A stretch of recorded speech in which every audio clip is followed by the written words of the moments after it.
Out this one. This is another way out there song.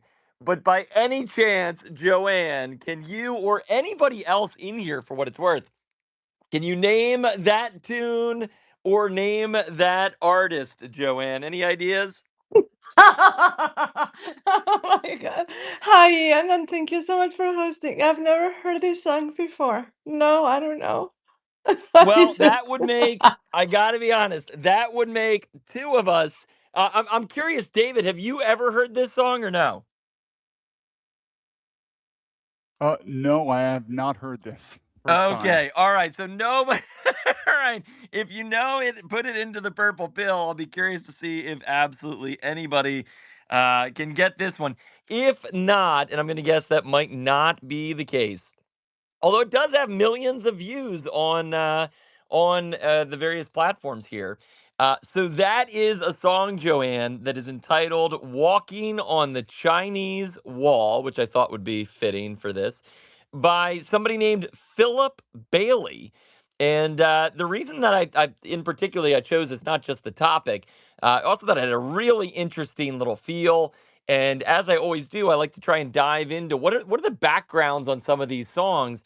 This one in particular, of all things, this was recorded or I should say, it was produced and then released in 1984. Obviously, a number that I'm a little bit partial to because of Mr. Orwell, hence the handle.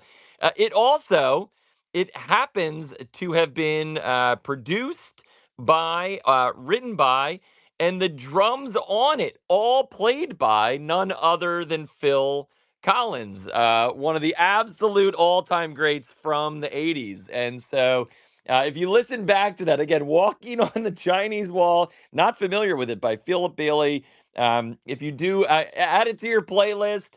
And for those that might be familiar either with Genesis or Phil Collins, when you listen back to it, you can very much so kind of get the what is it, the essence of Mr. Collins in there.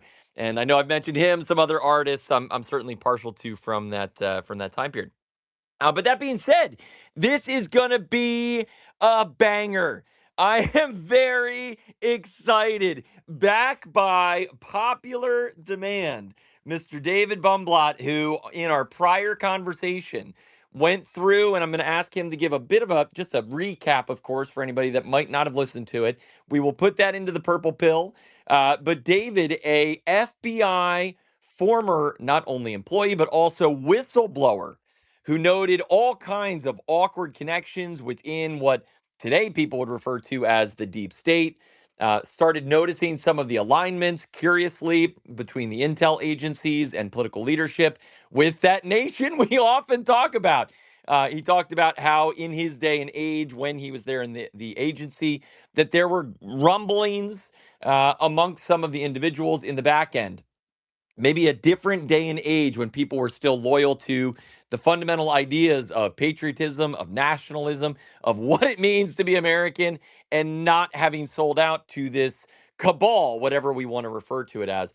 It was an unbelievable space to hear firsthand what was going on within those agencies with David, one of the more interesting, if not most interesting people I've had the pleasure of speaking with. And we thought we would do a follow up, not only because of the excitement that people had around that space, but also because of this other area that he obviously now has of expertise around a subject that I've been very curious to unpack. We've had unbelievable conversations about China. We've learned from people like Mr. Truth Teller, who obviously has his perspective on what exactly the economy, the government of China has done, what it's meant for the middle class, the benefits that have been there within. We also, of course, have gone into the origins of the CCP. We know that at its foundational roots, it was funded by, ideated by, even run by, at its founding level, right at the ground floor, the CCP run by Jews out of Russia, right? That were essentially loyal to, of course, the Bolshevik Revolution, all the other things that followed from that, right? But what has happened in the aftermath? We know that China is obviously or at least we think, right? We are told in the West that it is a surveillance state, that they have social credit systems completely run out, that they are tracking everybody, right? And there's obviously some room where you could say maybe there's a pro to that. Perhaps it's being done in a nationalistic way that is beneficial to the society, or the inverse. Is it perhaps what we are seeing the rise of in the United States and the West with things like Palantir, OpenAI, perhaps even Anduril, monitoring, surveilling, and maybe one day imprisoning, or if not worse, the very citizenry that the government is supposed to protect? So, wouldn't it be interesting to speak with somebody that, again, knows the ins and outs of these systems, how they operate, how they were being built 20 years ago within the United States, and that has seen the consequences, maybe the pros and cons of that exact type of high tech system that obviously exists today in China, and as well as, for what it's worth, the rise of AI. Is it being done to the benefit of the citizenry, right? We see the AI in the West, obviously in the hands of a certain clique of people, right? What are the Chinese doing with their AI? We know that they're trying to keep at bay groups like Google, which once upon a time I thought to myself, well, that's not cool. Why would they try and prevent their people from having access to something like Google? There's a whole nation there and a whole network that they could learn from.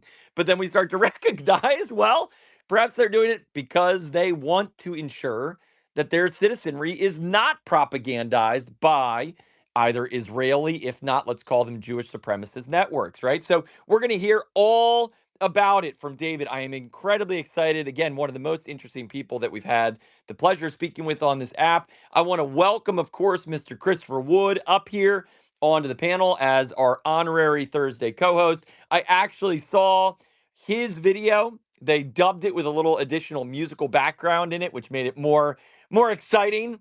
But I say it because it was him at the town square talking about, actually town hall, city council, talking about the group that was running COVID, and it had millions of impressions. And so I say that because I just want to remind everybody the conversations that we're having, the things that we're doing, the content that we're putting out, right? It manifests itself today. It hits the ecosystem in eyeballs and ears today. Right. But a lot of the things that we're doing are going to live on long after those moments, just like Christopher Wood's unbelievably courageous move of talking about COVID at that city council meeting, that lives on in infamy for them and in glory for us. Right. So I just want to give him big kudos, big props, welcome him up to the stage. Maybe what we'll do, we'll go and check in with Miss Joanne. We'll check in with Christopher. And then, like I said, we'll turn things over to David so he can give that background again on himself and then dive into this incredibly exciting subject. Joanne, I got to ask, how excited are you to have David back here with us? I'm so excited. I love the last space. So thank you so much, David. Yeah, no, you're amazing. And it's really cool that you keep doing the right thing over and over and over. So I admire you so much. And yeah, no, I'm super excited. And guys, please repost this space. And if you guys go to it, I will also repost it and bookmark it. It helps so much with the algorithm. And follow Ian and Chris and B and David. And just very excited to be here. So thank you. Chris, how are you? It's been a while, my friend. Is he talking? I don't hear Christopher? him. Oh, he needs to be recycled. All right. So should we go to David and then come back to Chris? Yeah, let's do exactly that. Okay. Welcome, David. How are you? Hi, Joanne. Hi, Ian. Thanks for having me. I appreciate it. Perfect. And David, I know that again, I'm sure there's a number of listeners that might have been here for the prior space, but for any of those not, and I should also give one more thanks. Of course, we got a lot of technologists like yourself that we learn from. Some that are supporting the efforts of what we're doing here directly. I want to give a big shout out to Mr. Allegedly Dank, as I always try to, because of these conversations. Speaking of playback, will be available on Apple Podcasts, Spotify, Rumble, and on IanMalcolm84.com. All of that is out there, trying to essentially memorialize all these conversations so that the voices like David's, that they can't be taken down. If they do go down on one network, we'll be elsewhere. We'll try to keep doing everything we can to spread the good word. But again, David, for anybody that might not have listened to that last space, again, it is available on all those other platforms. But for anybody that might not have heard it, could you give a little bit of background just on yourself, kind of what transpired within the intel agencies for you here in the United States. And then obviously we can kind of pivot into what initially took you over to a land far, far, far away, as described in that intro song that we played. Sure. Thanks, Ian. Hello, everyone. So, my name is David Baumblatt. I was born and raised in New York. The biggest accomplishment of my life, I've always said, is graduating West Point. I have a family history of family immigrating to America back in 1850, serving in the Civil War, volunteering for from Vietnam to the World War II. So, always have a very strong military background, cousins, firefighters, policemen, you name it. So that was a solid background of where I was. And like I said, graduating West Point, and this pivots a little into China, what I'm about to say in terms of what expertise I am. I'm the 12th person in the history of America to earn a military commission, both from what's called Army, ROTC.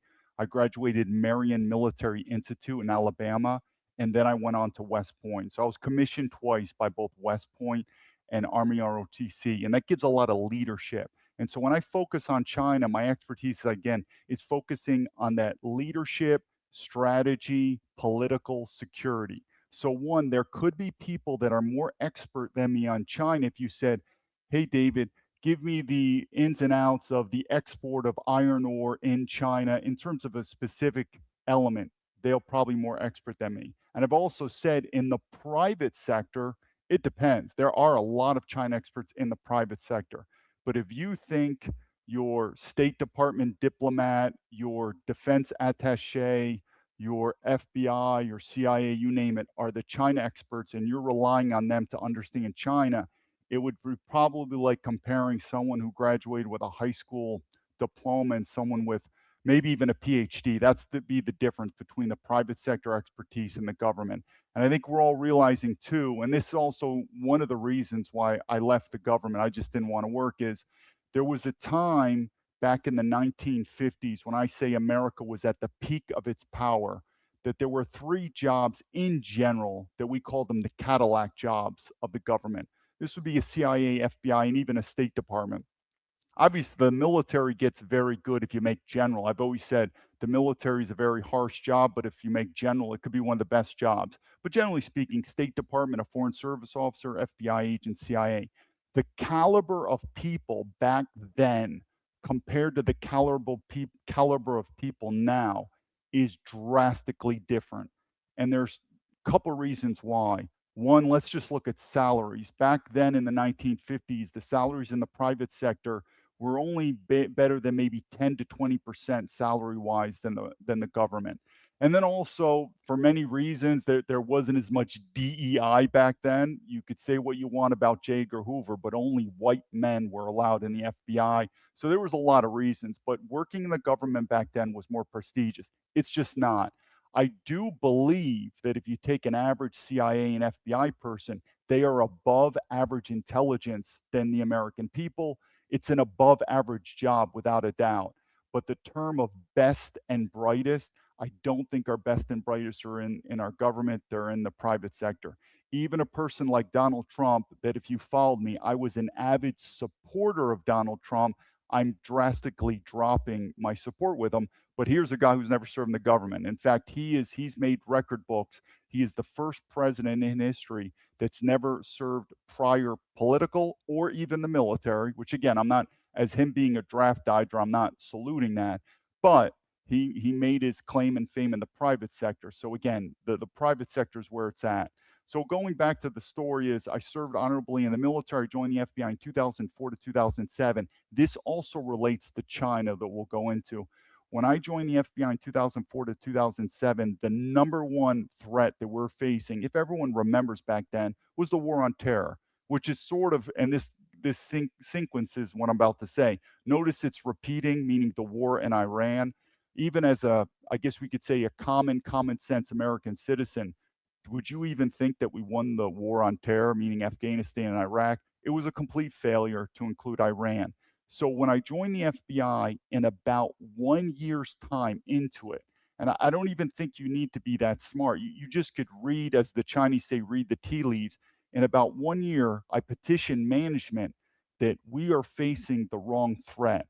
And so these are just one of the many reasons why I left the FBI. The main reason, though, when we go back that relates to China is the spying on U.S. citizens, which we could relate to spying on Chinese citizens from the Chinese government. But this relates to China specifically. I said our number one priority when I was in the FBI was the war on terror. This is President Bush, Iraq, Afghanistan. So the war on terror, radical Islamic, 9/11. You probably everyone knows the story. That was our number one priority. Within 1 year in the FBI, I realized that priority was wrong. That the threat from China, and I write this in my book, and I'll be very specific how I term China, but the threat from China is absolutely diminishes what you think about this threat from terrorism. Now, don't get me wrong, terrorism is dangerous, but best thing is seal the borders, work on immigration, maybe stop getting into the wars, stop fighting for Israel. We could go on, but the point being, a terrorist organization is not going to uh, couple or decouple a superpower like America. Even the attack that we faced in New York and the Pentagon, it was definitely a slap in the face. It was a surprise. Many people think it's an inside job. I'm not going to deny that at all. But the point being is, it's what's going to decouple a superpower is probably another rising superpower. And what China had is they had political might, meaning growing back then, and it's still growing, a growing political power, economic power, and military power.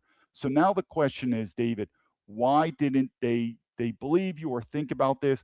And part of the reason I left the government is what you're realizing, and this correlates with China, we are run in the West by private globalist corporations. And where we've turned into all these security apparatus is another money making opportunity. And I keep saying this many times the military, or you could say the security industrial complex, their mission is not to win a war, not to lose a war, just keep the threats going, keep the money going, because if you win a war or lose a war, then it's done. And so the point being is this war in Afghanistan, that's where the money was going in Iraq.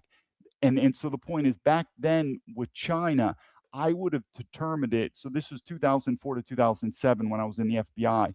You could think of it like a Cold War espionage war. That was the level. Where Afghanistan, Iraq, it was full blown wars. Where's the money? The money's in war. So part of the reason I realized that in the intelligence community, we're not really we're not really there to do our job.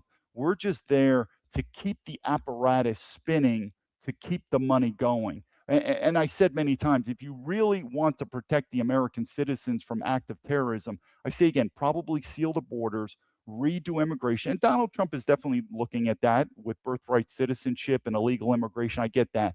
Maybe staying out of the wars and in the Middle East and stuff like that. But just remember this too with terrorism. Just like we're never going to get rid of criminals, you're never going to get rid of criminals. You're never going to get rid of terrorism. It's always going to be there. All you're going to have to do is control the environment and manipulate your systems enough where you can negotiate those threats. But a rising power, and this would be the Thucydides equation of a rising power of China, that's the most threatening. Now, before I go into more on that, I do want to make sure, because I wrote this specifically in the book. So, you write something in paper, it's hard to change your mind. But I want to be clear on when I look at China, because there were some other CIA and NSA people on podcasts. It's very pathetic. I never wanted to go on podcasts. I never wanted to go public. I left America in 2010. But what people have said, what is the biggest threat to America? What the FBI focuses on the inside threat. The insider threat is the most lethal threat. It's the same thing that if you had two circles per se, your inner circle, which is your friends, your wives, your children, even your children, how bad it's getting in America, and then your outside circle. These could be your known enemies, your adversaries, or people that you just superficially know. Everyone knows that the ones that would make you most vulnerable if they ever turned on you, if they ever spied on you, would be the inner circle. That's where one of the most difficult intelligence operations to work is what's called counterintelligence. That's what the FBI specialize, where the CIA will focus on foreign intelligence, counterintelligence, or even when you look at double agent operations, it is any type of intelligence officer who says that a double agent operation or counterintelligence isn't the most difficult operations, I question their background. So it's the insider threat. So what am I making this point? There were on YouTube people talking about these were former CIA people, and they were talking about countries. And the panel said, which countries are the most threat to you? And it was Russia, it was China, and then Israel came up, and then the religion of Islam, which I don't have a problem with Islam. Well, guess what? The biggest threat that I would say to America on those countries, I would say would be Israel. Why? Because Israel is an insider threat. Now, is Russia and China also trying to influence the American people and the American government? 100%, but not to the level of Israel. So I would say from America, it would be from a foreign country, what would be the most threatening? It would be Israel just because their amount of influence. But I said from China, if I looked at foreign threats, that's why I'm trying to distinguish between the FBI insider threat and outside. I look at Israel more as an insider threat. You might say, but David, isn't Russia and China insider threat? Not even close to that level. But if I looked at foreign threats, I would say China, but I want to caveat it. So first is China is the greatest foreign threat. It's not our biggest threat. Our biggest threat to the freedoms of America is from the globalist American government and the globalist corporations. If you are an American and you are trying to protect your Christianity, your European heritage, and your freedom, I would be more worried about the American globalist government and the American globalist corporations than a country like China or Russia. So that's number one. China is not our biggest threat. But if you ask me foreign threats, the same reason I said back in the FBI, it's China. But second, I want to caveat that. I never said China is a threat that wants to destroy America and become the next world superpower. I never said that. What I specifically say, though, is China does want to decouple America's hegemon status, particularly in Asia. So they don't want to replace America. They don't want to destroy America. But what they are tired of is America being, you could say, the bull in the china shop, particularly in Asia. What I want to remind people is America, and we inherited so much from the British Empire, our intelligence, our military, our ideology, and a lot of our DNA came from the British Empire. Our founding fathers were British men. I'm not saying anything bad about them, but we wanted to emulate the British Empire. It's a false conclusion to assume that China also wants to emulate that same British American world empire. Now, I do believe that China wants to economically, almost you could say, colonize the world. They're businessmen, they love to make money. But when you think about that military dominance, I truly believe the history of China, it will stop in Asia, where they look upon other Asian countries from Mongolia all the way down to Cambodia. They do look upon Asia as their territory, and they want to be the regional power. And my prediction, I've said many times, is the American global superpower, sooner or later, as history dictates, will come to an end. This is purely history. So, what is the next chapter of the book? It's going to be a multipolar world. And that's where I see it. And you're going to see more of a rise even in Europe. And I've said many times, a stronger Japanese military, which that's going to be a little contentious with China, but the same thing, a stronger German military, a little contentious with Russia. That's where the world was going to go. Now, after that multipolar world, it depends. I don't know how long that'll last. Maybe it'll last 10, 20, 30 years, or maybe it'll be redissolved in a new formation of a new global power. But China has no ambition, and the best way to understand China in this, if anyone, for lack of a better word, we'll get a little unofficial, maybe even vulgar. But if anyone's been, for lack of a better funny word, the alpha male, where you have a lot of girlfriends and you're the bully on the block, you have to expend a lot of energy. Meaning, if a guy's like, "Hey, how many girlfriends you got?" "Hey, man, I got 10 girlfriends, and I'm the big man on the block." It takes a lot of energy. It takes a lot of stress when you want to be the big guy in the block. When you're the world superpower like China or like America, we have to expend so much blood and treasure to be the global police force. China's not interested in that. There there's a Sun Tzu saying of keep all under heaven and keep all under heaven, and this relates a little to Taiwan, is when you're developing a strategy, this would be intelligence or even military warfare, always look at the option where you can reserve as much as your resources as possible. I don't think it takes a brain science to realize that the American empire, we are dwindling out of our resources with the decreasing value of the US dollar or not. So hopefully I said a lot, and I'll continue with the FBI, but I wanted to put that a little in China, and I could re-go later in terms of what clicked with me in China. Why did this come? But I think it was very clear to say, what is your strategic stance on China? And also from an American, I know there's a lot of conspiracy theories of the boogeyman in China. And I've said many times, good fences make good neighbors. And there needs to be a protection wall between America and China. So without a doubt, but I still double down, the biggest threat to Americans, if you're a patriot, I would look to our own globalist government and our own globalist corporations as being the number one threat to you. And of course, the insider threat, who has infiltrated us most as an insider threat, is just Israel.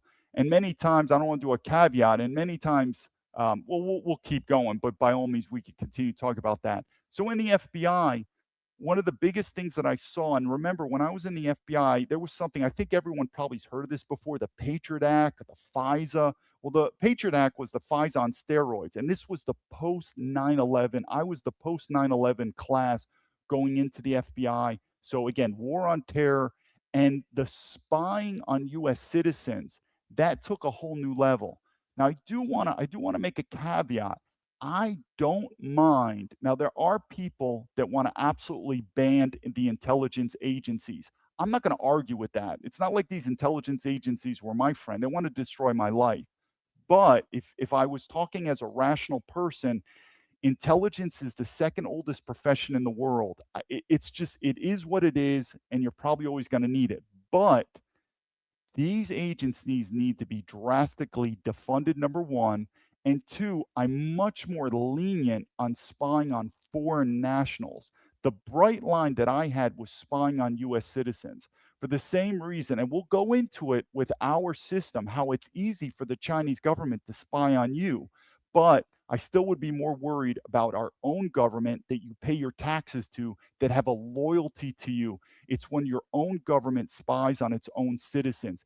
That's my problem. I studied a lot with the East German Stasi. I could say good and bad. If you've studied intelligence, the East German Stasis were the best in the world. They did good and they did bad. How they ran their cases against foreign nationals, that should be a mandatory textbook study for any intelligence officer. What they did to their own citizens, that was a recipe for disaster, which history proved correctly. You do not want to do that, and it's happening already. Once your own government starts leniently spying on US citizens, sooner or later it's over. And we'll talk a little about China. So in 2007, I left the FBI and I wrote a letter to Senator Chuck Grassley and I explained it. He has not answered me since. What I want to explain a little bit is to give you an example of what is the deep state. I'm just going to give you one example of what is the deep state. By now, I went public in September of 2023. I was coordinating communication, I'd say back in 2020, with the FBI, with politicians, with other government agencies, because what I am on the FBI terrorist watch list, and I've been unconstitutionally being spied on for over a decade, and I want answers. So here's an example of the deep state. If by now, if you know my story, if by now you do not believe the politicians do not know about me, I think it would just be pure ignorance. They 100% know about me. So, what is this with the deep state? It's very simple. You elected your politicians, they are supposed to serve you. Where technically we did not elect the FBI and the CIA. This is part of the deep state. 100% the politicians know about me. And any person with common sense, the politician sees, okay, former FBI, they reached over to the FBI. They said, hey, there's this former FBI agent. He's saying this, this, and this. What about him? And there's no doubt about the FBI said, do not communicate. Don't worry about it. We handled it. Just disengage. And that's exactly what they've done. Because my communications with the politicians go from this. politicians, they always have assistants, in whether it's congressmen or senators, they have staff to aides, and some of these are young kids. They're like 22 to 25. So when they receive an email from me, they have no clue what's going on. So they have the receipt. They say, "Hi, Mr. Baumblatt, we've got it. We're going to report it to the congressman senator," which they probably do. And after that, it is radio silence because the congressmen or senators do not want to have any communication with me. So it's absolute silence. So here you have the FBI, the deep state, dictating to the politicians, do not communicate. It's just one example. I'm going to just show you another example, and I'm going to paste this. I just pasted this in our chat right here if anyone wants to see. And this, because I know we're trying to focus on China, but I'm telling you, I'm going to relate to the two together, but it's going to be a different formula. If you see it in my chat, what I happened in 2019, I flew to Chicago. That was the last time I traveled to America. It was in the summer of 2019. And I was detained, searched, interrogated going into and out of the airport of the International Chicago Airport. My electronic devices were seized. Passwords were even had to be given to them, or they were going to take it. I mean, I've written a count in my X. You could see it. So now the question I want to know, because the FBI is completely silent, I want to know from DHS, because it's the only agency that, with the Freedom of Information Act request, they had to provide me of the detainments both going into and out.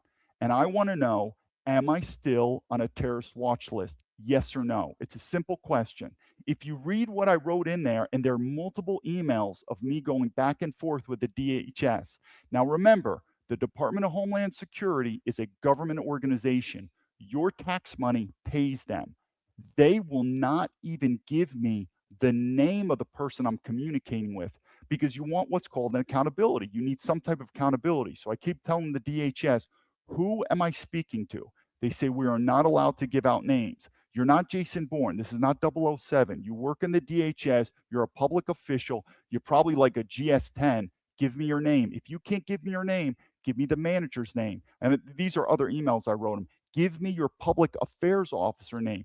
Give me some person in the US government that's being funded by taxpayers to work in DHS. So I just have a fucking name. This is how bad our government is. Not one single name is given to me. This is not, our government's falling, people, because they don't want accountability. Now, what I want to do is I'm going to pivot to China. I hope you remember that story, what I just said about the DHS, because it gets worse. So what I'm going to do is I'm going to tell you a little bit about China, because I think a good common sense question is, hey, what's going in China? And what I also want to do is I want to caveat, because part of the reason you're seeing the decline in America and the eventual collapse, it's going to happen, is when I've been on social media now for the first time in my life, again, September of 2023, the amount of conspiracy theories, the amount of distrust, the amount of hatred, the amount of just anger, it's getting worse and worse in America. It is nothing like anything close to when I grew up. So I'm not going to dispel conspiracy theories, but I want to recognize them. And I also want to recognize your freedom of speech. But I get this all the time. And it doesn't bother me because I think freedom of speech is important, but I'm used to it. Some people say, this guy David's a Jew. He's working for the Israeli government. That's fine. I'll take that for $1. Other people say, no, he's a white supremacist and he's a Nazi. That's fine. I'll take that for $1. Other people are like, no, he's working for the Chinese government. You listen to what I say, you'll be surprised. Some people say, no, he's still working for the intelligence agency. Once in, always in. I get it. And all I could say is let freedom of speech ring and it's fine. But it does happen. So let me talk to you about what is my angle in China and how did I become what I consider, and I'll do some anecdotes when I was in the intelligence agency. Why do I think I am probably the most knowledgeable about China if you compare me to US government officials, especially on the categories like political, strategic, leadership strategy? Again, I wouldn't be an expert if we get very granular in a specific topic on China, where probably a private professional has researched it. We're talking Goldman Sachs, a managing director of the China desk for 20 years. So, and I'm not definitely comparing myself in the private sector because there's very competitive people, but you would be amazed at the amount of yo-yos that are working in our government that are supposedly China experts. Not even close. So again, here's my nexus with China, and it's very simple. I grew up with no type of Chinese background. I grew up in New York, in the city. My father was an avid hunter and fisher, and he didn't like the city. And at 10 years old, we did a bit of a white flight. There was a little bit of crime, there was some ethnic minorities, and he said, "We're out of here and we're going to upstate New York." I grew up on a farm with horses and hunting and fishing. And the only next door neighbor was a mixed Japanese kid. You know, the white guy in who's a white guy who was a Marine in Japan. He brought back a Japanese wife, and he had a couple mixed kids. Everyone else was white. And my father would always like to make some Japanese jokes with our neighbors. But if anyone's heard me, I really respect the Japanese. They're a phenomenal culture. But anyway, I grew up in a pretty much white rural area growing up, so no Chinese connection. But I had a fascination for three things, to include the military. I was always into martial arts, and one of them was a martial art called Wing Chun Yongchen, which I moved over to Western boxing, where I was the heavyweight captain of the West Point boxing team. The other one, I was always into natural medicine, which was another reason I don't take vaccines. My father never went to the doctor. Even when the COVID came out, I didn't even have to think about conspiracy theories with the COVID vaccine. I'm just not that much into vaccines. So that was one of the reasons I never even thought about taking the COVID vaccine. But I was always into natural medicine, where in America, it's a bit of a fringe. It's called alternative medicine in America. But in traditional Chinese medicine, that's the norm. And so I was into traditional Chinese medicine. And then I was always into what's called Taoism. And I've said this many times. America is a Christian first country. The West should be Christian first. But I implore you to learn other religions and other philosophies. Part of the reason the downfall of America is we've turned into atheist globalist consumerism, where the typical American man just wants to drink a beer, look at OnlyFans, and watch the football game and just buy more and more shit. I mean, that's how we've gotten in America. You'd be better spending off your time to say, you know something, David, this is going to sound wacky, but I want to learn about a little more about Islam. Awesome. It wasn't my thing. I didn't focus on the Middle East, but I think learning about Islam or Taoism or Buddhism or Christianity, open up the Bible, would probably be a much better spend of your time than the typical Hollywood movies and whatever. So I was very into Taoism. If anyone doesn't understand Taoism, it's not Buddhism. Taoism studies the laws of nature, which is a great practice on leadership. You could do what you want, but we are all microcosms. A country is a microcosm of the universe. People are microcosms of the country itself. We're organisms. There's yin, there's yang, there's sun, there's moon. We have to be in harmony. Much of what the natural order is has also a political order to it. So I was very fascinated with Taoism. My father was a Jew. My mom is a German Christian. So we weren't raised too religious, but we always believed, without a doubt, I was not an atheist, and I never will be. But like I said, I still believe that Christianity is not just a religion, it is a culture, and that's who we are in the West. But I definitely implore you to study other religions just as a learning feature. And that's what I did Taoism. That was it. I went to a public high school, so I learned Spanish. I was very good at languages, but I always wanted to study Chinese. But again, I went to a public high school. The first time I was able to study the Chinese language was at West Point, and I've said many times, I have many master's degrees. I think the percentage is 4% of American citizens have one master's degree. And I'll tell you, academia is overrated. Education is underrated. So don't feel like I'm bragging about my education, because I think the most important education I've ever got was West Point. It was hands down better than Harvard and my business school in Switzerland. The problem is West Point is dropping. But anyway, when I joined West Point, that was the first chance I was able to study the Chinese language. Because as you can imagine, at a military academy, those are looked upon as strategic languages. Um, think of Arabic, think of Russian, think of Chinese. So at West Point, it was highly pushed to learn this language. So when I had a chance to learn Chinese, I immediately jumped at it. That was also the transition where I transitioned from Chinese martial arts and I just started doing Western boxing. So anyway, that was really start of it, learning the Chinese.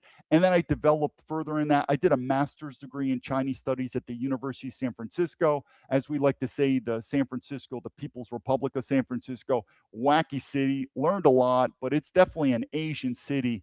And you can in some ways learn a lot about Asian culture in San Francisco without ever having to leave America, but obviously it's not the same. So anyway, that was where that initial feel was. It was more started in China, that it was more of a personal hobby, a passion, but then it turned from the government into a strategic.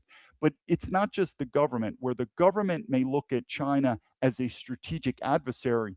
Do not fool yourself. The private sector looks at China as an unbelievable financial partner. So whether it's the private sector or the public sector, China is both very deemed, very credible and very high. And in fact, when I left the FBI in 2007, I immediately enrolled at the Harvard Kennedy School. So I studied at Harvard.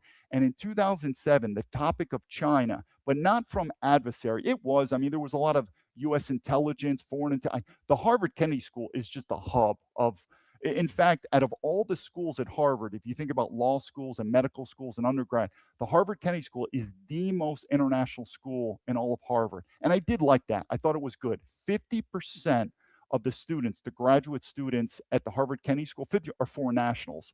So it is the highest level of foreign nationals. And I think it's good. You can learn other cultures, and it is a hub bed for espionage at the Harvard Kennedy School. But besides the government angle, the private sector were constantly giving lectures at Harvard, like Goldman Sachs, you name it. The future is China, the future is China, our investments going to Asia, and so be it. So China has both an economic angle and also you could say, military strategic angle.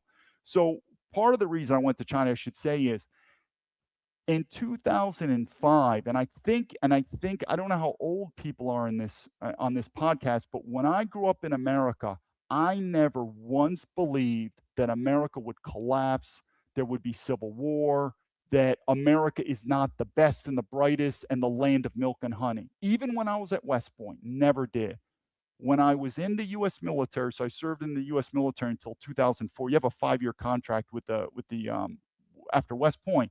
And I remember my story, many people heard, is during the Iraq and Afghanistan war, I even questioned, why are we going? Is this more about corporate interest or national defense? And at the time, I also wrote my congressman who gave me a nomination to West Point. I was asking him, hey, why are we going to this war in Iraq, this and that? Never got the right answers. So I have to admit, my time in the military, I was starting to question, what are we doing with these wars?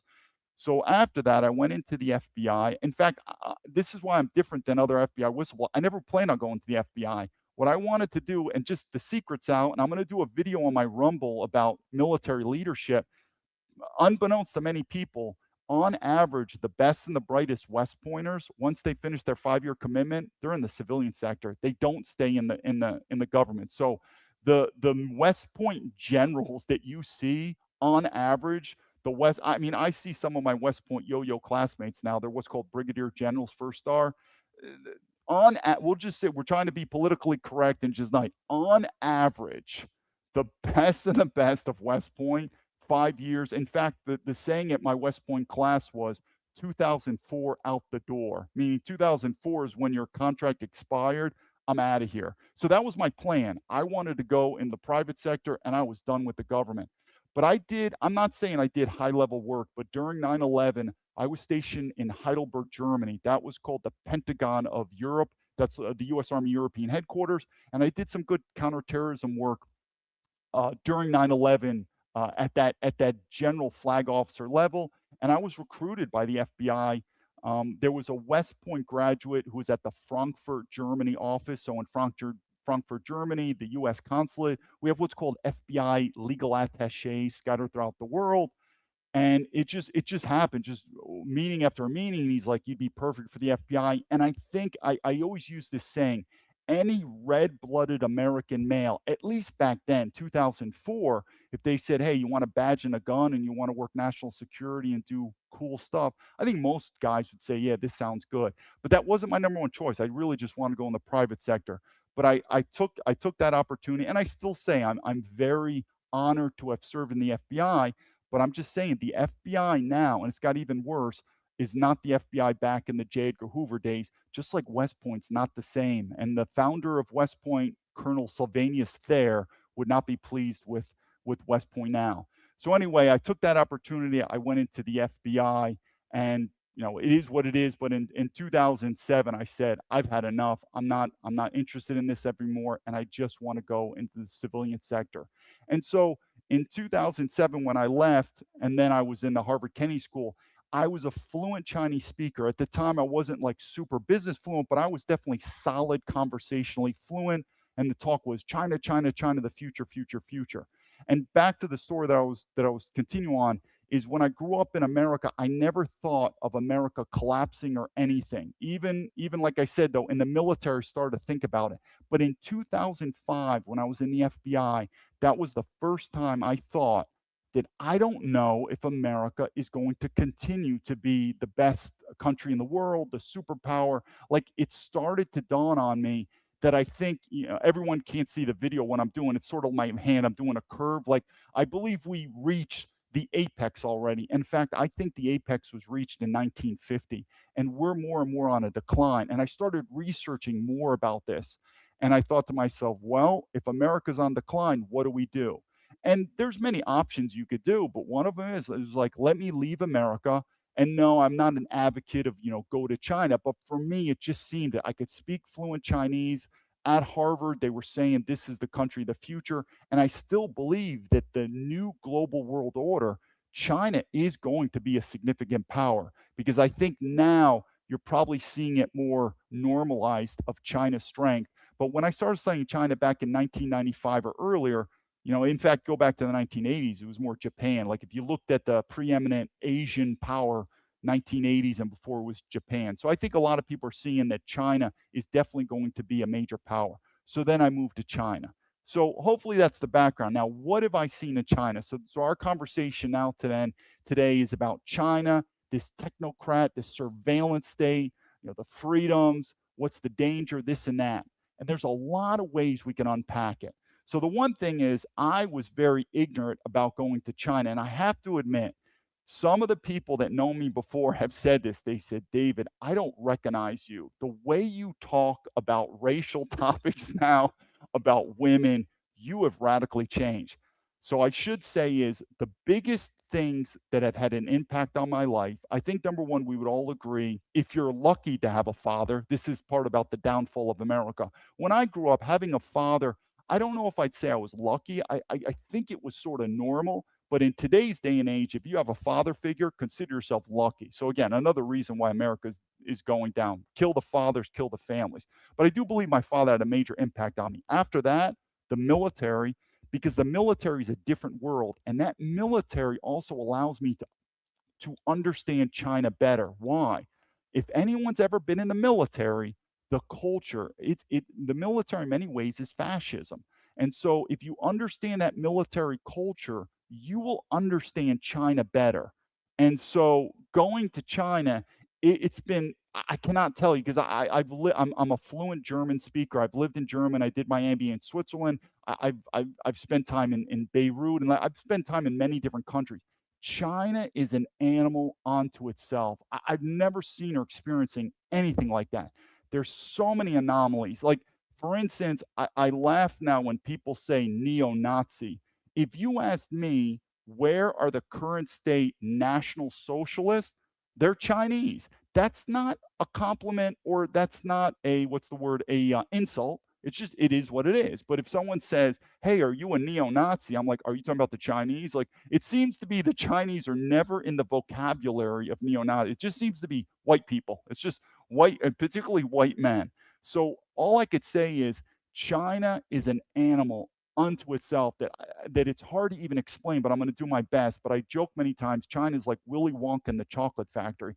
It is the weirdest thing I've ever experienced in my life. But the good thing is what did I keep saying? For someone with 4 master's degrees, I still believe that academia is overrated in America, but education is absolutely underrated. That's why I believe American men are becoming more and more retarded because I don't know if they're watching OnlyFans, they're just watching television. So get educated, which, like, I go back to, again, besides Christianity, I was definitely interested in Taoism. Maybe learn a religion, do something that's going to increase your education. But going and living in a foreign country, the amount of education you're going to get, especially the more and more different is. Same thing. If someone said, David, Should I live in Africa? I think it'll be an awesome experience. I don't think you're probably, and I'm assuming you're a white man, you're probably not going to want to make Africa your home. I could be wrong, but to live in Africa for 5 years, I think it'll change your world, and it will also change your appreciation for who you are. And the one thing I've done with appreciation that China taught me is I've changed radically political. And I say this: nobody treats women, racial minorities, and immigrants better than the West. None. And if anyone disagrees with me with this, then tell me the country that treats, because I could tell you, I am an immigrant in China. Now, I'm a white guy, and they treat me with a little bit of a VIP treatment, but I am what's called a Lao Wai. I will never belong to this country. They will never accept me. In America, guess what? Here's your passport. Here's your American citizenship. Not only are you going to be part of us, you'll probably be my next congressman or senator. And then when you're kids, your kids be the president like Obama. I mean, the amount of rights and privileges that foreigners and women and racial minorities have, it's through the roof. We just have to recognize that, because no country that I've seen subjugates their native men, meaning like white men, than any other country. Like in China, you don't mess with Chinese men here. Like, if the same thing, how radical of unpolitical this would be if you said America, and I get the Native Americans. I've done videos on Native Americans, and I get that point. We don't have time to talk about it, but I can address the Native Americans. They are a people, and I'm totally fine with them having their space. The same thing I recognize the Palestinians. They are a people, and they should have their home. But how impolitically correct it would be to say Europe, America is the home of the white man. Yeah, good luck on that. But what happens, and I get this all the time, they say China belongs to the Chinese man. What do you think I say? No arguments from me, sir. Just happy to be here. And that's exactly what you better say in China.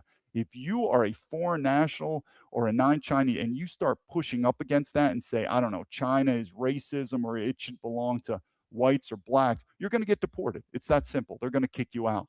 So there's no doubt that it's changed politically. So what I want to do now is let's focus on that techno crap, because I think that's the biggest issue. And I'm going to do something that's going to kind of maybe blow people's mind, or maybe you know this already, but I don't think people realize this, because there's very few people now that can contrast both countries. Meaning, I grew up in America, and now I'm living in China. I'm fully fluent. I'm actually more fluent in the Mandarin Chinese language than most Hong Kongese or Singapore. I mean, I could pass for Chinese on the phone. That's how fluent I am. So I definitely feel, and I've been to every single province in China except Tibet. Tibet, the reason I've never been in Tibet is a couple reasons. One, there's not many corporations that have an office or a factory in Tibet for many reasons. I mean, it's the elevation. So I've never, and you need a special visa to go to Tibet, because if anyone studied the history, China looks at that region in a very politically sensitive. But even like Xinjiang with the Uyghurs, I've been out there. It's called Wulamuchi, the Weiwartsu. These are what the name for the Uyghurs. I've been with them. I've talked with them. People could say, "Hey, David, is there a genocide going with the Uyghurs?" Well, I'm not going to confirm or deny that, but I think you're hitting it. Just is. It's the sad part in life in many ways. But in China, every single province, going back to include Taiwan, which again I could speak very highly about Taiwan, Macau, Hong Kong, and everything. So now let me try to do the big picture here. So I'm going to try to do the big picture, and then we could go down in the weeds. I've said this many times. I believe the world is changing to where we have, just like, remember World War II, we have Axis and Allies, and these separations help the human mind, because the human mind, once you go past two stratospheres, it gets confusing. I guess you could say, the Republicans and Democrats, white and black and man and woman, but the two stratospheres help the human mind conceptuate what we're about to say. And I think it could be easier to say the world is going to where you have one side, which I call the global communists, and the other side would be the patriotic nationalists. So you could say the globalist versus the nationalist. I've said many times, globalism, feminism, this capitalist, global capitalism. That's what America is. So America, whether you believe this or not, whether you want to understand this or not, we have a globalist ideology. That's how we, and when I say we, it's really the upper 1%, has made a ton of money in America. Because if you want to make money, The globalist route is the fastest way to make money. It's also different. Again, I study business in Europe. They have a different business model where a lot of businesses in Europe want to retain private rights. They don't want to go public as much as America wants to do. But if you want to make money quick, you put your company, on Wall Street, fund it public, and that's the fastest way. But you have to embrace globalism. So we embrace globalism. And the reason we embrace globalism is the people that rule our lives in America are not the government, whether you think so or not. It's the corporations. Even a guy like Charlie Kirk, and I've gone a little bit. I don't know Charlie Kirk very well, but I've said some back and forth with him. But he was right when he said this. He said, you know something, I looked at and I realized that the FBI and the CIA are not as powerful as I thought when you compare them with companies like Google, Microsoft. These global corporations are massive entities that control our lives as Americans and they control the government. Where in China, they have something called nationalism. Now, Xi Jinping has said many times that China is socialism with Chinese characters. Those Chinese characters mean nationalism. They are national socialists. And in national socialism, the government has the control. Now, if you said, hey, David, but they're both corrupt, the government can be corrupt. I get it. There's no perfect system, but sooner or later, it's like the word for decision in leadership is the Greek word to cut. And that's why leaders have to be able to make decisions. You have to cut, meaning you have to leave something and gain something.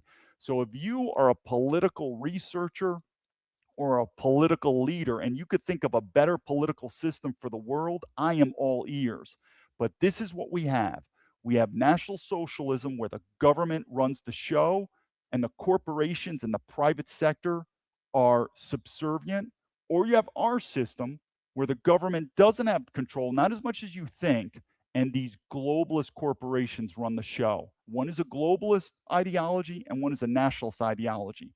And I want to pivot just a little bit. I've said this, and this is also why I'm not very fond in the Jewish communities. I'm very proud to be Jewish, by the way, but I'm not very liked in the Jewish community, and that is I've got a family history in World War II, and I've looked upon World War II very differently. I mean, I don't know if you had some of you may have German relatives who served in the German military under Adolf Hitler. And my talks with them, at the end of the day, I still think they're honorable people, and I think it's a misunderstood war. That's just me. But if any Jew hears that, it's done. So anyway, I've said many times, World War II is going to come back to us, but in political ideology. What did we have in World War II? Well, we had communism, which I find it interesting with the Soviet Union. I've actually met a lot of Russian friends in Beijing. Beijing is a hot tub for Russians. And of course, every country's history books are different. But I'm not a fan of communism. And so the Soviet Union wasn't exactly the best model out there. So we had communism with the Soviet Union, and they rightfully collapsed. And I'll talk a little about communism in China.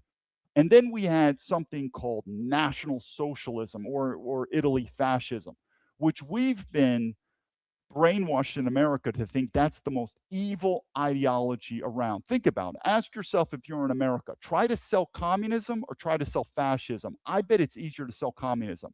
So fascism seems to be the most evil philosophy ever. And then we had a system in America, which I do believe political systems change over time. Where at the time, because let's face it, America 100 years ago, America 200 years ago, ain't the same as America today. So back then, I was an absolute supporter of capitalism. But when I think of capitalism, I think of that private entrepreneurship, private businesses. It's done. I work for Amazon. This is not capitalism anymore. This is global oligarchy, corporate capitalism. But at the time of World War II, you could look at as America as a bit of that liberalism, capitalism, democracy, and I get it. The problem is that system in America has been adulterated. It's going down. Why? Because we've been consumed by globalism. And sooner or later, Americans, and many of them are petrified to do this, that sooner or later they're going to come to learn about this thing called National Socialism, fascism, where they've been taught that this guy Adolf Hitler is the most evil man in the entire world, and National Socialism is evil, and fascism is evil, and there's nothing worse. But guess what the truth is? Once you leave the Western world, that's how most countries are, to include Israel. Think about Israel. You don't think Israel is an ethno state? That's China. Now, again, I'm not saying this negative. That's what I'm saying. I don't really have a problem many times with Israel. I have a problem that America is putting Israel before America. Every country is going to look at you. It's the same thing with Russia. The Russians are going to look out for them first, but the problem with Israel is, you could say, the hypocrisy. But Israel is not, you could say many times, this multicultural. So Israel is an ethno state. Guess what China is? China's an ethno state. Guess what Japan is? And I like Japan. When I was at West Point, I did what's the word I'm looking for? I did an exchange at the Japanese Military Academy. They treated me with absolute respect. The Japanese I've always said, I think the Japanese are the creme de la creme of Asia. But they will politely tell you that Japan belongs to the Japanese. And if you are not ethnically Japanese, this is not your home. You could live there as a foreigner. What do I think about that? I don't have a problem with that. So this view of ethno-nationalism, fascism, it may sound evil to you because that's what we were taught in our World War II classes. But if you go around the world, this form of fascism or nationalism, this is the normal way it is. And I also want to caveat that, and let's just use something that we always try to do with leadership, and that's something called common sense. It's a common sense question. If this system in China is so bad, and our system is the best system in the world, which like I said, now it's been adulterated, whatever. I consider it to be globalism now. But if our political system is superior to the Chinese system, then why are we getting more and more worried about China? How is China able to get stronger and stronger? How is this? Because if our political system is the best system in the world, then we're going to win. We're going to continue to win, and we're going to be the most powerful nation. And other nations will probably emulate us and copy us because we have the best political system. But what's happening? The West is crumbling. This is not just in America. This is happening in Western Europe. This is happening in Australia. Why? Because this ideology called globalism is not, if you want to keep a nation together, a nation, but your competing ideology is globalism, well, eventually your nation's going to go. So if you want a nation, you probably want to adhere to nationalism. And our founding fathers, if they were here alive today, like George Washington, and you ask them of our current political ideology in America, I don't think they would agree with this. They said this was never our intention of forming America to have it like this. So I say again, if the ideology in China is so bad, then why are we more worried about them? How are they becoming more of a competitor? How are they getting stronger militarily? How are they getting stronger economically? Some people could say, yeah, because they just steal stuff. Then how are they doing that though? Then how are they stealing stuff? It's like, as a West Point graduate, you can't go to war and say they cheated. General MacArthur, there is no substitute for victory. Okay, so you're saying, which I agree to that, but not so much anymore. But there's something going on with China that's working. What do I think? Let's look at Mao Zedong. Now, I've said I'm not a fan of communism. Now, the one thing I do give Mao Zedong, it's also why I'm not a big fan of the royal family in the UK. One is we had a Revolutionary War. We're not into kings, but I've always said you want to be a king, win a war. And what's the royal family now in America? Not America, in the UK? They're more like symbols now. But I think the title now of king or queen, it's so superfluous, and it's kind of a joke. But Mao Zedong, he won the war. Communism or not, he won the war. And when you're there's books called Gods in General, but if you win a war, then you're the king. So he did win the war, and that's amazing. But don't fool yourself. There are people, and there's like General Grant, remember the Civil War president. There are great military leaders that turn into bad political leaders, or vice versa. There could be a great political leader, but he's not good. It's like going back and forth between security and economics. So Mao Zedong, as a military leader, well, he achieved success, phenomenal. What about political leader? Well, it's a sensitive topic, but guess what? This is now officially allowed to talk about, and I could do a little stream on what is freedom of speech in China. But it is allowed now. The official party line of Mao Zedong. I mean, it's corny. It sounds like you're in high school, but the official party line of Mao Zedong is he was 70% right, 30% wrong. That now you're actually allowed to say that. And there were things that was absolutely wrong. The Great Leap Forward, this and that. But I don't look at Mao Zedong as a great political leader per se, a great military leader, but him being a communist, I'm not a supporter. Who do I look upon in China as a great political leader? Well, during these communist time, like dictators, sometimes nothing changes until the leader dies. Well, then that's exactly what had to happen. Mao Zedong, after he died, a new leader came in, Deng Xiaoping, 1970s. And it was under Deng who said, it is time to reform. And that was the shift. And it's the exact same timeline of when China's economy, their exposure to the world, their status of the world started exponentially increasing. And Deng Xiaoping, with his famous phrase, it doesn't matter if the cat is white or black, as long as it catches mice, do it. It's okay to become rich. And he unleashed that free market, but government controlled, but free market. Believe it or not, I find Chinese in some ways to be more capitalist. I mean, I could tell you, I use the word, I call the Chinese the Jews of Asia. Someone pushed back. He's like, no, I don't. It's fine. You know, everyone, I've always said, sometimes I can understand China from my military background.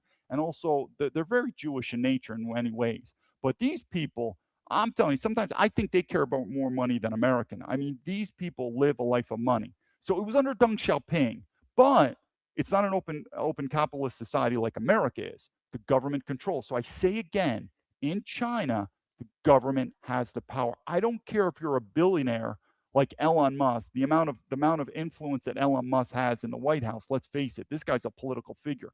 But if you're in China, the government comes first. And you step out of line and you're a billionaire, you're going to get squashed. And people are like, well, that doesn't sound like a good system. Well, I'm trying to do the best we can. We're trying to figure out. And again, I'm not advocating China's the best, but in America, if you think the American government is the one with the power, no way. Because guess what? All these politicians are working for their donors. So in America, money runs. And who has the money? Well, find out the money, the corporations, the elite donors, maybe even foreign sources to include Israel, who knows? But money runs America. Money doesn't run China, believe it or not. I'm going to give you an example, and this is also similar to Japan.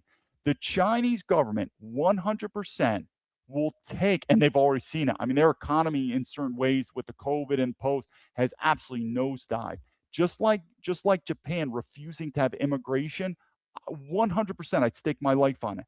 The Chinese government will choose economic disparity rather than opening up to the world in this globalist multiculturalism. They are going to keep their country, their civilization of people, the Chinese people that have been there for thousands of years. They are not going to jeopardize that. In America, wherever the money is.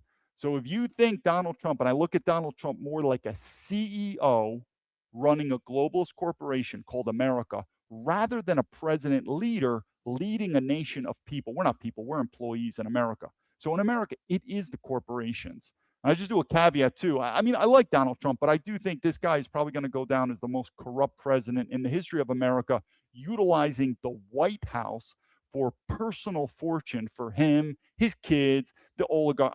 He's just a CEO. And I say many, I don't do a caveat. People are like, David, are you regretting voting for Donald Trump? No, I mean, what am I going to vote for Kamala Harris? I mean, the problem is this is the illusion of democracy. You know, no Democrat sounds good. None of the other MAGA, JD fans. It is what it is, people. This is the best we have, and this is the illusion of democracy. You get choice A, you get choice B, and they're both working for the same corporations. But anyway, back to China. I'm telling you, money is not going to rule. And here's another caveat too with the Chinese government. Trump has been in government now. Remember Drain the Swamp? How many people have been sent to jail? At least we're going to say high level. I mean, who knows? Politicians, senior business executives. I don't know. I really don't know. So this whole Drain the Swamp, remember the Jeffrey Epstein files? Let's move. But, if we're going to have a government that's going to tackle corruption, sooner or later, the American people, way back in the days of the medieval days, you want to see public hangings. Well, if we're not going to see public hangings, well, then we're going to want to see convictions. Who's going to jail? I haven't seen anyone yet. Guess what? In China, oh, they send them to jail. You see Xi Jinping. Now, you might say, well, Xi Jinping's not necessarily doing that for corruption. He's doing that to consolidate his power. Okay, I mean, I'll buy that for a dollar. I'm not going to argue, but people are going to jail. You're talking high-ranking officials. They will be sent to jail. No one's been sent to jail in America. So again, why? I think money rules. So before we go into tech, I want everyone to understand that concept that in America, the private sector, public corporations, they are the ones that are really having the power in America. Where China, it's the government. Okay, now with that done, let's talk about technocrat, social media, social credit scores, everything like that.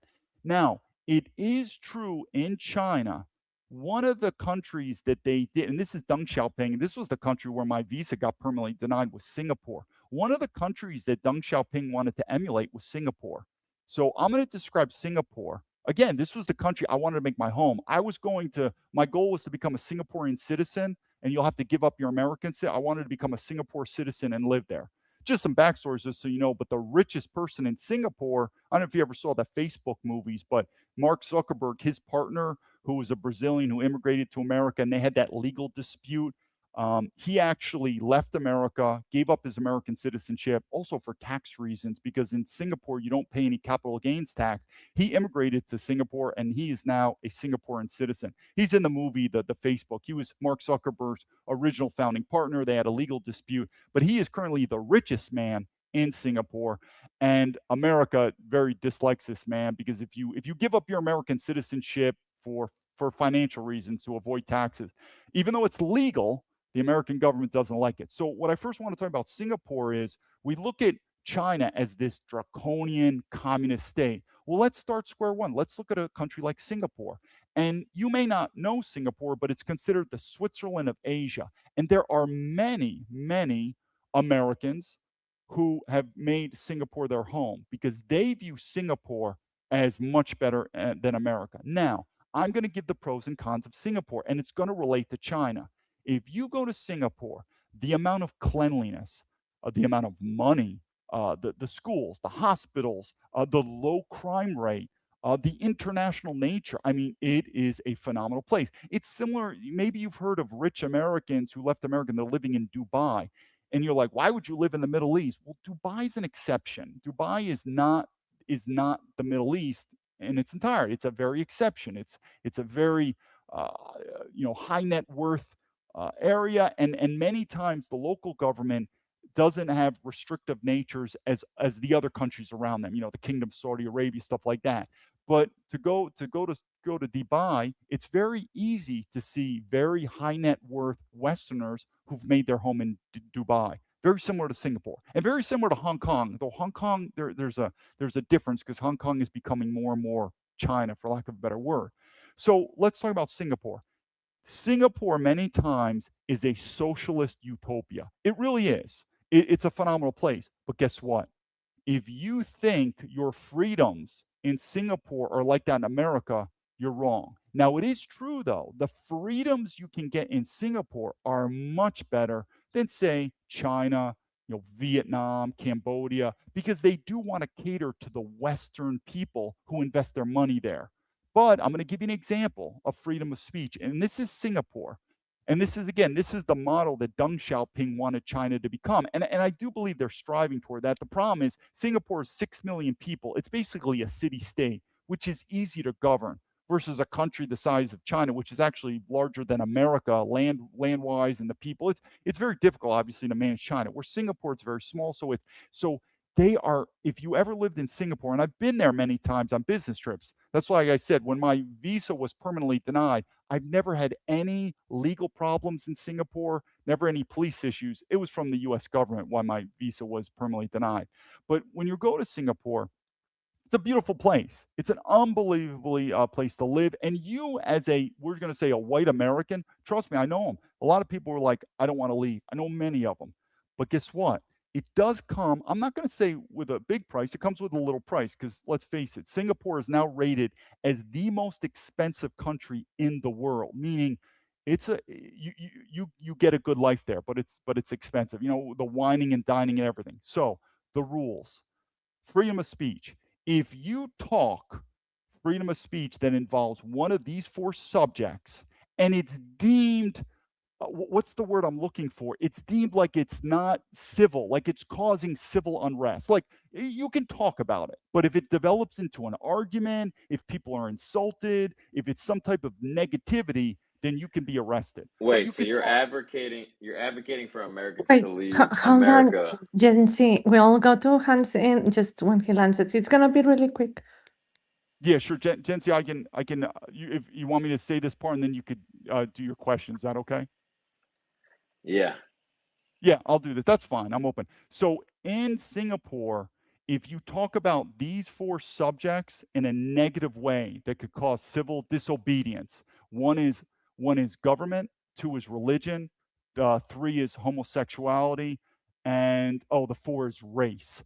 So Singapore, great quality of life, but your freedoms are not is going to be as high in some ways as America. But that is some way a social So utopia you're that China's advocating wanting. for Yeah, go ahead. Americans to go to Singapore instead of just defending the homeland, right? Is that what I'm hearing? I don't think he's saying No, that. By I'm the way, just David, No, that was Eduardo Savern you were referring to, the Mark yeah, Zuckerberg's, well, yeah. one of the founding partners of Facebook that took off to Singapore to avoid capital gains taxes because his IPO like shares, David, well, his you're shares were you're going to an go public. American, right? Yeah. Well, Gen Z, first, I welcome your free speech. I'm going to give you a West Point lesson, and that is Yeah. critical thinking. Hey, I Think before you appreciate speak. I never advocate, but it's okay. But keep going. it. No, but you're an I mean, if you American. want to, but I've said if you want to leave No, but that's America, fine. it's But your you're an freedom. American, And correct? yeah. So why are you advocating for another country other than defending our own? I don't Well, understand. okay. So again, Why are you critical, even talking about another country then? I mean, we're talking about Chinese yeah. technocracy, Well, Gen Z. Yeah, but I think Well, okay, Gen Jen, you Gen Z, I'm gonna push back. Do we have freedom of? I'm not allowed to talk about another country. I'm a well, military I think veteran, so you aren't there's a difference necessarily between I don't think advocating you're and talking. highlighting the actual country that actually matters. That's my pushback to you, sir. Okay, and the country that matters is America, correct? No, I think the one you're maybe not, shooting on is Israel, right? You keep talking about China and all this other shit, but you don't actually talk about Israel or any of the, the influences that they're having on our country.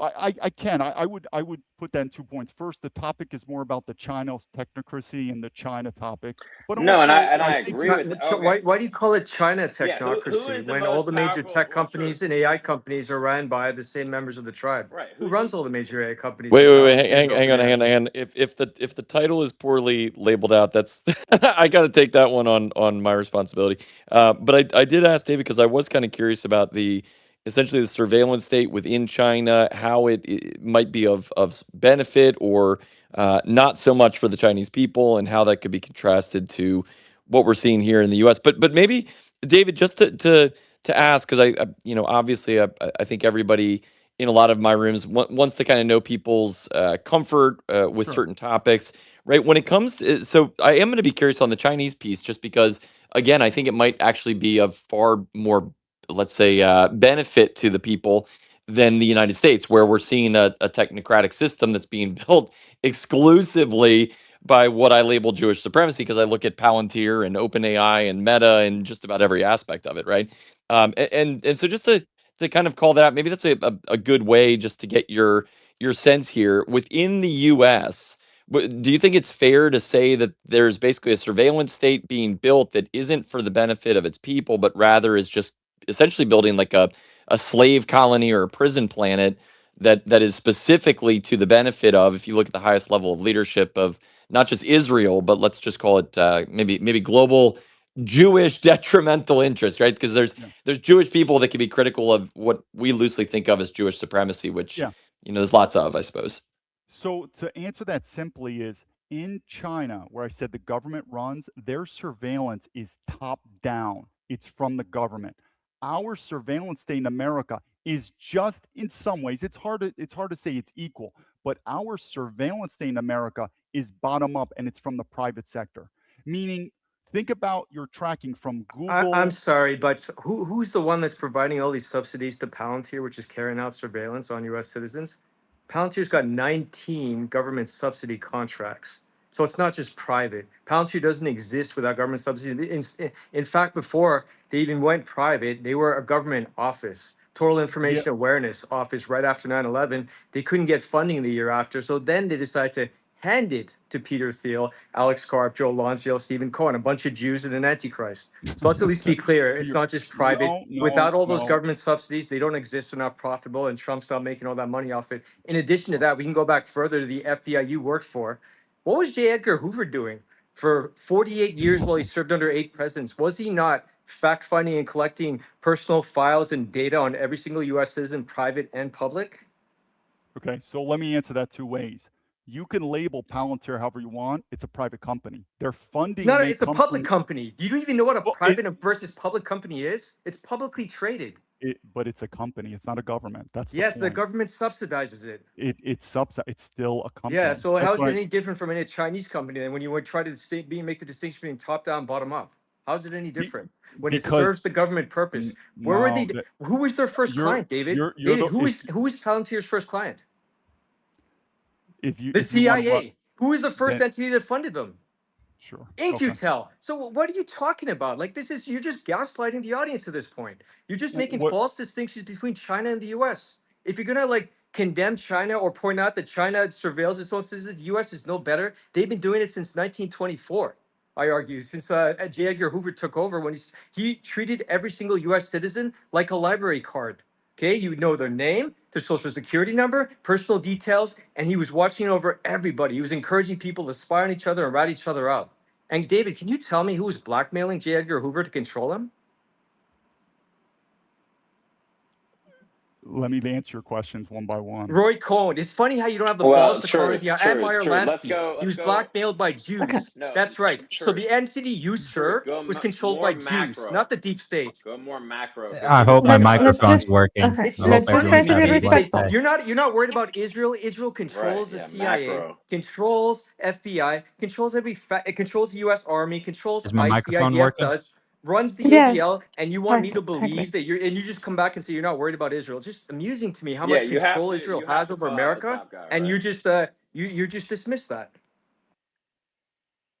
Well, I did say in the beginning, if I said what is the biggest insider threat, I mentioned It's insider Israel. and external. It's both. And now they want to merge the U.S. Army and IDF. So it's going to be external. It already is external. There's U.S. presence in Israel right now, as you see. Right. There's 5,000 special forces there that consult Okay. for Israel there. Truth. They're Americans. Okay. Let's talk leadership. Then what's the solution? What's the solution? I've already mentioned solution many a time, but you'll never No, mention. You boycott let's every single say one of their it. systems, including the political system, the Well, financial say I system, it. love and the talking healthcare about system solutions to if we're on the remind solutions individuals part. that they have agency. There is no political solutions here. Let's at Then least what? be clear Then about what? that. Then You what is create an the alternative solution, system of Truth? life Well, real outside of quick, what the Truth. government's All right, created. so Christopher, you agree that moving forward, if we're talking about direction and moving forward, we have to name the issue.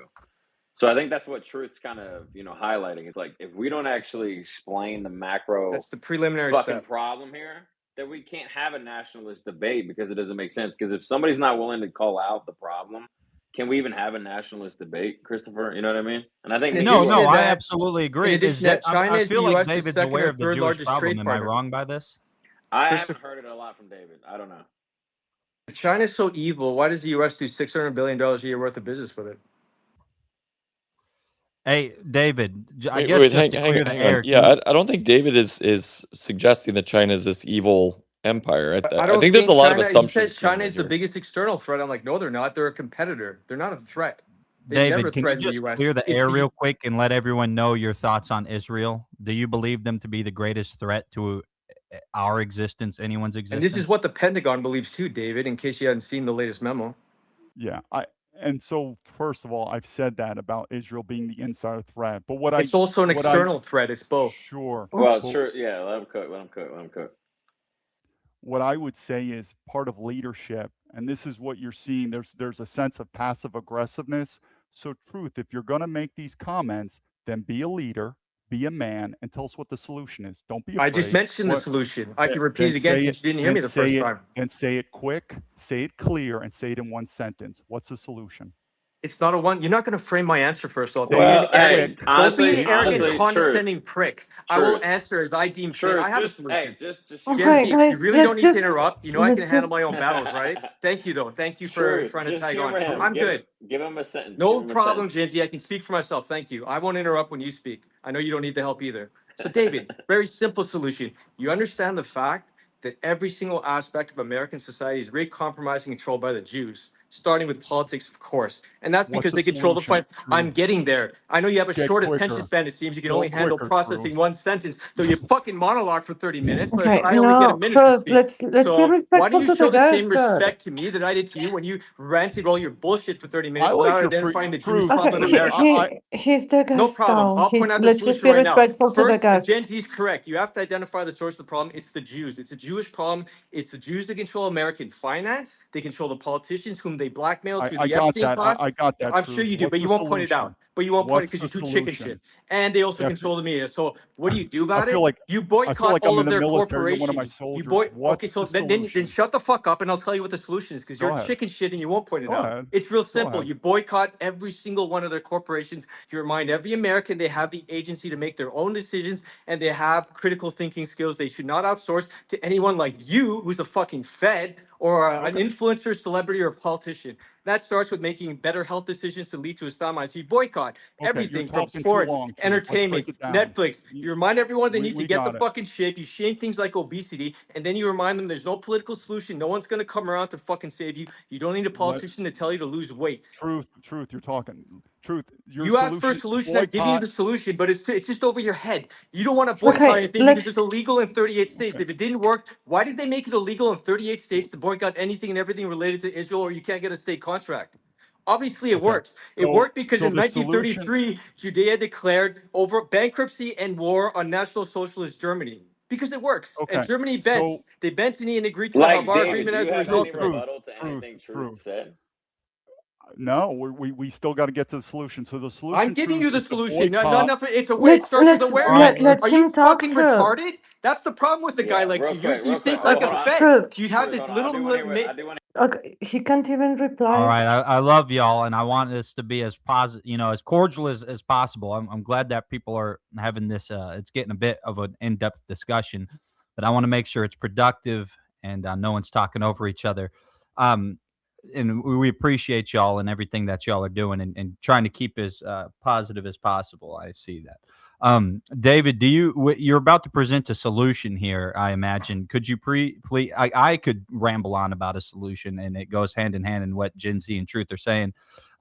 Could you please give us what your idea of a solution would be, David? Sure. So let me recap first. Truth said the problem is boycotting Jewish goods, Israeli goods. Okay, so we have that. That No, doesn't I really said if say that's this. a solution. That's not the problem. The problem is Jewish supremacy. It's Yeah, Jewish occupation of the country. They own everything. That's the problem. yeah. Solutions, So you boycott everything they own, so you run their businesses in the yeah, ground. If people and how stop do you consuming their boycott? goy slop, from their poisoned food to their shitty subliminal messaging in Yeah. their movies, those businesses eventually die off because they don't have a consumer anymore. You Okay. boycott the porn Okay. industry. You Okay. boycott OnlyFans. Boycott Okay. everything that they run. And But everyone needs to Truth. know that it starts with the men that have to Okay. lead, Truth, like Truth. Gen Okay. Hold on. Z. Let him. Okay, All Real right, quick, real quick. David, go ahead with let's your let's solution, not Yeah. please. interrupt David. Okay. So Truth, your solution then is to use voting to get this done, meaning through the No, No, voter real there's quick. no Hold on, voting. policy. See, you don't listen. This guy doesn't hold on. listen. Truth. You don't Hold on, listen, Then man. what? That's the problem here. This Before is why Truth, I'm So right over are your we hold going head. to on. do? Are we? All right, it's getting a little crazy. No, Truth did say that we can't vote our way out of this. Please, David, without trying to reframe or re-put into the words of Truth, could you just provide a solution? No need to bring up anything that anyone said. Sure, there's only 3 solutions you're going to need to do. It's going to be 1, 2, 3. Lead, follow, or get out of the way. Get out of the way is you're going to need leave the country. 2 is you're going to follow, and that is possibly follow a guy like Truth. Maybe Truth is going to lead to victory, and that is can also be you're going to go and live on the grid outside and just watch the storm go by. Or follow, you're going to have to go to state politics, and it won't happen without guns and ammo. The federal government will not work. If you think voting's going to work, it's not going to happen. This whole thing about boycott Israel, you're never going to get collaboration from 350 million Americans. The That's the future is defeatist state attitude. I politics. focus on Gen Oh, Zs. wait, I don't give a okay, fuck wait. about the boomers and Gen Xers like you. You're a lost cause. You're hopeless. You don't Okay. understand Yeah, what the I solution think is. Let that's me the Okay, let me You problem hear. is don't that David understand. is just too Because David is too old. He doesn't get it, bro. okay. this is All way right, over his so head. David, Let's David, not are you add aware? him. Let me wait. Just I'm trying to keep it going here. I want to ask some productive questions. Please forgive me for keep on hitting the mute button. David, so you said leaving the country is a possibility, or living off the grid and letting the storm go by is a possibility. You said and then you I'm not sure what your third option was, I guess, and you're saying that that these were the ways that we would fix this is the solution to leave the country or to live off the grid? Yes or no? There's a third one, and that is state politics. So federal politics at the federal level is done. You're going to have to go state politics, and this would be secession. It won't happen without guns and ammo. All right. So the third option is guns and ammo along with state politics, you're saying?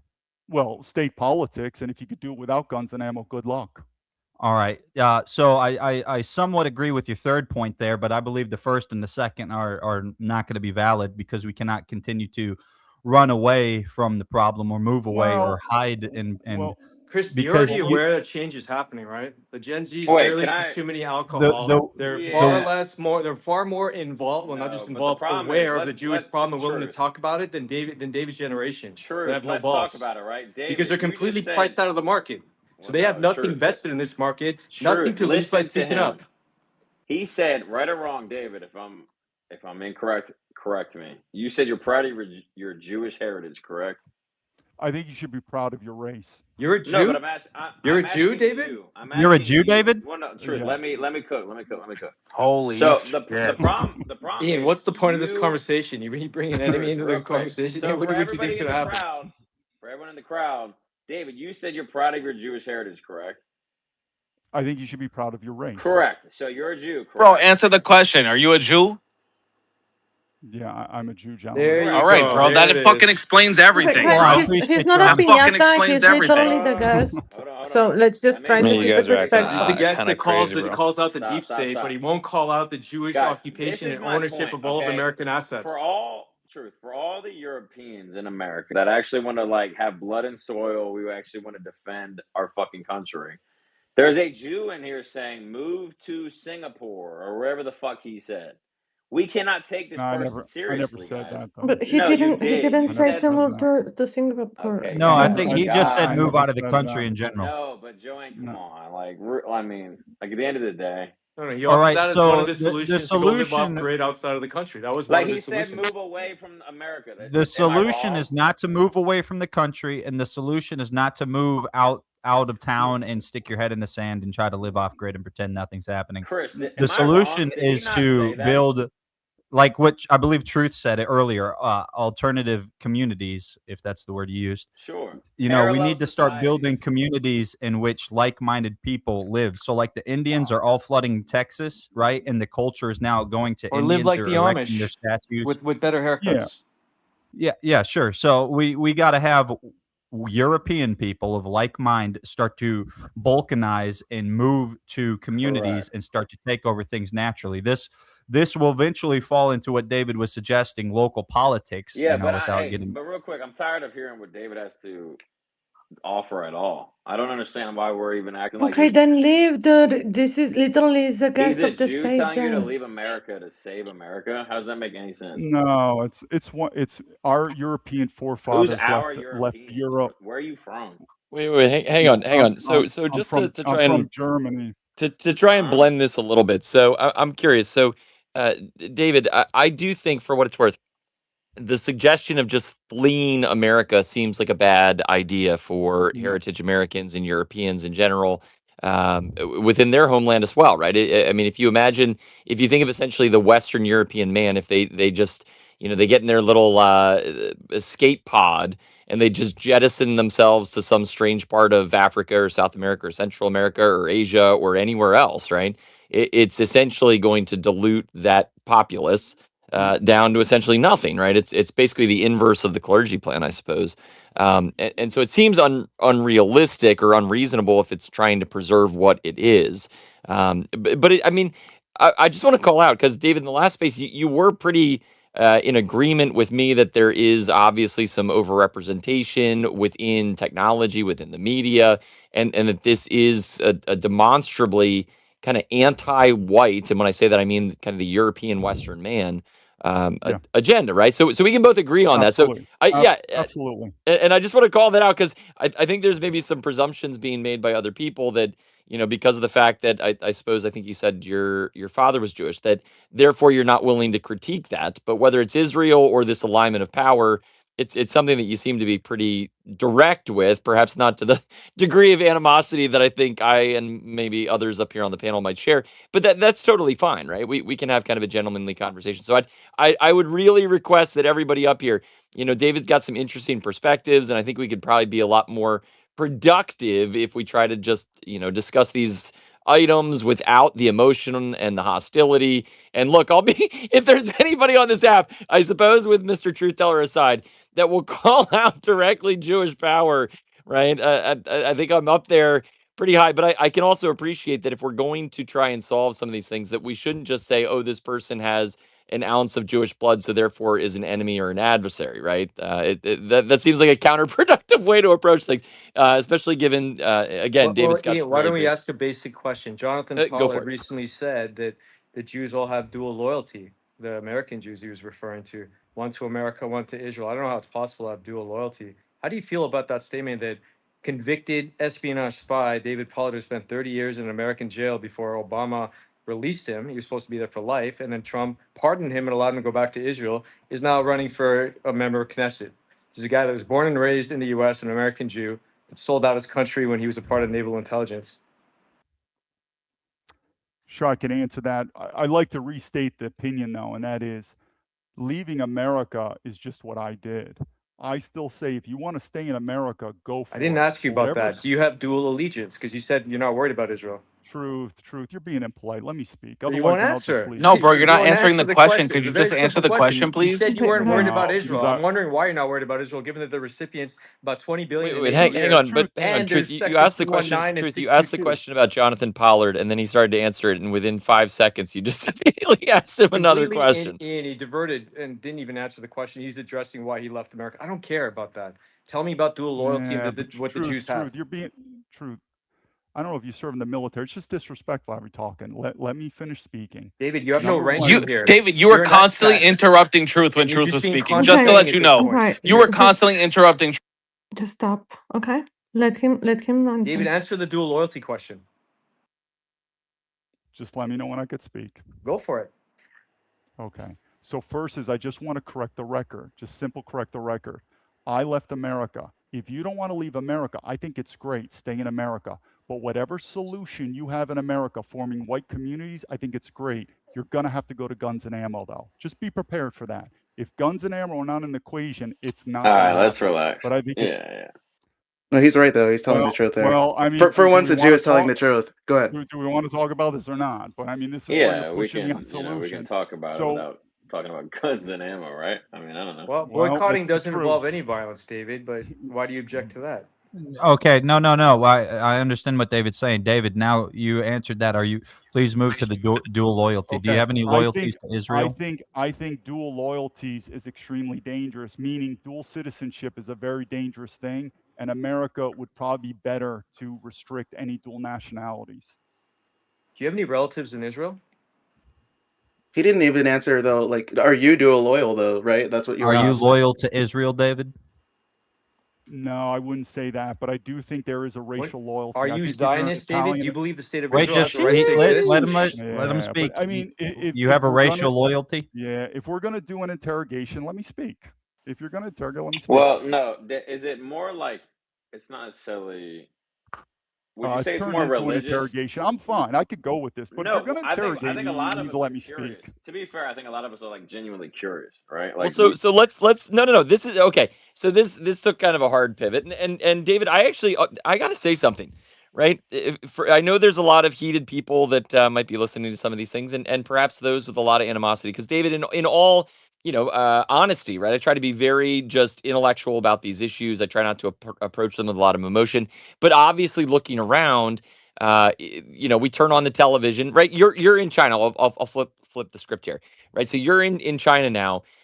You imagine you turn on the television and every movie has the Chinese guy as the weak villain or the homosexual and a black guy as the hero, right? Every commercial is a black guy with a Chinese woman. Every dot dot dot dot dot. You can imagine that after some of this, people watching the television in China would look around and be like, I wonder why this is happening. And then they'd look at their elected officials, and if it were to be that there was a group of people that were just demanding that they do X, Y, and Z that's against the interests of the middle class Chinese people, they would start to get frustrated.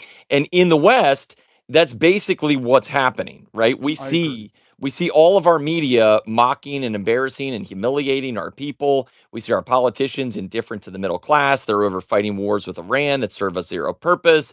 As every piece of technology, I mean, we even saw Nikita Bier step down from X rather abruptly. He's Jewish, of course. And the three people that are cited, the guy who's running all of the mobile engineering, he's not only a Jewish guy, but he's a overt Zionist who celebrated the death of the Palestinians in all kinds of mocking ways, right? So we see these things, and I say that just to set the stage. It can be emotionally, I think, I hate to use this term, but triggering, right?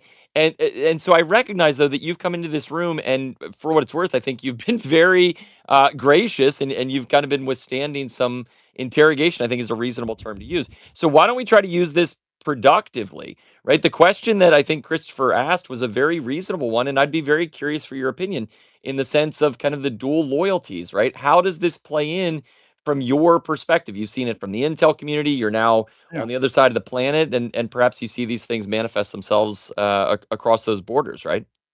Sure. I believe there will always be some type of racial loyalty. So the point is, when you have Chinese citizens that immigrate to America or the West, there's always going to be loyalty to their fellow race. I believe that even an Italian American growing up in America still is going to feel that Italian blood, and he's Are going to Italians and feel. Chinese blackmail American politicians to get their own released, like what happened to Bill Clinton when he was forced to release Mark Rich? Continue, David. So that racial bond is going to be formed in every race. I think that what's interesting in America is that you could say the Italian and maybe the Irish are probably the only white people that could have a little bit of that white identity, but for God forbid a German or a British. So I've But always why said is that that, right? it's because of the downfall of the white man. I mean, there's no doubt about it. Our Well, founding. okay. I mean, that's. Go on. I'm not going to cut you Well, off. I mean, Keep I going. No, don't no, know. no. Keep going. Keep going. Keep going. Saying the But the downfall of the problem. white man. Who subjugated the white man? Who put the white man in the position he's in today? Sure. Let him Who's the cook, and one then writing all the books we'll about how rebuttal. terrible the white man is? Yeah. The problem that I see is we can complain about the problem, but you got to focus on the solution. Now, one of the things I've said is there are men, and you don't like this option of leaving America. That's fine, but it's like working in a corporation where you're basically getting shit on, and you're saying I'm not going to take this anymore, and you quit. If you don't want to leave America, that's fine. But what you don't want to do is 10 years down the road still be with a guy like Truth who's just yakking his mouth All right. Well, complaining. let's Truth, relax. take charge and lead. Take charge and lead. Yeah. That's So what you I don't. say. You So think if you're going to stay, David? Do you agree with the concept of boycotting? You're Do you think so that cooked. boycotting Well, doesn't work, David? may I chime in here?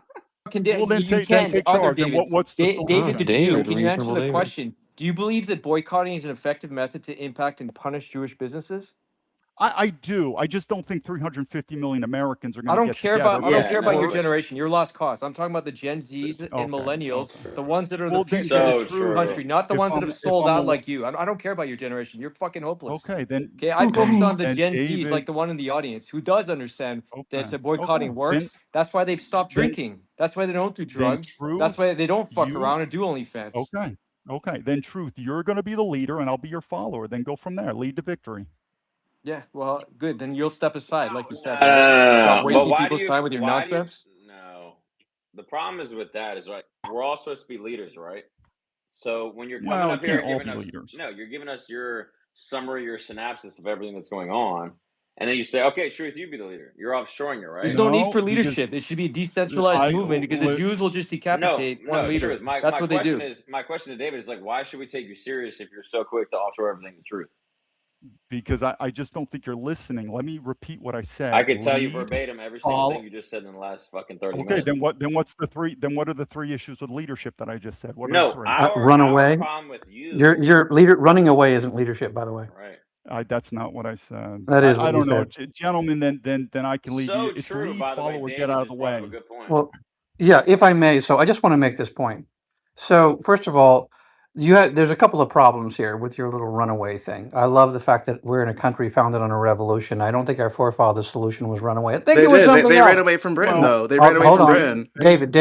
If you want to be an intellectual, try. Europe. Hold on, you got to be able to listen as well as Okay. you talk. Okay. Nope. So let me just make this point.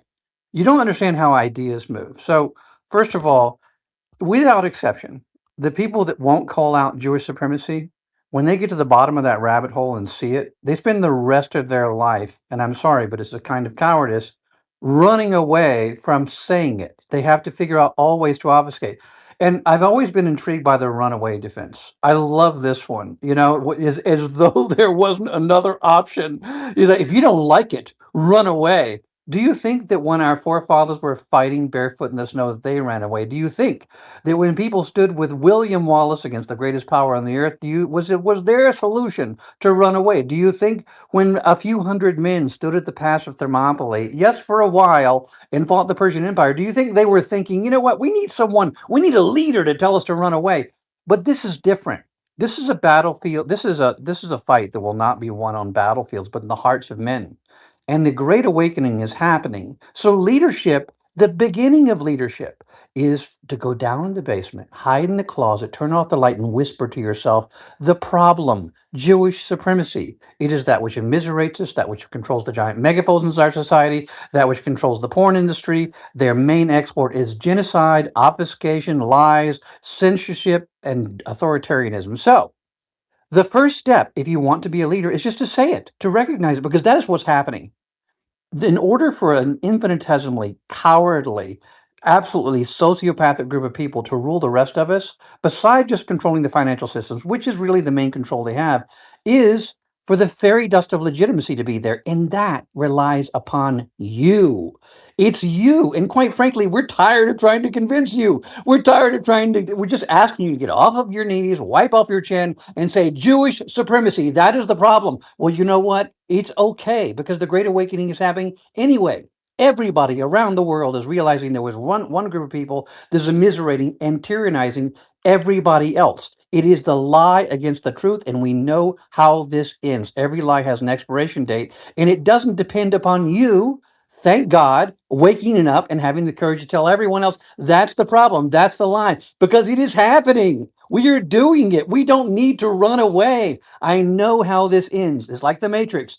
I'm going to tell you. We know how it ends. It's up to you what they do. You can go tell them if you won't tell us, because we are not going to take it anymore. We are going to emancipate ourselves, and how are we going to do that? With the truth. Jewish supremacy is the problem. The answer is emancipation from it. Okay. If I can respond, just let me know. Of course. Okay. For David, thanks for the comments. One is our European forefathers left Europe, so people do leave. Second, I'm not advocating that I left. No, I just he's said a right. person. Don't laugh. That's true. They were cowards by everyone here's definition. They didn't stay in Britain and fight. Did Yeah, they? No. but they Okay. No, didn't. no, no, They no, no, didn't. no. Let's That's not They true. just didn't okay, flee. guys. Let's just They Who let just him said talk that? Who for just like said that a last they minute. sentence? didn't Yeah, so flee so to here hang on, hang America. on, hang on, hang on, hang on. So now I'm gonna I'm gonna mute the circus. I think it's the first time I've hit the button in this space. So here's what we're gonna do. We are going to allow people to engage with David, because that's a productive way to have discourse. We are gonna have people ask questions, then David's gonna be able to respond, and then we will go to another question, right? We will do this like adults, so that 5 seconds in or 10 seconds in, David doesn't just get interrupted, because then we just go on to different things, right? So let's try. I think we all love one another up here, and I think we can get somewhere. And Dave, I think the two Davids can have a nice little back and forth, perhaps.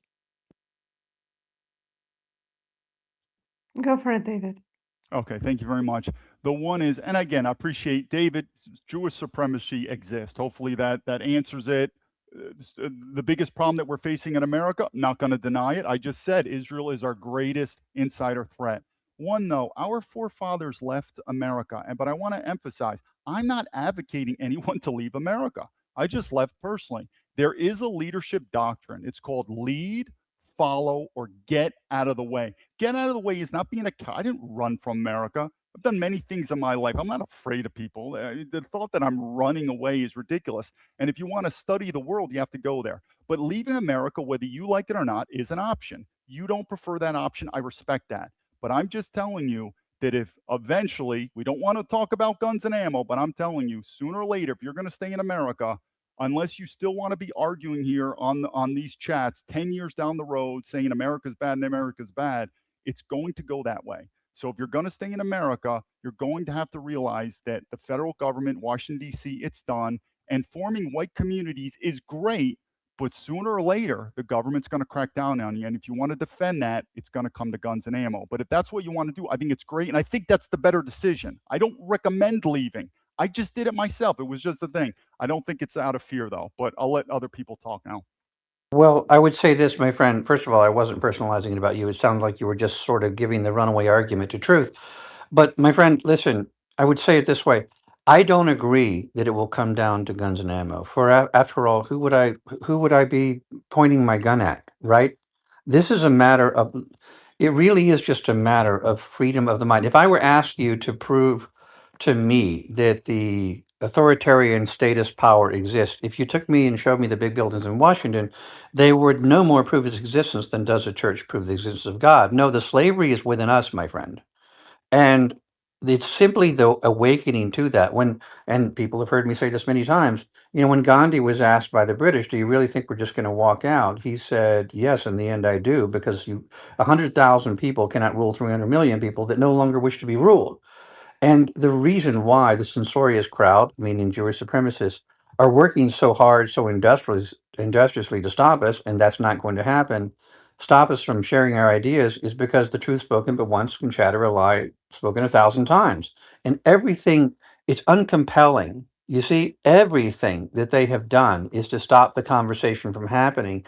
The reason why they, not us, have been thrown out of 109 countries over 1,000 times is because eventually people awaken up to it. They figure it out. They figure out the con, they figure out the magic trick. And once they do, I respectfully suggest that it is not a matter of guns in the street. We outnumber them so formidably, we wouldn't find anybody to shoot at. It's simply us no longer believing in their right to rule and insisting they don't. I mean, how would even a politician? I mean, now we see they're countervailing. We see that they're pretending that we don't exist. These are the last throes of Jewish supremacy. It is coming to an end, but not by guns in the street, but by a battle of ideas. Okay, just a quick response. If I'm wrong, David, I will admit I'm wrong, and I hope you're right. I still think the history of mankind is filled with violence, political changes with violence, and that's what I think. I could easily be wrong, and when I'm wrong, then I will happily admit you're right. But I think America, filled with 350 million diverse people, I just don't see the word we. I don't know who is an American. But if I'm wrong and you're right, then congratulations, you're the leader, and I'll be happy to follow you. Well, that doesn't make me the leader. I'm simply a man that's looking at reality and recognizing the truth. I want you to think in terms of the Reformation and the Counter Reformation. When the Reformation happened, oddly, there was another Pope Leo at the time. When the Reformation happened in 1517, they were protesting the ecumenical authoritarian power of the day. And I'm not comparing this to the Catholic Church of today, by the way, but of the day back then. And it was absolutely authoritarian. And you couldn't, I mean, they'd burn you at the stake if you questioned it. Just the same sort of heretical thinking as Jewish supremacists do today. Well, those people called themselves Protestants. They were protesting. And the Counter Reformation was brutal. All right. All of the stuff they did, the mass number of people they killed, having the powers of the state to put their foot squarely on the neck of people. Well, how'd that work out? Are there Protestants today? Yes, there are. Why? It's the ideas that ultimately win the day. It's because they sway the minds of men and the hearts of men and the millions and the tens of millions. And again, I just want to say this again, in order to have that dominion over so many people, for them to control not just your few cubic feet of flesh, but that of hundreds of millions when they are so few, they have to have that air of legitimacy. And how do they do it now? Well, they have cradle to grave indoctrination. They control our educational systems. They control Hollywood. They create this devil's roost that their power doesn't exist. But the problem is that only lasts for so long. I'll turn this question back to you. How could, given that apostasy is on the rise and they're doing their level best, they're doing everything they can, the cinema of them, the cinema of the political state and them, and they own all the intelligence agencies. There is just one intelligence industrial complex now comprised of MI6, the CIA, and Mossad, run by Jewish supremacists. Given that they're doing everything they can do and they're losing people, apostasy is on the rise. How do they get that back? What do they do to reclaim the power that is evaporating? Well, I would say they still have the power. I mean, that's why we're talking on here where there's disgruntledness. But again, I look to our history just like America was formed through a bloody revolution. If you're correct, then more power be it. I mean, you have a better solution if it works, meaning nonviolence change. I'm just looking at history throughout the entire world to include all different countries. If I was at a casino, I'm betting on guns and ammo. That's how it's going to be. But maybe I'm wrong. Maybe it's not going to be that way. But I do believe that there's going to be some type of revolution, some type of change. It's usually coupled with violence in terms of history, but I easily could be wrong. And maybe you're right, and I'll admit that I'm wrong and you're right. I have a question for you, David. Who do you believe you were bringing up globalism and communism in the beginning. Yeah. Who created that and who pushes that? Yeah, I'm not sure in terms of the history right there. I mean, you could. Oh, yes, you are. Come on. We'll just go to the Jews. I mean, I think the correct is let's just destroy Israel and nuke them. I mean, no, but now we're talking. Now you're speaking my language. Whoa, denounce all violence. Mossad, I want to be very clear cut. I denounce all violence. I push all intellectual and spiritual solutions. Just want to be very clear. It's funny to me that you have a Fed on here that's Fed posting. That's we very just want you to be honest, brother.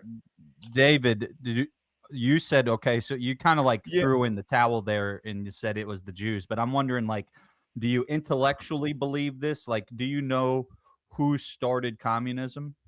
No, I think you probably could have a better definition than me. Well, I'm just a peasant, but I would say, do you know who wrote the Communist Manifesto? I think you already know. You've got to be fucking kidding me, dude. Yeah, no, I'm asking you just to understand what your thought process is. Forgive me, David. Well, I think, but what are you trying to discover with the questions? Just tell me, what are you trying to discover? I'm trying to Why don't you just answer it straightly? Answer it straight. I'm asking for your thought process. Because, gentlemen, I came on here to speak. It's turning into interrogation. I can work with this back and forth, honestly. But if you're going to interrogate, you're going to get pushback. That's all it is. So if you're going to interrogate, I'm not trying to be an enemy here by any means. And that's fine. Just tell me, what are you trying to see? I'll say you're probably more knowledgeable than me. Questions to understand your perspective. He's trying to see if you have any balls to just honestly answer questions. I'm asking for your perspective. Then ask the specific question, and I'll give you a specific answer. So who answer. wrote the Communist Manifesto? I don't know. That's simple. Was that all you're trying to discover? Dude, yes, you do. No. Well, listen, don't say that. I'm going to go off of his answer. He doesn't know, and that's all right. So, because I don't expect everyone to know everything, that'd be bananas. So, Karl Marx, he wrote the Communist Manifesto, and communism is a Jewish invention. Okay, but what were you trying to discover with that question? I would say Marxism. I was just trying to discover your perspective. That's all. Okay, but if I said Karl Marx, what would that have been? Did you not?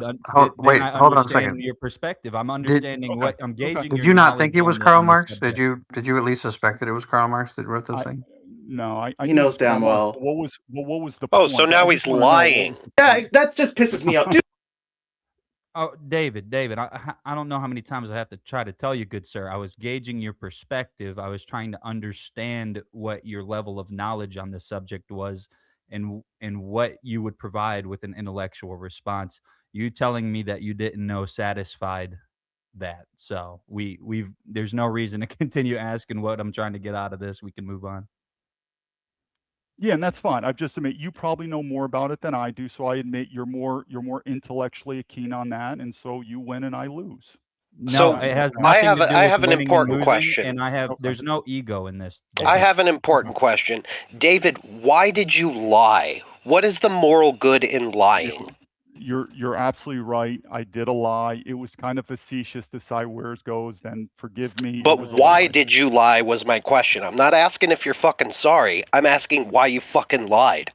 Yeah, but I don't like to be because it's turned into an interrogation right now. This is not. Is this how we want Well, to if I proceed? may, David, Yeah. part of like intellectual Yeah. exchange. So, who invented cross-examination? His name, I don't know if anybody's ever heard of him. You can pretend you don't know his name as well. His name was Socrates, right? And the intellectual integrity of that is, and of course, I could do it with truth since there's areas where he could certainly best me, or Ian, or a lot of the people here. And so, you have to be willing. You have to be willing to submit yourself to cross examination. And the moment that you deceive or dissemble, no one is going to take, and I'm saying this, in all kindness, no one is going to take you seriously as an intellectual if you won't submit yourself. And I do it when someone says, okay, well, let me ask you questions and I'll just answer them. I only know the truth, right? An intellectual debate. There's really no such thing as a good lie. Sure. I would just say it's turned from an interview to interrogation. I could do it. That's fine. But we have turned into interrogation. I'm fine And to your take answer Some is would to calls. lie? some would say an interview and an interrogation is the same thing. David, you said that It's 6 actually Well, times now because Actually we're you true. being can do it. vocal. Then why Well, don't no, you just fucking do it and interrogative stop whining That's like a why the Jew? police Just interview fucking you. do it. Shut the fuck up and answer the question instead of stalling, Yeah, but deflecting, and Okay. gaslighting. Mamma Let's Try mia. just that for a try to change. stay I know that your Hang respectful. training is on, an hang on, hang FBI on, hang on, hang on, interrogator hang to on. be able to bullshit D- people professionally. Okay. So am I. I have a black belt in blue shih tzu, and I recognize it when I see it. Just because he's speaking in a monotone, seemingly respectful manner, he's still lying to the entire room. It's the most Because that's what disrespectful Jews thing are he can wired to do. do. It's in their DNA to just lie incessantly, pathologically. It's in your blood. All right, can I ask you another question, David? And by the Again, way, Karl this Marx, is Moses Mordecai Levy, the descendant of rabbis, Talmudic rabbis. Do you know where he got the precepts from? Because Jews don't come with anything original. Moses Hess, the author of the book From Rome to Jerusalem. He also, of course, wrote the same precepts for Zionism. That's right. Zionism and communism both derived from Judaism, from rabbis and Jews. David, the biggest threats to America, externally and internally. You are the problem. Your people, your tribe that fucks everything up, and that's why you've been kicked out of 109 countries 1,034 times. It's the Jews that are the problem, not China. well, I all would right. say is focus on the solution then. I've already mentioned the solution, the I, same one Judea I, came up with. Okay. I Boycotts. agree. But it's Boycott anything and but it's everything related to the Wait, let me Jews. ask David Everything. another I question want to because burn he all was your in the fucking FBI. businesses to the ground non-violently by not spending a fucking red cent on it. I want everyone to do the same. Hey, It'll take Jew. time. I'm not saying and it's a solution that and gets and implemented overnight. David, the problem with you is you don't want to recognize the fact that Jews spent decades, centuries establishing these current institutions in place. They're not going to get taken down overnight. And I'm not boycotting arguing will with take you. some time, but it pisses the Jews off. Okay. It pissed off Netanyahu, and that's why he was the one who reached out to both the Rockefeller Foundation and George Soros Open Society Foundations to do something about this international boycott because it was going to be a huge problem for Israel. And that's why they were able to lobby politicians to ban it in 38 states. But your sorry ass doesn't have the fucking balls to admit it's a very effective method to burn Jewish businesses and punish Israel for all the crimes it commits. Israel Well, and all of the fucking Jews like okay. you. Just like Right. the, Let Well, me the Alvin let me Kron ask guards in David the a question CIA who because he's an authorized FBI. torture in Abu Ghraib and Camp Buko. That was a fucking All Jew right. that did that. And there was Michael Chernoff, another shit Jew, that said it was okay and legal to commit torture. Okay, it's All you right. guys that have fucked up America's reputation around the world. All okay. right. I Well, want to let ask me David a respond. question because he's an FBI whistleblower. Christopher, are you And going to let me respond to that? well, I don't know. I'm Can trying to you, keep it David, or are you productive. I'm scared trying because to you're ask being productive interrogated? questions. Are your Okay. fucking feelings hurt, David, or do you actually have the balls to fucking answer without crying like a little bitch? Okay. Can you answer, Ian, David? That's the question. There's the a lot of space is anger going in to that man. crash. Do you need to look for your balls because the Okay. fucking rabbi made me cut Truth, them off when he was What's, truth, doing the yeah, circumcision truth. and truth. One sucking second. Let him reply. Thank you. Wait, Ian, because you're so proud of your heritage and your Jewish. Okay. Ian, the space is going to crash. Oy vey. did you hear that, Ian? I think your space is about to crash. He has an audio issue. Oh, thank David, you, you sir. like Mitzvah Baba, the rabbis do, committing pedophilia on little kids? True. Do you like that about your heritage? That all fucking pedophiles? Okay, truth, just respectful, dude. Or Just I'm just sticking Yeah, to him before the space crashes. Let him know. sure. You just like your Well, heritage. All your fucking rabbis are pedophiles. How do you feel about that? well, truth, I would say is hopefully there's a lot of anger in you and that hopefully you achieve victory on it, but hopefully Hopefully your there's rabbis can action. stop spreading herpes too, right? By stop sucking baby dick and then selling foreskin on the market for 30,000 a pop. All right. All right. All right. It's getting crazy. I'm trying to keep a productive conversation. I appreciate the passion Getting that you have, crazy. Truth, and that you fight for our people with that same passion. God bless you, David. You're Because an nobody FBI else will, whistleblower. Christopher. Nobody I else know, will. They sir. all operate with a muzzle because they live in fear of this fucking kike Jew that wants I to hear just you. lie, I'm not deflect, and afraid tell of everyone to anyone, leave and just you give know up. that. And But oh, pull look, out your gun and he's commit the violence guest. and end up It's in like jail like inviting someone to J6. your house and then attacking it like it's Yeah, the problem crazy. is you invite a I'm Jew just to your Right. trying house to and he be takes over, and then respectful then he'll and give have you like back an honest 10%. conversation. But And can I That's say I'm something? okay fine. with the back You and invite the Jew forth. over to your house and he takes it over, just like they did in Palestine. Hey All guys, Okay. right. can I? David, you were an FBI whistleblower. What was your experience with the 9/11 Twin Towers, and who do you believe was behind it? And names, if you could name some key figures, good sir. Well, again, I didn't work those cases, but obviously I think you're getting with the conspiracy with Israel. I'm not going to deny Conspiracy, that. yeah? Who are the dancing He Israelis? Who are said the he's not Israeli going to art deny students? it. Who is I'm Larry not Okay. going to. Silverstein? Conspiracy, yeah? Sorry, but True. We're good. We're good. listen, David, again, if you want to have, I mean, there's no reason, I'm sorry, I can't carry on a conversation with someone who doesn't have intellectual integrity. Just state your own thoughts. If someone says, well, who do you think did 9/11? Just be He's honest, here to just defend the Jews. Can't you what, understand that, David? He's yeah, never going to I'm tell any truth. He truth, says I'm deep way state. ahead of you, buddy. Okay, so just David share lives the in fear of his own people. share the truth. Okay. I feel like I know this. I know I'm talking because I recognize the sound of my voice. I'm just saying, like, if someone asks me, it's not up to, I say the truth and it's up to other people how they deal with it. So the other David, the one that's not me because I'm not schizophrenic, the other David, I would just say, just have the courage to speak the truth. Just don't worry about what anybody else thinks. The veracity of a given point is not dependent, after all, upon the number of people who subscribe to it. Just share your thoughts. Just have the integrity to share your thoughts, or just say, I want to keep that a secret. Just be direct and honest. Just all of the intellectual heroes throughout history, too, without exception, have all operated in the same way. Okay. David, can you repeat what I answered that question so that way we know Well, it's he's going to being be sincere, by the way, properly? too, David. Like, just like Dave, Baumblatt, or how you say it, your name. Anyway, Well, David I'm Nietzsche sorry, is but being obfuscating. sincere. Go ahead. Yeah, yeah. So I'll ask you the question, David. Who do you think perpetrated 9/11? Who do you suspect of it? I guess. Sure. Well, there's been some communication issues on here. So if you could repeat, David, what I told truth, Well, or I no, think Why? no. What? Listen, No. we don't need a stenographer. I'm asking you. I well, am then you're not listening, David. okay. Okay. I Well, just hold answered that on. Hold question. on. Pardon me for not David, I'll hearing play you. that role. I'll be over here. Click, click, click, click, click, All click, click, right. click, click, click, Okay. click, click, click. So for my benefit, if you wouldn't mind, if I didn't hear Okay. so well, tell me who it is that you suspect of participating in 9/11. I would say probably Israel, Okay. I mean, I would say that too, and but I I don't think know. I don't have any right. concrete proof. But if I had to, because again, I didn't work that issues in the FBI. I had friends who worked it. I would say one, it was an inside job. Number one. Hmm. Two, if you said it's Israel, I have no proof, but I'm not gonna debate you on it. I'm gonna say reasonable to me. That's as much as Well, I what can do say. I don't have you? any I other appreciate information. that very much. What do you think about the fact that, or I'll leave myself in your safekeeping on this one. Isn't it true that the FBI, after they interviewed the dancing Israelis, and I Mhm. think held them for like 5 months, and then released them? Well, we have never, and I checked this with AI.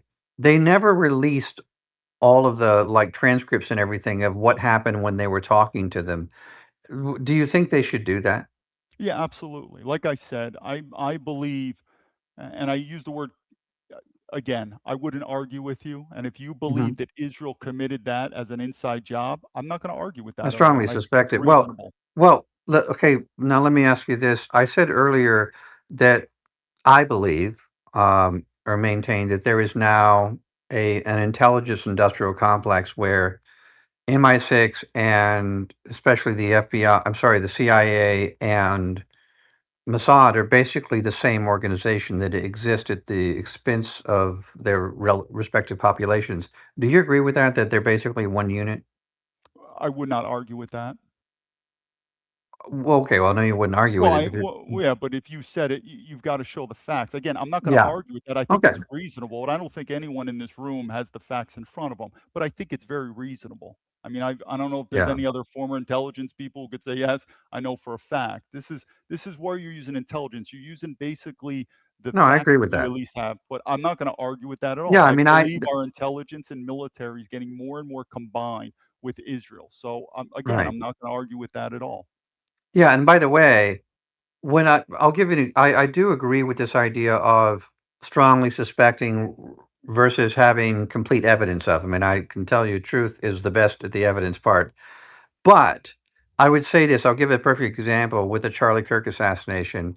It looks very much like that irrespective of whether Tyler Robinson had anything to do with it or not, it looks very much like Israel. I mean, they by far had the most motive to take out Charlie Kirk, and they look extremely guilty, and they are at the forefront of trying to stop any investigation that leads in any other direction but the lone gunman theory. But I do say I'm agreeing with you that we need more evidence, but isn't it odd that they seem to be trying to look so guilty in terms of shutting down the conversation about them? Isn't that, don't you find that to put them to make it much more suspiciously true that they are the perpetrators of Charlie Kirk's assassination? I totally agree. I think the entire Charlie Kirk, his wife, the assassination, the storyline that with it, it sounds very unreasonable to me. So again, we use the word conspiracy theory. I don't know if you want to, then we'll just use the word theory, because if you say conspiracy, that means I don't believe it. No, it means that I think it's very relevant, and I think it easily could have been true, but I don't have proof in front of me. But the dots that I am able to connect, I'm not going to argue that it was an inside job again by Israel. Hey Nietzsche, you brought up a point I wanted to kind of touch on. You mentioned about with the dancing Israelis. So another thing that is kind of tied or similar to that is, and I want to see what David has to say about this, is when the Pentagon was allegedly attacked by the airliner, there were all kinds of civilian owned, privately owned businesses across the road from the Pentagon, like gas stations and hotels and things like that. Within about 15 minutes of the attack that we supposedly didn't know was coming, the FBI was at those civilian businesses flashing their badges and saying, "We want all of your security tapes, all of your surveillance tapes that were on facing the highway and that could see the Pentagon and saw what happened." And as far as I know, to this day, those tapes have not been released. In 2006, I believe a few frames from an alleged security camera at the Pentagon showed something that looked like a nose cone going into the Pentagon and then an explosion taking place after it. But we still don't know what those civilian security cameras recorded that day. So, what do you have to say about that? Do you have any information about or what was allegedly on them? And again, kind of same thing that what David was asking about the transcripts of the conversations with the Israelis that were arrested. Does the American or do the American people have a right to see those tapes after almost 24 years now, or excuse me, 25 years that we've been told, no, you don't have a right to see them. It's national security. Yeah, I definitely believe we have a right to see him, but I think cover-ups are happening. I mean, even the Epstein files is a major cover-up. And part of the dots that you try to connect with 9/11 is what was the aftermath? Well, the aftermath were major wars in the Middle East, which goes to the aid of Israel. So again, I'm not denying or arguing anyone here. I just don't have the facts. We just try to connect the dots that we have. But in terms of the cover-ups, and we could look at right now with Donald Trump, who's the MAGA star, with the Epstein files. That's not making any sense at all. So again, should they uh, publish this information publicly? I think absolutely. The American public needs to know. Will they? Probably not. Is that wrong? Absolutely. But it's going on right now with MAGA when it comes to the Epstein files. Same Look, sort of national security cover up. so David, you were a whistleblower. What did you blow the whistle on, if you may elaborate on that part? Because you said you joined Yeah, in 2007, right? I joined in 2004, I left in 2007. My biggest issue was the unconstitutional spying on U.S. citizens, not foreign nationals, U.S. citizens. At the time, the number one group, it's not like I'm a Muslim champion, but they were U.S. citizens. Yesterday it's Muslims, tomorrow it's Christians. Wait But a the minute, you weren't spying familiar with on, the Patriot Act that was passed right after 9/11? What did the Patriot Act entail? You learned that they were spying after you joined the FBI? You didn't know what was happening before that? no, Truth, I didn't. I You joined the understand what the FBI. Patriot Act entails? Truth, take charge, explain it to the group. Okay, it means you don't need a court order, judge's permission to go and spy or surveil pretty much anybody you want. You can gain access to their credit card records, at that time, library records as well, because they might have been wanting to borrow a book to learn how to build a bomb, for instance. Their phone calls, text messages, whatever type of tech they were using, you could gain access to that. Just privileged information without the need to even go through the courts. So that's the type of privacy breaches, violation of Amendment 4 to the Constitution they were allowed to do. So your dumbass didn't even know that before you joined the FBI. Got it. Yeah, you're a real great intel officer. Totally qualified for the job. Okay, if What comes? truth, I'm just giving you advice, do it. But if you're going to be a leader, and I think you I don't have need to be a build leader. I want it to be decentralized so the guys like you, filthy fucking vile, disgusting kikes, won't come at me with a knife or a gun. Because Okay, so just guys other like you comments. threaten me all the No, time. dude. Because you Jews resort to violence, extortion, and all kinds of other illicit means to silence people. It's censorship, obviously, too. Okay. So don't keep calling me a You're- leader so the ADL can hear that. Well, if you're not going to be a leader, you're going to have to. I keep saying, if people want to stay in America, you're going to have to form groups. There's going to need to be leaders and followers, and truth and take. Because what you don't want to do is be an angry man that insults and Why complains. not a Take country where charge. everybody has the agency to use critical thinking and be a nation of thinkers rather than just little worker bees like David Rockefeller wanted? Why do you keep saying people need to be followers and follow a leader? Yeah, but I'm That's just saying. centralization of power. That's a communist Jewish approach. I don't believe in that. Okay. I believe Okay. in a We'll see. decentralized method. That's how Iran Okay. was able to be a superpower by being decentralized, not following your stupid advice. Yeah. So then America will fall apart. It'll be No, and real decentralized. I quick, agree Truth. with America that. started Wait. out No, decentralized. no. In Well, 19 there's a in lot. Any 1776 strong was America country No, has centralized? a real sort of quick. My central point, David. leadership. There are factions in the United States all across America that are, we are conjoining, right? So what Truth's saying is not necessarily invalid. You're saying we need to get Yeah, but together. We are doing that already. what I'm saying is there's 350 million Americans. You're not on one team. That's all I'm You don't saying. need all of them. You only need 10%, sir. And Respectfully. what do you do with the? And that's why there's going to be a split. Oh, good. I hope there is. That's what I agree. I think the solution to America is the splitting of America. I think the That's what I'm problem with the saying. whole panel on stage tonight is you're not willing to just admit simple truths. This could have went way smoother.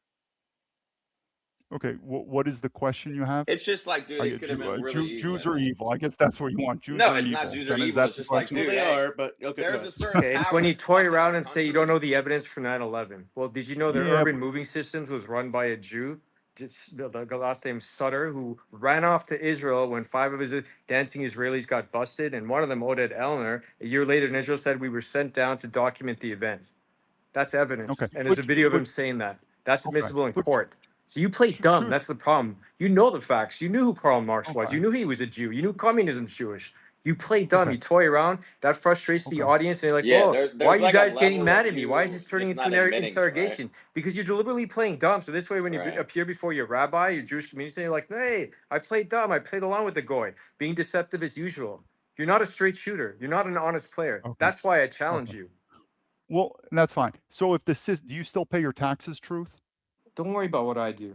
First of all, the Well, 16th Amendment has if not you been want to ratified. interrogate The me, 16th Amendment has not even been ratified properly. If you actually understood the Constitution, legally taxation is theft. Did you know that? okay. Have So you even all read I'm the saying, Constitution? you're the expert, Truth, on that. No, That's what no, I'm you're saying. the Maybe expert because you Well, were at the no, FBI Truth, for real 3 quick, years, and you David, didn't even tonight, know that you that the FBI was already spying on everybody hold without the on, need real for quick. any type of subpoenas or court orders. You didn't know what the Patriot Act was But before you hold joined on, the hold on. FBI, From but a you're the fucking summary, know-it-all, David, right? The high IQ David, Jew know-it-all. said three things tonight. You said we should run away from our country, we should take up I arms and never, use no, I never bullets. said that. No, well, It's verbatim you called, did. It's on recording, sir. no, I'm not I gonna lie never to you. said that. Why would I lie to you No, and say that you said something you because you're didn't? not listening. It's called No, I heard lead. everything you said. Then You it's said we not should run run away. from America, we should take up arms and use bullets, I and you never should. said that. I never Brother, said what are that. you talking about? I never said that. It's called lead, follow, or get out of the way. Get out of the way means when there's, so for instance, Truth here feels like he's going to run the show. I'm going to get out of the way. I'm going to let Truth lead. It's get out of No, the it's way. not. You're being a That child could right be, now. You sound like a you okay, realize you sound very childish.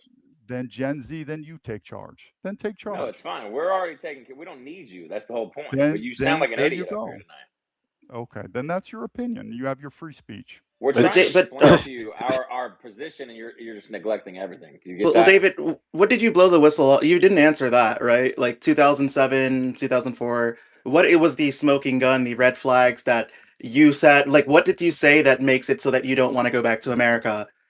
Like, why is it that you don't want to go back? It's What did nothing. you? I Good. never, I never escaped America. Like I said, in 2010, I predict that America is going to go to collapse.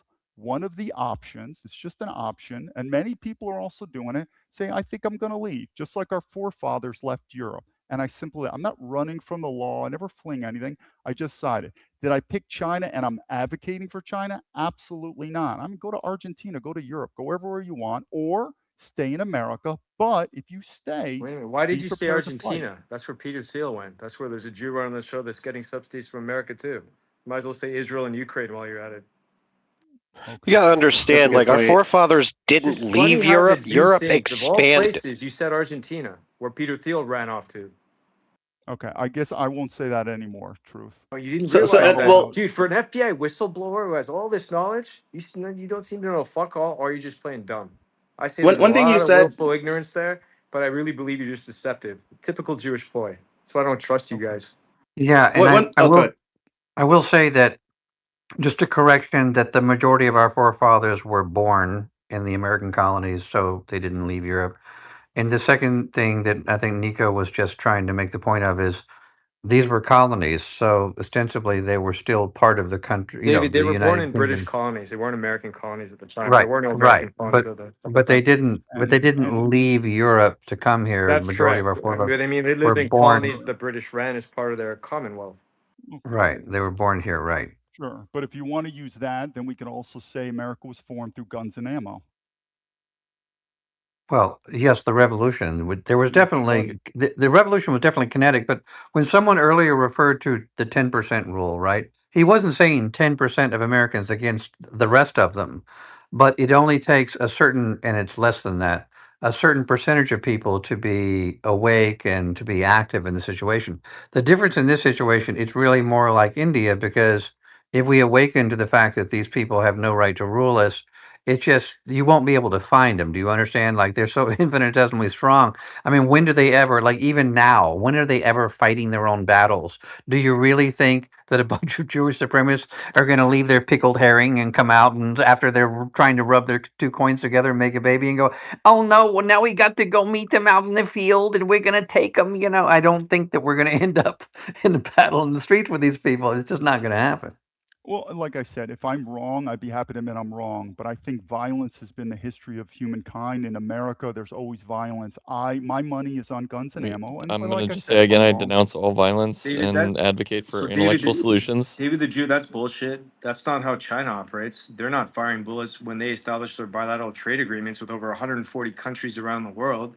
They're not invading anybody. They're not setting up military bases and making threats, plata o plomo, and then imposing their ideology, their language, their LGBTQ and degenerate Jewish ways, are they?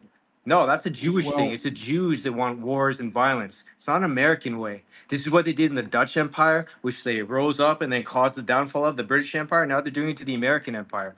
Why don't you acknowledge that? China's been around for 4 or 5 thousand years. They didn't operate through invasions. They put up walls to try to avoid invasions. Obviously, that didn't work. They still got invaded, but they're not the ones that are committing invasions while they become the superpower. It's not America anymore. China's got the biggest GDP. If you look at GDP per PPP, according to the World Bank, they have a bigger military, they have better weapons, and they have the bigger trade deals. And America is far more dependent on them than vice versa. We know that because they make their own chips now. And that was the only thing America had over their heads. No longer. They make better chips, better weapons, better technology, and they have more exports. So I'm sorry. China already is the superpower, and that's why your beloved God Saad Mossad agent said that, hey, all you Jews, you should learn Mandarin and move to China because American empire is done. Okay, done like disco. Speaking of which, David, you said you lived in the can I, mainland, and can I, I love so disco. can you I, said you lived in listen, the you said you lived we're in the gonna, mainland, right? I just had a question, right? I'm not Which, going to answer okay, it, okay, go ahead. but I'm gonna first. Yeah, we have to have some cordial. I don't mind the interrogations. I'm a big believer in free speech, but if we're going to do this, we're going to have go back and forth. So, truth, I just politely disagree with you, and that is Mao Zedong. That was a bloody civil war. Politics ends at Mao the barrel Zedong of a was a gun. Mossad agent, and it was Israel Epstein Well, truth, hold truth. on. If you're going, Grigory no, Voitinsky, truth. other You're gonna. Jews that I haven't trained Mao finished. Zedong to go and commit the Great Leap Forward and kill 40 million of his Okay. own people. He wasn't doing external invasions. Don't conflate the two. You think you know Chinese history better than I do? I studied it intensely, bud, and that's not how it happened. I'm not even an advocate for that, but it was Jews again in China that fucked it all up, just like it was Jews like the David Sassoon family, Kaduri family, Ilyas family, Baghdadi Jews that invaded China as well and pushed their opium wars for like 100 years and killed off millions of Chinese as well. Did the same thing to India too. They were the ones who put up the opium plants in India and then exported to China and then across the world as well and became one of the richest families in the world. And they married into the Rothschild family. So yeah, it's been Jews that invaded China and fucked it up for 150 years, and they've been recovering from it since, but they don't forget. So Okay, China well was the let's victim here. They weren't the one imposing violence. No, it was Mossad right. assets and Jewish assets that caused the violence and the civil wars within China. Well, let's So let's to, let's do a little thought experiment here. So let's just imagine, David, that everybody wakes up I'm tomorrow. gonna have to answer that question, David. I'm There was sorry. no Oh, question okay. there. That was a correction Well, of hold your on. bullshit facts. Go ahead. If you want to respond to that, go ahead. Yeah, sure. So truth. Either way you put it, the violence came to China. That civil war was a bloody civil war. Whatever faction you want to do it, it's like whatever wars happen in the world. It was still a bloody civil war. And so, like I said, if I'm wrong, I'm wrong. But I believe the world history, a lot of these political changes are going to be going with guns and ammo. I hope Did David's right. China And if resolve he its is, communist problem through violence? China, say that question Did one more China time. resolve its communist Jewish problem through violence? Well, I mean, it was the death of Mao Zedong, you could say. So not So technically change in violence, but leadership, until and then no one. So the Mossad agent died. Deng Xiaoping took over. Then they yeah, started gradually transitioning towards socialism, which is what they are today. And I actually agree with you on yeah, one point. China is absolutely yeah, national socialist, as they should yeah. be. They actually enable their people to get out of poverty. That's how they lifted Mm. 850 million people out of poverty. Because when you do pay the taxes there, at least you get free healthcare, free education, unemployment benefits, and they make corporations give poor families room and board so they even have food covered. And the only thing you have to pay for is like phone bill. So whatever they make, they can save up and then go buy property debt free. That's the Chinese system, which America could easily follow as well. It's very similar to the German system as well, post Weimar Republic, Yep. National Socialist Germany. That works. America could Yeah. do that. But you don't want to preach stuff like that as solutions because, hey, that's the Aryan way to do things. That's the successful way to do things, which is antithetical to Judaism, communism, your Zionism, and bullshit that you spew. You have no solutions other than run away and take up arms because the Jews' predisposition is always towards violence, decapitation strikes. You never have any fucking solutions. So you sit here on your fucking high horse in the FBI for 3 years. Do you even know who Michael Chertoff was and what he did with 9/11? The fact he didn't even allow for a proper 9/11 commission to take place and for all witnesses to be interviewed, and the fact he shut down investigations and it was him that allowed for Israeli suspects to escape back to Israel, so there would be no connection between Israel and, of course, what took place in 9/11. The Jews are behind the whole cover-up in 9/11, but you don't have the fucking balls to call that out. You're not even a real whistleblower. You're a fucking coward, hapless, toothless piece of shit, as far as I'm concerned. So go fuck right off, as So far as I'm concerned. You're a useless twat. and that's fine, truth. Yeah, but why are you listening then to me? I I mean, came you up could here for do it. Ian. You You see, I can came up here insult for me if you. you I want. came to expose you. The fact you're a fraud. Oh, okay. You're a Jewish Okay. fucking fraud. And that's fine. And what am I a fraud with? You're a you never answer a direct question. You claim you didn't know who started Okay. So communism. if you You don't, couldn't and give okay, direct so answers to it, anything, and so then you get all okay. defensive when you can't answer, don't answer, and say, "Well, I came here for an interview." It's turned into an interrogation. You're a professional gaslighter and a bullshitter. That's what I've exposed, you piece Okay. of shit. Fuck you. Okay. All right. Well, then if we want to have a conversation, we could have. Otherwise, just leave. I mean, it's Okay. But you same don't thing. All answer right. Well, let questions, me. If David. And you tried to Well, make the Truth. bullshit okay. Well, claim. Truth. I have You a made the question for bullshit David. Let claim me. that No, it's China that no. Let me exports ask I'm him. violence Truth, you and need no, to ignore shut the the fuck solution up. other than no. violence. Shut the Okay, fuck guys. up, you little bitch ass. Shut the Okay, fuck no, up, Junior. Muhammad. Whoa, Look whoa, at Is that that. whoa, Look, whoa, Junior? the whoa. son is here. The son of Oh a fucking shit. whore. What's up, bitch? Your name is Hey, dude. Muhammad. Why don't you We're not gonna do this, guys. Here tell you go. everyone You your got the real name, you brat? Okay, we're not gonna do this, Junior. Tell everyone your name is Muhammad. I see we have the terrorists in Saudi Arabia here. That's there to what? Commits No, some acts of no, we're terrorism? not gonna derail the space, Junior. It's not gonna happen, okay? He's Shall awfully I brave now that Nikita's proceed? gone. Oh, go ahead. Yeah. Oh, so He's David. back for the monetization. David, so when I asked David a question, so David, so the difference that we're having is you're thinking, and not everything's kinetic. I gave you an example, for instance, in India, right? So not everything's kinetic, and civilization itself, civilization evolves. I'm talking generally. I'm talking about our species. Whereas political states devolve for good reason, right? Because the worst people get on top. I think that was F.A. Hayek's point in his Road to Serfdom. So here's my question for you. If everybody woke up tomorrow and decided that the number one problem immiserating the West was Jewish supremacy, right? So why would there need after that? Tell me how, if no one believed them in them anymore, and we could see clearly that they were causing all the problems, and we can see that now. Tell me why anything kinetic would be necessary. Help me out with this one. Why wouldn't we just say, well, no politician get elected, for instance, if they didn't support our position? No politician across Western civilization wouldn't matter how much money you put in because would understand that that comes with the territory of Jewish supremacy. So tell me why anything subsequent to everybody agreeing that Jewish supremacy is the problem, why would anything kinetic be necessary?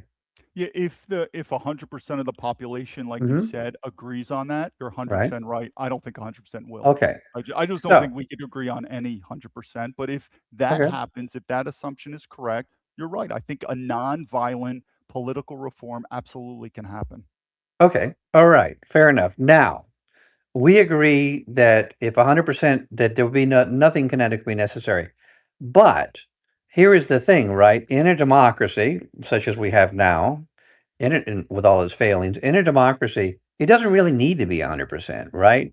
It just needs to be a significant plurality for any idea, unless there's a, I mean, really, of course, it comes down to the battle of that idea versus another one. This is an idea that generally, when allowed to have an equal footing on a debate stage, tends to always win. So, what you at least you're agreeing that ideas can win the day, that a lie, once exposed and everybody sort of sides with the truth, that lie that can the people that benefit from that lie can just stop benefiting without anything kinetic happening. Sounds like you agree on that. I do agree. If you have that level of agreement, 100%. So, David, so you said the mainland was no longer safe to live in as a foreigner, in your opinion, and maybe I'm miswording it, but in the last time that you were on In Space, you said something to the effect of how you didn't feel comfortable remaining on the mainland, and now you live in Hong Kong and have since 2020. Does that have any? Are there any connections that you can make to, perhaps what occurred in Hong Kong in the several years beforehand, leading up to your decision to move there? Or is it just a completely independent, summation based off of changing social dynamics in the mainland? What would you say? Yeah, sure, I can answer that. And I'll go back to truth too. I think truth was mentioned about politics. So I do believe that National Socialism, or you call it fascism or nationalism, is the way forward. So that's why, like I said, I looked at communist China under Mao Zedong. No, I don't align to communism, but I do align to National Socialism. And I do believe that is the main ingredient for China's success. And I do believe that Americans, it's either embrace nationalism or die. So answer that. But in your, I think your name is Inevitable. I can't see your Yeah, full yeah, name. Is yeah. okay. Hi, Inevitable. So when I moved to China in 2010, the president was Hu Jintao, and life was really good. There was a lot of Westerners, and we're talking white people, because obviously if you're Chinese American, it's a whole different story of you living in China. Life was really good. When Xi Jinping came, and I'm not against Xi Jinping, but as nationalism rises in China, there or any country, as nationalism rises, there's going to be a natural xenophobia, you call it racism, against foreigners. So it just is what it is. And if you're a foreigner, you're going to feel more and more comfortable for many reasons. Some I just don't want to get in for sensitive stuff, but I began to Wait, wait. feel What do you more mean? and What do you more. mean by that? I just don't want to talk about the reasons. But in China, you Well, started you becoming. said there's sensitive stuff though, and I guess I'm wondering what could, I don't know, like could you draw some, at least something that we can Yeah, chew on, yeah, sure. perhaps? Like, Yeah, sure. go If ahead. you're under surveillance, I think if you're under surveillance, you're going to feel very uncomfortable. But the whole mechanism started changing, and they started But looking at you're under surveillance in Hong Kong. You know that, right? absolutely, but not as much. How do you? What makes you think that? Well, no, meaning the free. I mean, am I under surveillance? You're absolutely right. But in terms of the freedoms you have here, it is still different. It's still a one country, two policy system. But again, But my can goal you give some wasn't okay. examples then? Because again, I get you can use X probably without a VPN. Maybe that's like an example of a baseline. But enough. What would be the difference between your living standard in mainland versus Hong Kong or Macau? Oh, it's much more westernized. In fact, there's numbers, meaning once you're around, once you're living with people where in China, it's less than 1% foreigners. You really start feeling, when everyone's looking at you, where in Hong Kong, there's just more, and it's not just white people too. It could be, whatever, Filipinos, there's still some blacks here and stuff like that, and Indians. But when there's a larger group of foreign nationals, but then again, this wasn't my number one thing. I My guess my my issue issue was, is you're and okay. it's Go ahead. Go ahead. inevitable. You're cutting me off. So, but Hong Kong wasn't my number one. If you remember, my work visa was permanently denied to Singapore. So I Yeah. wanted to go to Singapore was my number one, but then I just came to Hong Kong as a backup plan. Now, are you But saying that, the U.S. is the reason for that denial, that permanent denial? yeah, it is. So I guess like my thing is, are you familiar with Butterfly Effect, the founders of that company, and the whole Not Manus no matter, the AI Manus company that Mark no. Zuckerberg tried to buy? Yeah, I'm a little familiar with it, but not in depth. So they tried to run to Singapore. Well, they tried to go to Singapore too, and they were not allowed. Um, and so the reason, and I believe they're in Hong Kong now, although I don't know how public that Okay. is. Now I bring that up because the reason why I bring that up is because Singapore has been kind of a route that has been taken or attempted in the past in order to exit China in a roundabout manner and take sensitive information with them, proprietary information. Have you at any time um, possessed, or do you currently possess any proprietary information or data of Chinese technology or infrastructure, or any sort of well, for lack of a better term, you could say property, um, in any basis that would make China perhaps restrict your movement in any capacity from the mainland to, say, Singapore or another country in Southeast Asia? No. This is from America. It's not from China. Okay, and did they say why it was from America? Did they say why they don't want you going there? Yeah, because I'm on a watch list. So you can go to any other country, but not Singapore. No, so the point is this is a work visa. So my work visa was permanently suspended, and so permanently. And then when I went to other countries, I was being flagged more and more at the border controls. And then because I already had a work visa in Hong Kong a while ago, I already had it a while ago. So I went back to Hong Kong, and now I'm just sort of waiting. But the passport's been flagged, and you're not quite sure where you're flying, what's going to happen to you. But it's been flagged in others. But just to give you an example, if you're permanently barred a work visa in Singapore, go by all means look it up on the internet. It's for criminal activity. And I've never done any crime in Singapore. I've never done any crime in my life. It's from the American government. It's a watch list. And that's from also an insider in Singapore telling me. Well, okay, so that's the thing. So you don't actually have like confirmation. You were told by an insider that it's permanent, right? That they're telling you, not the actual like officials or the authorities in Singapore or China. No, no. Well, I mean, is there a part of the story you don't believe? And No, well, I'll it's answer just I'm you. trying to I'm trying to connect the dots, and in my Sure. understanding, because Singapore is a bit of an anomaly. Well, it's a little vexing to me, only because again, the Singapore route has been a popular route. I don't know if you know Guo. I think I think I forget his name already. That Chinese scammer, basically, Yeah. Miles Guo, right? Yeah, I'm familiar And with it. so he tried that route too. Wait, here. Those of Okay. his ilk, when David, God, what's his? Oh, George Soros, right? When he tried to crash the yuan 10 years ago, you probably remember that, right? Well, I would put the question. People in China tried to take that route, right, to leave China with sensitive data because Singapore is a Okay. pretty, it's an easy lily pad, if you know what I mean. And Well, you understand that, right?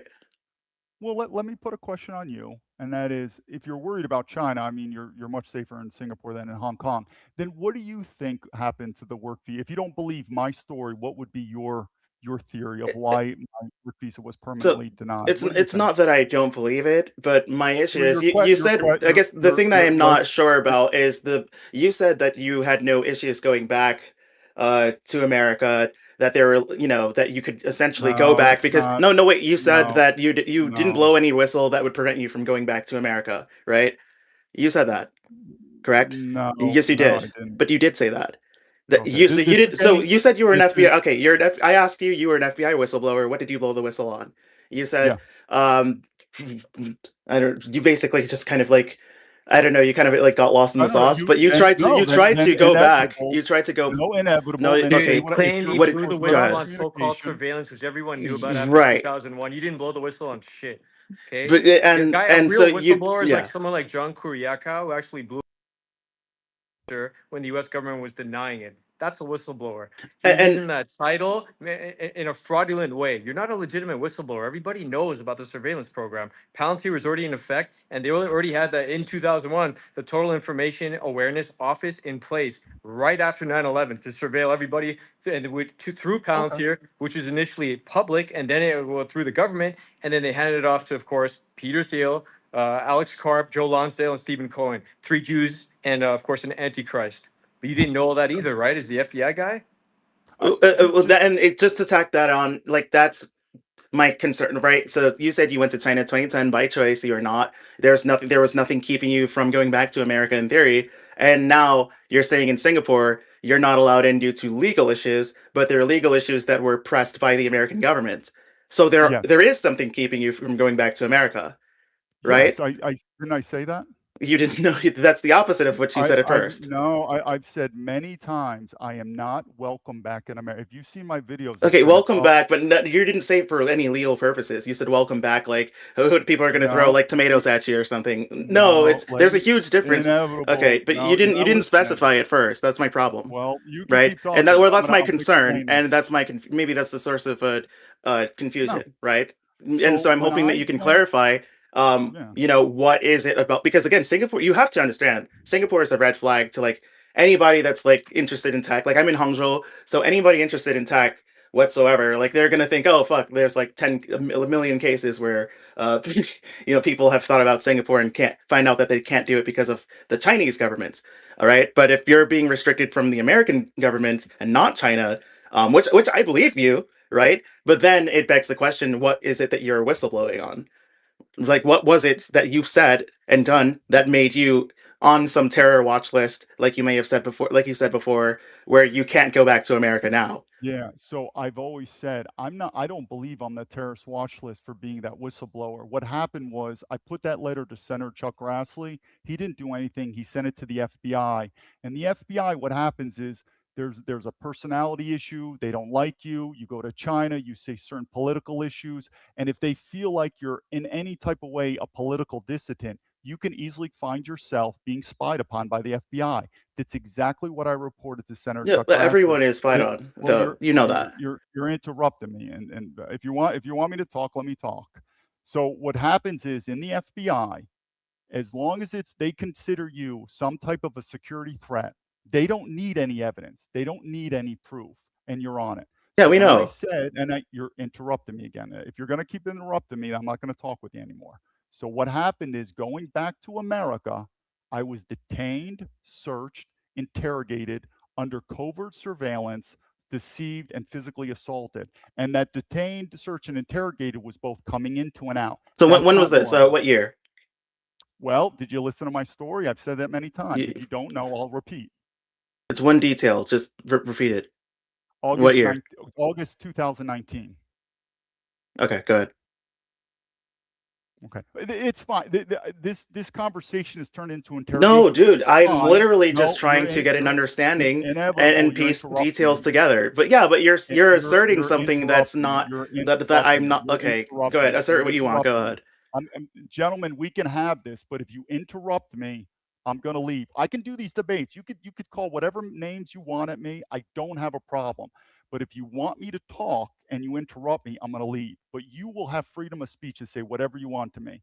But back to inevitable.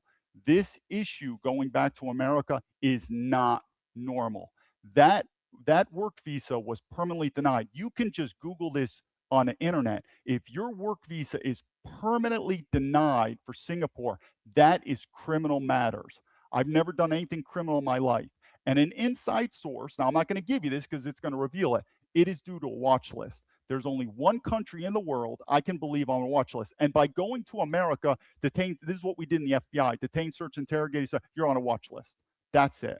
Now, the question is if you, as an American, are okay, because this goes back to the title, Chinese Technocracy, and then I compare to America. If you are an American citizen and you are okay with the US government secretly putting a US citizen on a watch list, and they are absolutely silent about it, they will not talk to you, then you're going to the East Germany Stasi. That's how it is. That's an issue.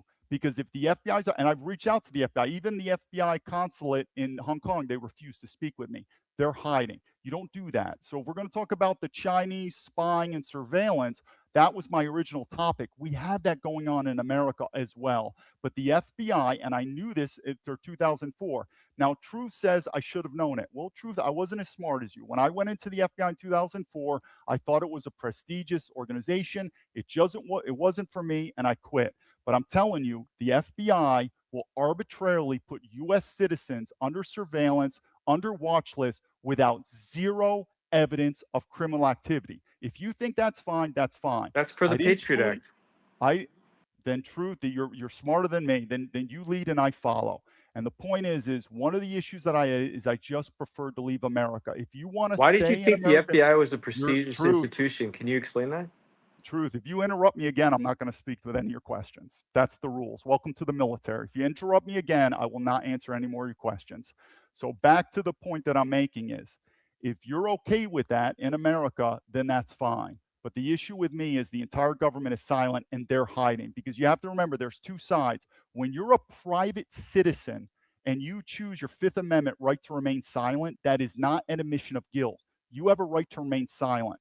When the US government, and there's government allegations, when they remain silent because they're public officials, your taxpayer money is paying them. When they remain silent, it is a cover-up. So whatever I did that they think I did, then let's get out in the open. But anyone knows me, I'm not hiding. I don't even want to be on social media. Trust me, this social media is not my thing. And I'm a private citizen. The politicians make your money. Why are they silent? So you can attack me all you want, but one day you might be in my position, say, you know something, there was this guy David and he was on a terrorist watch list, but I told him to screw off. Maybe one day you're going to be on it and you're going to ask for help for people. So maybe Truth, maybe we do have a common enemy, despite me being a Jew, which is fine.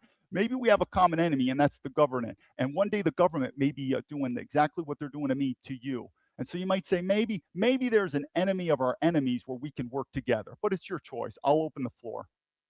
All right, so you're finished talking, and we can agree that you're not cut out for the military. You're way too thin-skinned and defensive. Two, sure, the government, but who's the government controlled by? Doesn't AIPAC and all the Jewish lobbying groups, like for instance the ADL, the JDL apparently still around as well, UDP, J Street, etc. They're all the ones controlling the government. It's the politicians that have to audition and to be able to get funding to be able to win to be able to win elections. Look what they did to Thomas Massey. Spent over $30 million to primary the guy. So when you say the government, who's controlling the government? Who's the government beholden to? That's the part you're not willing to concede. That's where you and I differ. And since you're just a private citizen, why is it you can't just speak freely? Why is it you're still scared living in an Asian country, Hong Kong, where in China you can deny things like the Holocaust? You can challenge things like 9/11 freely. They don't have a problem with that. Just be respectful about it. And even leadership, you can criticize leadership so long as it's done in a respectful way. And that's because it's part of the culture. Now, some Americans don't understand that because you're used to cowboy culture where you can just swear at people, whatever, disrespect, etc. It's a different story there. There's 5,000 years of culture. You're expected to respect your elders. But you don't have that record. You, for whatever reason, is just over your head. So why are you not able to just speak freely and answer questions without playing dumb, like you did with 9/11, like you did with who started communism, who wrote the Communist Manifesto? You play games. That's the issue you and I have. Well, Truth, if you come across arrogant and disrespectful for you, people aren't going to reply. But ask your question and I'll reply. Ask a simple question and I'll give a simple reply. I mean, you were asked simple questions about 9/11. Yeah, You said you yeah, didn't have the he evidence. did not and answer you refused to directly. answer. Questions. You tried to be as asked cordial as very simple possible. questions.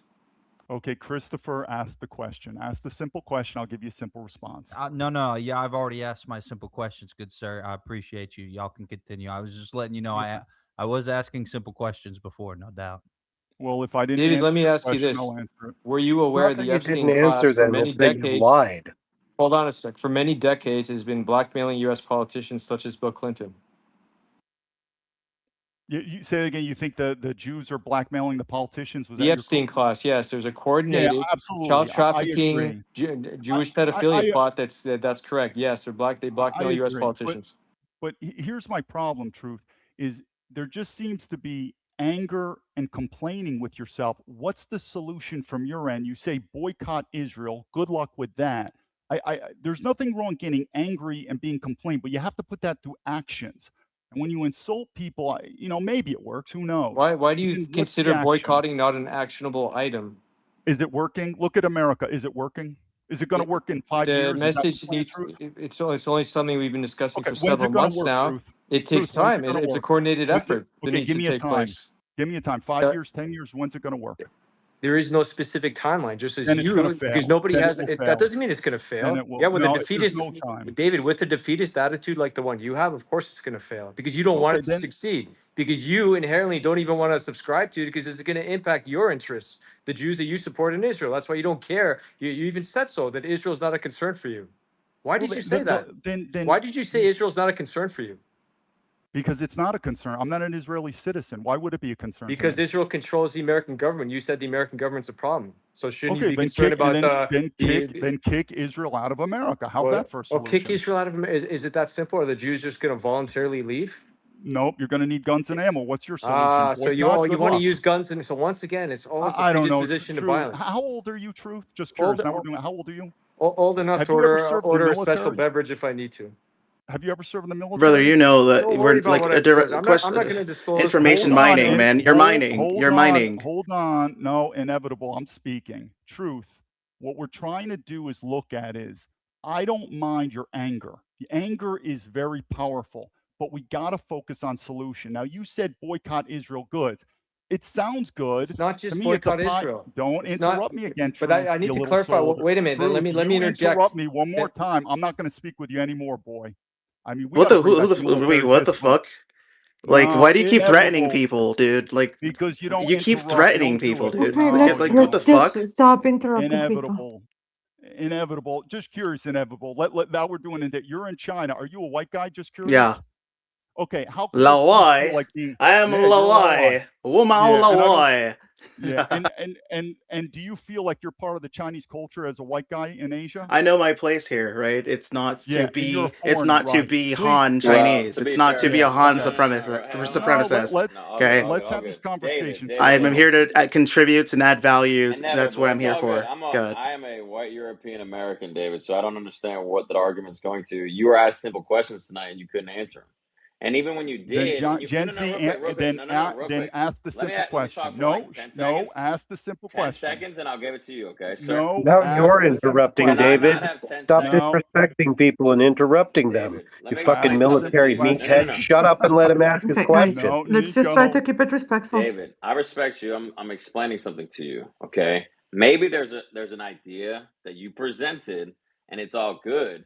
But when Truth or David wants to present with a fact that is maybe on a more macro relevant, table, and you deny it, there's something wrong with that.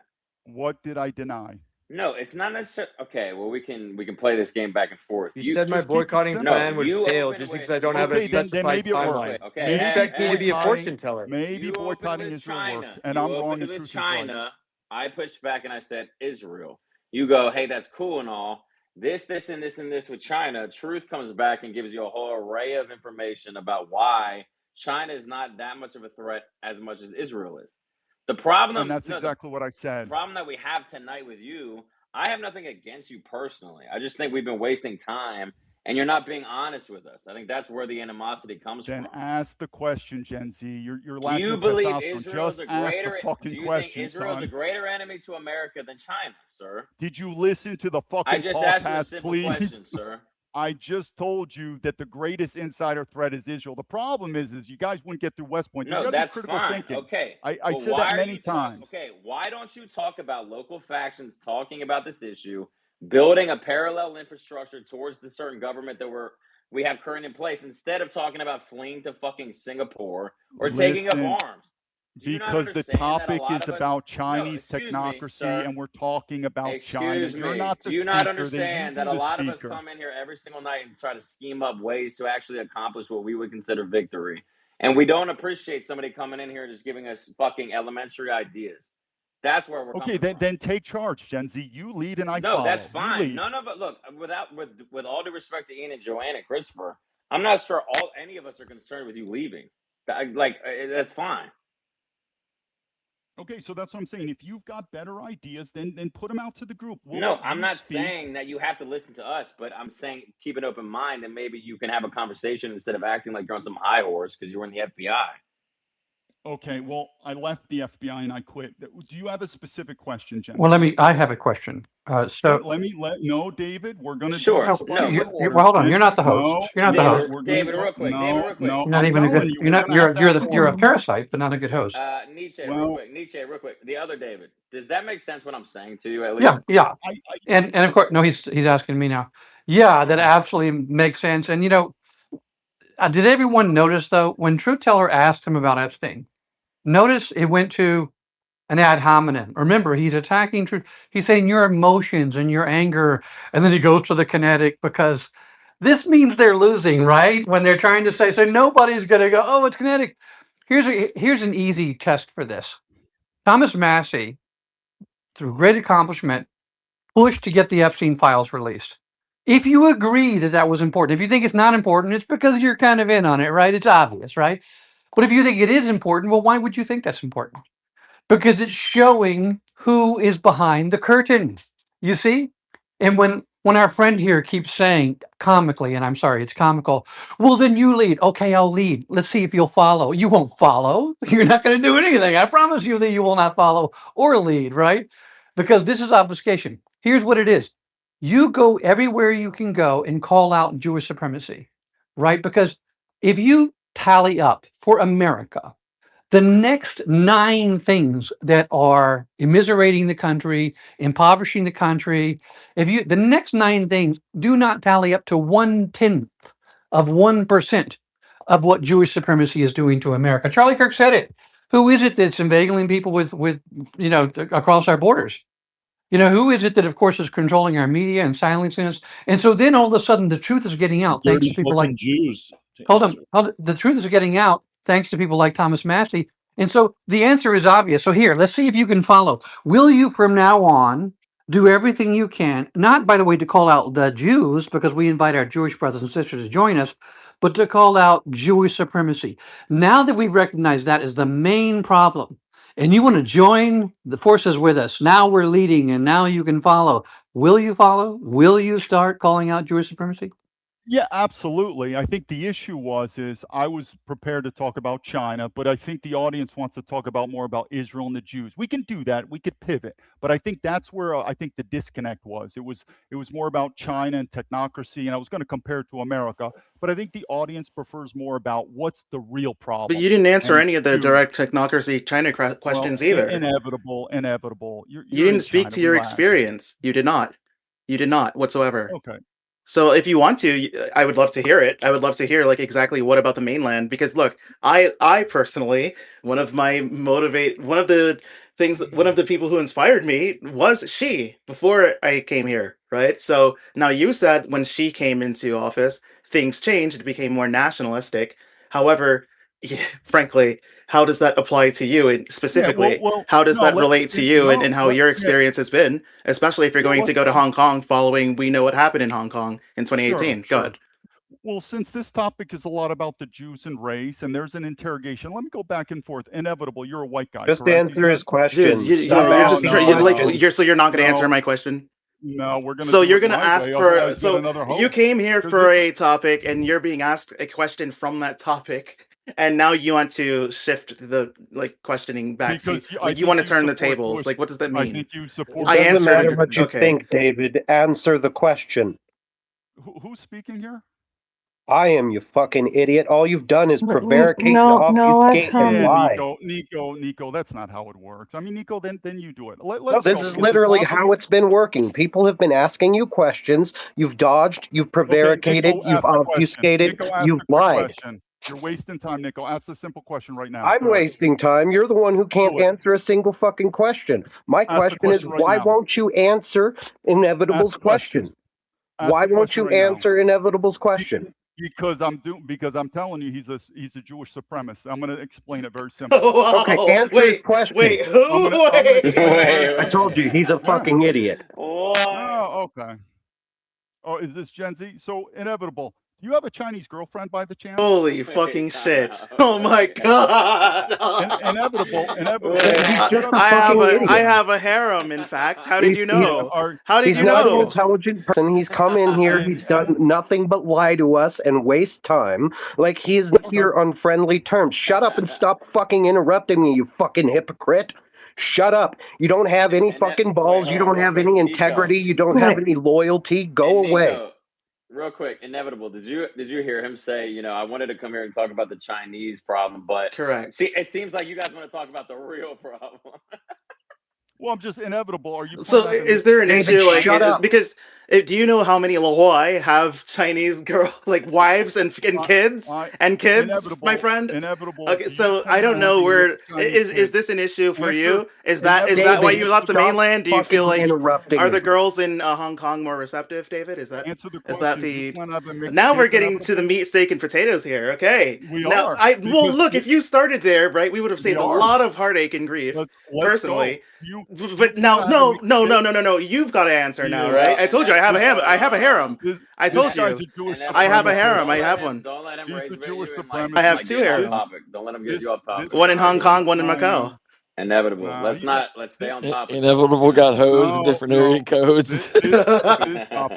This is topic. He wants it. Inevitable is a Jewish supremacist. He's in China because he can't get white girls because he's probably a limp dick. Oh no! Oh look who's throwing insults now! Oh no! Something hurt. Something hurt, didn't it? There was a sensitive spot hit somewhere, man. I don't know. Something about the mainland. Something chased you out of there. I have a feeling. I don't know. I could be wrong. But listen, there are quite a few. I've got Lawai friends in Chongqing and Guangzhou, like tons of them, right? So shouldn't you be worried about your Jewish women? Why are you talking about white women? No, I'm telling you. Let's focus. Hey, David, do you know what they told Jeffrey Epstein, or do you know what when Jeffrey Epstein met with CPC agents? Do you know what they said about him in Mandarin? Do you know what they said about him in Mandarin? That his interpreter told him afterwards. Do you know what they said about Epstein?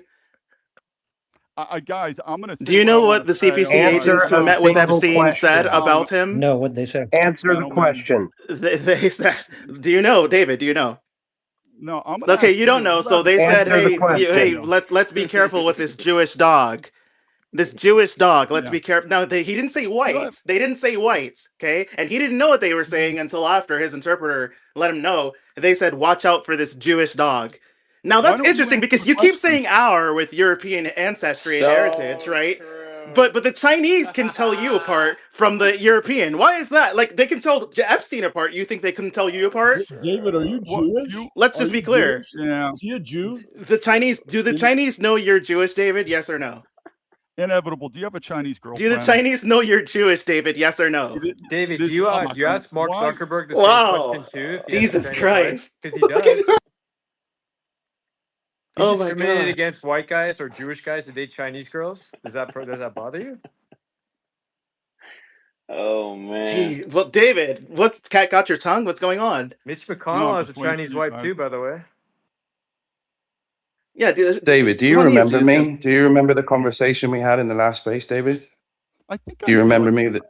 I remember your voice, but I don't remember who you are. Okay, cool. I'll just skip to it. I'm not trying to get you in a gotcha moment, all right? So, look, David, the last conversation I had with you was about communism, the history of China, stuff that was to do with medicine and food and how that's been plagued, right? Yeah. I was talking to you about the mechanisms. We also talked about technocracy, the Communist Manifesto, how the communism intended to fall in on itself. Fascism, Marxism are supposed to, allow this kind of communist ideal to continue and open the door to technocracy. You gave me a flush history of what you thought was going on in China, and I didn't push back on any of it. All the answers you gave me, because I was trying to respect Ian's space. But the things that Truth is talking to you about, and many people in the space, can be done from your armchair, brother. Like the most simpleton, like the situation of understanding this overrepresentation of Jews is literally all over TikTok. Even the most simple TikTok brains understands that something's wrong when it comes to 9/11, when it comes to subverting our countries, when it comes to the depravity that is slit under the door, right? So my confusion for me is like, why didn't you go away and go, that guy had some good questions and I didn't really know much about it. Why didn't you go away and do that? Because you know how me and Truth met? I was in a space and he was just saying his Christmas good evenings and good night. And he interrupted me, so I just started attacking him. I didn't even know who he was. And then I started looking at his profile and things on his, and I was like, what does this guy believe? And all these posts started to answer questions for me. And I was trying to learn. And I did my own research beyond the armchair, right? And that became something that I started to believe and understand. And earlier you talked about solution. Well, doctors don't go in and treat their patients without understanding the problem. And it's you that doesn't understand the problem, brother. So if you're going to come in here and be honest, right? If you're going to say, I'm a whistleblower and I've done this and that, then you need to be at least come to the table with honesty and say, I don't understand this. I'm going to sit in the listeners and listen to what these guys believe. Because if you're just going to sit here and go, okay, now we understand it's the Jews. So what's the solution? You don't really know what the solution is. And you're not like, you don't need to be what truth is. Truth is a scholar, right? You can be an armchair, have an armchair understanding, and at least come up with a better solution than what you offered, right? So I'm just a bit confused, man, with what you've been saying. And if you can answer any of that, I'd appreciate it.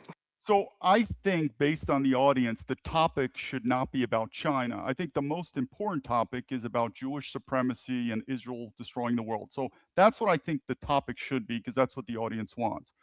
Truth, I'm not denying he's right. I just think he was attacking me and he wants to be in interrogation. And I'd say let him lead the show then. You know, he sounds more knowledgeable than me.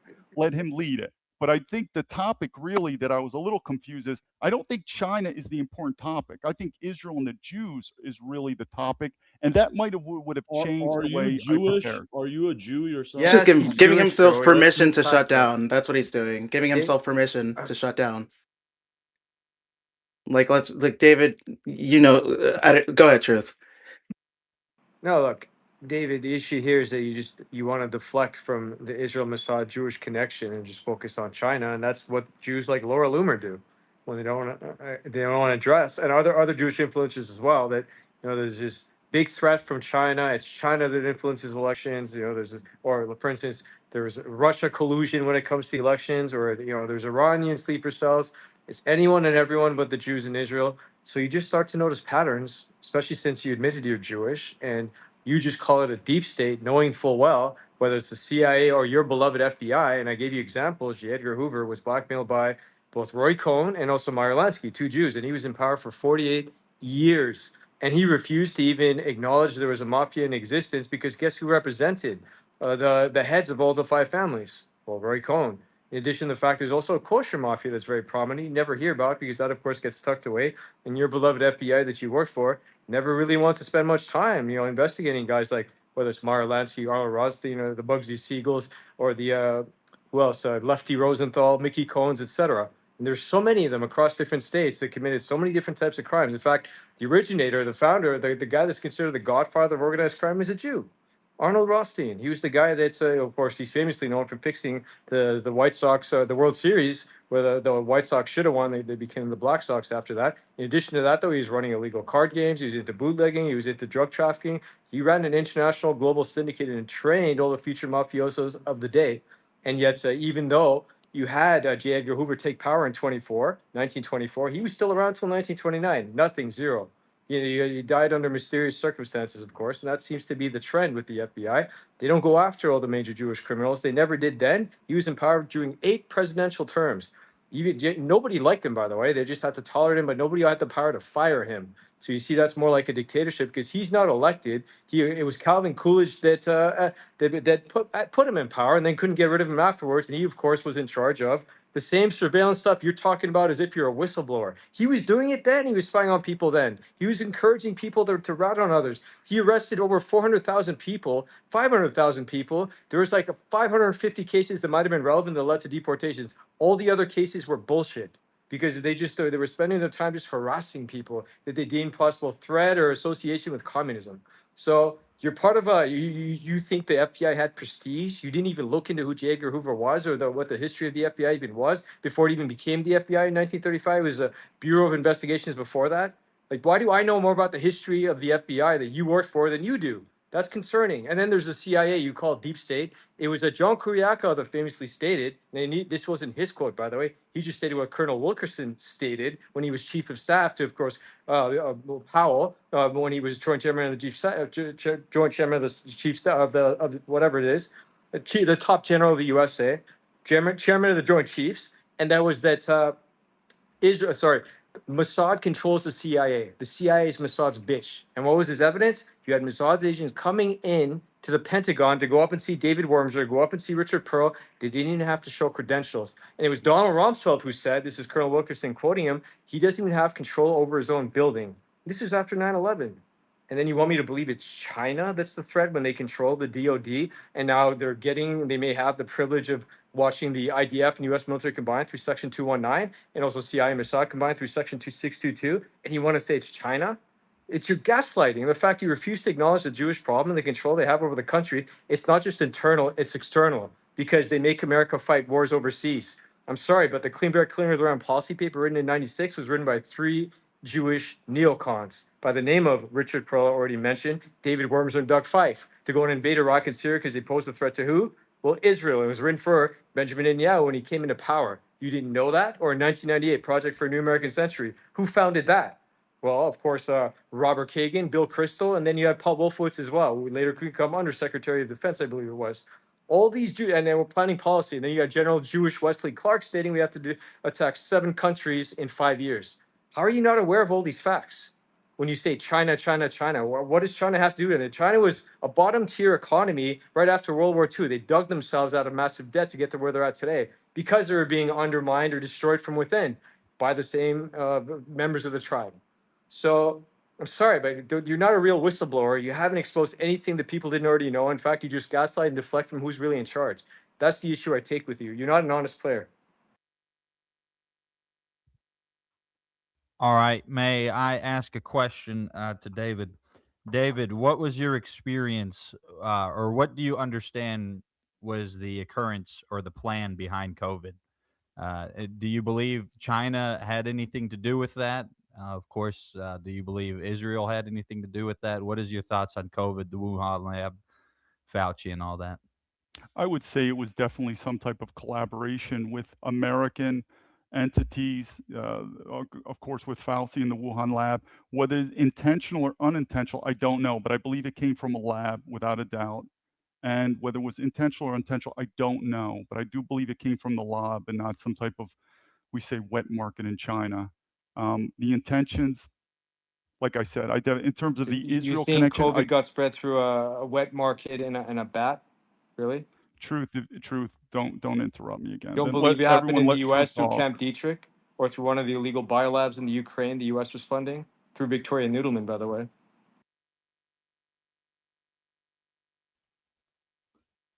So yeah, you believe the bullshit narrative. You want Continue, to blame David. China. You were about to mention your Israel connection, or you were about to bring up something about the Israel connection with COVID. No, let truth finish what he's saying. The Israel connection when it comes to COVID. Well, they were absolutely behind it. In fact, they had a different strain for themselves because, as was proven later, Israeli women's fertility increased after they supposedly got the jab because they were triple dosed. Whereas you saw with the Goy, the white people, their fertilities plummeted. In fact, there were young girls who were missing their period. So why is it the Israelis benefited from it? Hardly anyone died there, but with Americans, over 1 million or so died, plus all the vaccine injuries. It's funny how the dosages affected the ethnicities differently when it came to the Jews versus everyone else.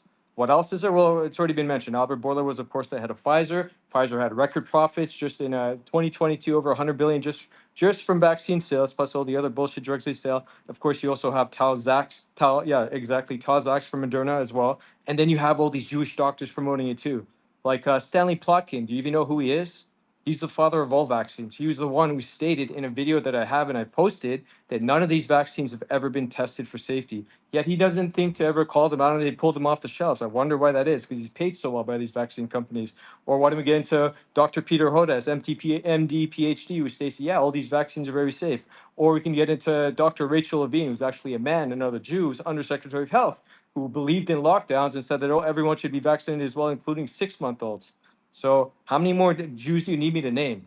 I can also name you Dr. Drew Weissman, who was given a Nobel Prize because of his contributions towards developing the COVID vaccine. Do you need any more data, David? Because it's funny, I didn't name any Chinese names there, yet you have all these Jews, top tier positions, doctors included, plus, of course, heads in Pfizer and Moderna and many more that were involved in this COVID vaccine development, deployment, and murder of over 20 million people and over 1 billion people collectively, globally, around the world that still suffer the consequences of it today as a result of the spike protein that continues to be produced, uncontrollably, that there's no cure for. Well, there is a cure for it. They just won't allow it or legalize it in America. I wonder why. Things like, say, chlorine dioxide, for instance, or DMSO, they're banned for whatever reason, or they're hard to obtain, and no doctors will recommend it to you. I wonder why. It's on the FDA ban list, because they don't want people to have access to cures. And the Jews are behind that, because I can go all the way back to, if you like, the Abraham Flexner report, where he was the one that destroyed traditional medicine in America so he could push synthetic drugs on behalf of his financier, David Rockefeller, who was, of course, financed by the Rothschilds himself. So how far deep do you want me to go, David?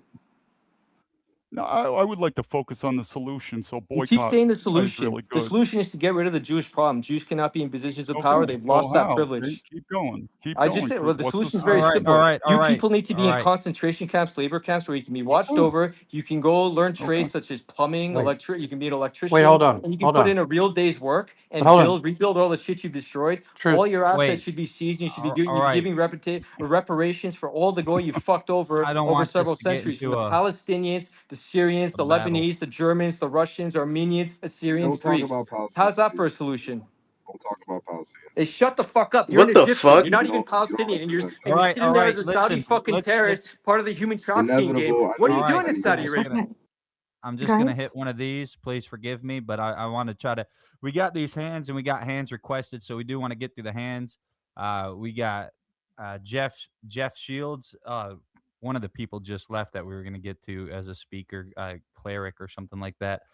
We got Junior and Jeff Shields. Maybe have some questions we want to get to. We'll start with Junior. See what he has to contribute to the conversation. Then we'll get to Jeff, and make sure y'all are raising your hands because that's what I'm keeping track of. Please go ahead, Junior. Yeah, ask Oh, Junior what he thinks of Christianity stick. when he said it was just a big delusion that all Christians are fucking nuts. Ask him. I have all his tweets. I'll put it in the purple pill right That now. sounds like juicy stuff, and I will get into that. That Hey, sounds interesting. Chris, But real Yeah, I want to quick. get to the Junior's a hands. Muslim supremacist Truth. terrorist in Saudi Arabia, Didn't you say doing you want God to knows kill what, being funded 1.5 by his billion finance. people on this? To be honest, I can't understand anyone because everyone's talking at the same time. Can we please just let Junior speak? We'll get back to the crazy tangents. Just God bless. I can't hear anybody when everyone's talking. Hey, Ian, I'm Go ahead, heading Junior. out. See you guys. Thank Bye. you. Hopefully I Love don't you get guys. cut Bye. off. Take care, bro. Take care. Yeah, hopefully I don't get cut off. But Truth, you said you're gonna kill 1.5 billion Muslims. You on this. said that you're going to decapitate me. You're going to cut my I head never off. said I'm I an have the electrician. clip. I have the Let me clip. ask Why the did you say guest. you're going to cut off my You're head? not important Why did here, you bro. say you're Let going me to cut ask the off my guest head? a I have the question. clip. Why are you threatening to kill me, Junior? Why are let you me a thug ask murderer David a like the question. son of a... All right. Again, it's getting too crazy. I can't. Y'all are both speaking. Let's just please, for the love of God, let Junior speak. Junior, you better make it worthwhile, buddy. I just hope you know that. You better make it worthwhile. I would ask that you don't come in here attacking anyone that's already on the panel, and I would ask that you would contribute anything useful to the conversation, please. For the love of God, I'm begging you. All right, go ahead. Thank you, bro. Yeah, my ears hurt from the last 2.5 hours of listening to this space. But David, you're a great guest. I'm sorry that some of the guests here are insulting you. I'm very grateful that Oh, he Ian came to defend the Jew. There you go. It's typical Saudi. cutting me off again. But David, I have a question for you. Hopefully if I don't get cut off. But what do you think about people who are commenting on American politics but don't live in America? What do you think they're bigger You mean threat? like you who's in Saudi Arabia? No, like you, who's in Mexico. Like you who's an Egyptian? who like pretends you to be who's in Mexico. Palestinian, I and live then in he's Florida, grifting, buddy. and then what? You had I your live little in Florida Gaza in a corner. 4 million. All right, guys. I love it. I love it. Junior, please ask your question to David, please. Thank you. Did you hear my David's not question, an American. Christopher? Well, Did you hear my question? Yeah, I heard it, Junior. Okay. So what I would say is if you are not an American citizen, this stuff should be flagged. And if you're even an American citizen living outside of America, that should be flagged. I still think you should have freedom of speech. Obviously, everyone knows me. I've said Like very you? openly. I wait, why should it be I flagged? Help me out here. Just let him answer the He question. No. doesn't believe in I'm freedom of asking speech. David a Yeah. question. Why should it be flagged? Help me out here. I'm an American who does live here, so I can answer his question with more authority than you can. David, can you let him answer the I question? can God damn it! say whatever I want, buddy. So Why are you derailing the I space? No, think one of this is David is You're basically the derailing fourth the space. yeah, co-host, yeah. so So do not so go I at just David, so Junior. I just want to go back to this. So I want to ask you, why do you think? Why should it be flagged? Why should Who someone? are you speaking to? Are you No, I'm speaking to asking me? David. David, why do you think? sure. So if someone is not an American, so let's say that someone in China is not American, and he's advocating for my emancipation. Why should it be flagged? Help me out here. Why should that? Yeah, sure. Let me be more Uh-huh. specific when I say flagged. Yeah. When I say flagged, I do not mean they cannot speak. I mean it should be notified. Like there should Why? be a flag on their profile that says this Why? person is living out. Are you going to let me Sure. finish, David? Sure. Why? Okay. Why should there be a flag? Why should there be that? Just let me know when I can speak, Okay. David. Okay. So freedom of speech, 100%. But for the audience, it's the same thing. If someone was being funded by Israel, David, you probably think that's probably good to know. So if somebody is speaking and they are located outside of America, there's just a commentary that says located outside of America. Even an That's a American false citizen like equivalency when Hold on. comparing it to actually being funded by Israel. Right. It's Yeah, okay he's when saying U.S. like he's politicians saying do it, though, right, flagging David? people. He's saying flagging people as in the no difference than when they put a yellow star on the Jews. It's essentially letting you know, okay, this person may speak their opinion, but they're Jewish, so take that into account. All He's right. saying if there's an outsider that's outside of America that's trying to speak on American politics, even if they're an American that has moved to another country, if they're outside of American nationality, if you will, or citizenship, even more closely, which is pertains to European Americans, obviously, that they should be flagged so that way you know what their opinions are. A lot of Americans working outside of America for Yeah, America. and he's actually, believe it or not, he doesn't even know that he's saying that he's for flagging basically the majority of Jews because their fealty is not to Americans but to their shattered country. But putting all that aside, here's the problem, David. First of all, you're not a free speaker if you believe that. Let me help you with this one. Because ideas for people that are the product of the Enlightenment, ideas don't have guilt by association. So if we found out afterwards that Isaac Newton was a demon from hell, risen up from its bowels to explain the laws of motion, it wouldn't make them any less true. And if the person with the best motives that lives in the heart of America is advocating for Jewish supremacism, it wouldn't make him right. So if you want to be on the side of freedom, I can see why that you keep suggesting something kinetic is because you ultimately just don't believe in ideas. You don't believe in the power of ideas. You think that ideas do have guilt by association? I will tell you something. I'm a real believer in pattern recognition, and Truth is a great example of that. He's always the same, always the same. If you challenge him on the facts, he'll say, "Well, goshy." He's not a strip club Hold, owner hold on, hold anymore. on. But the point is, when Why is this someone Saudi hold on, terrorist talking over because there? The son of listen, each Aisha. each person who claims to be rational must at first, the base level of rationality is to have the pleasure of agreeing with yourself, is to be able to defend your position. So what did you do when someone asked, well, who wrote the Communist Manifesto? You said, well, I need to lie. Truth teller never does it. Always tells the truth. That's why he's called the truth teller. Okay. I mean, it doesn't mean that he's necessarily going to be the truth teller. I'm not in But Saudi but Arabia hold right on. now. But He just lied. I'm not in it doesn't Saudi matter Arabia. where you are. I'm just saying. He Look, just lied though. You look. He didn't just post No, and say contradicted you're in himself. He Saudi Arabia a no. literally few just days ago. lied. I Are you didn't denying say it? You any. put up a picture. You're showing Okay. off. But what What I'm was saying, that? though, I'm challenging David on his idea that people should be flagged. I can see why. You know who would love that?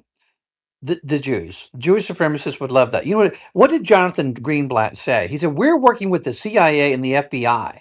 We're working with them to find out basically to track everybody who is criticizing Israel and its genocide. That philosophically, he agreed with you. By the way, Kel Surprise. And I noticed, for instance, and I keep noticing this, that every time Truth Teller gets really close to the facts, like when he just elucidated everything about COVID and Jewish supremacism and its involvement, you didn't actually respond. You said, "What's the answer?" But you didn't agree with the diagnosis. You see? So I noticed there's tends to be an obfuscation with you. And now I'm noticing something consistent when you say things should be flagged. No, you should pursue the truth and be a defender of it unmitigatedly, which means being a free speech absolutist.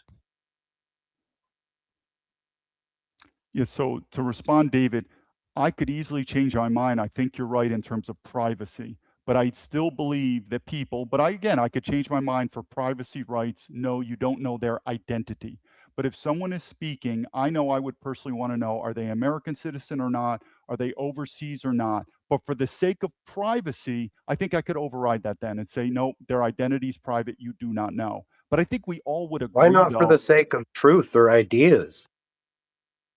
Well, we're talking of whether the profile should have the identity or not. That's the topic that we're talking about. Your flag idea, by the way, David, this would be post Jewish supremacy, as in now Europeans are in charge of their own country, running everything, and then that way the flag system's ran by Europeans.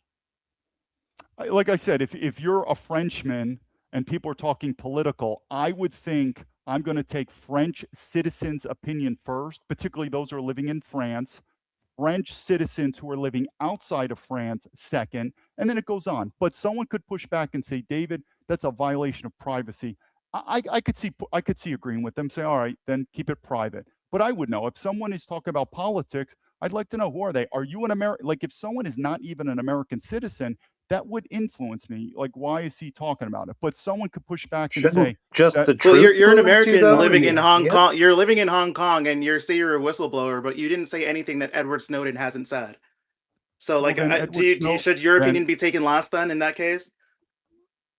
should who Because should be taken again, last? we're asking you I don't direct understand. questions, and you're not answering direct questions. And then He you say that doesn't you're a even understand whistleblower. what he's And arguing You're for. saying that you're a whistleblower. yeah, You but don't speak from your experience, other than your, I guess, your West Point background and your Frankfurt, Germany background, which is interesting. okay. But again, I asked you Then before, and maybe I will, and you inevitable, can answer quick, and you inevitable, can answer inevitable, quickly. You can inevitable, answer quickly, inevitable, right? inevitable, You can answer inevitable, quickly. inevitable, It is inevitable, inevitable. China, inevitable. Why are China. you listening to me then? You can You're answer just waiting. quickly. Well, I'm asking you Because direct questions that you if you're can gonna, answer if pretty you easily and quickly with no no, energy it's expense whatsoever, right? And so when I gentlemen, ask gentlemen. you, All right. do the Chinese know that you are Jewish? Yes or no?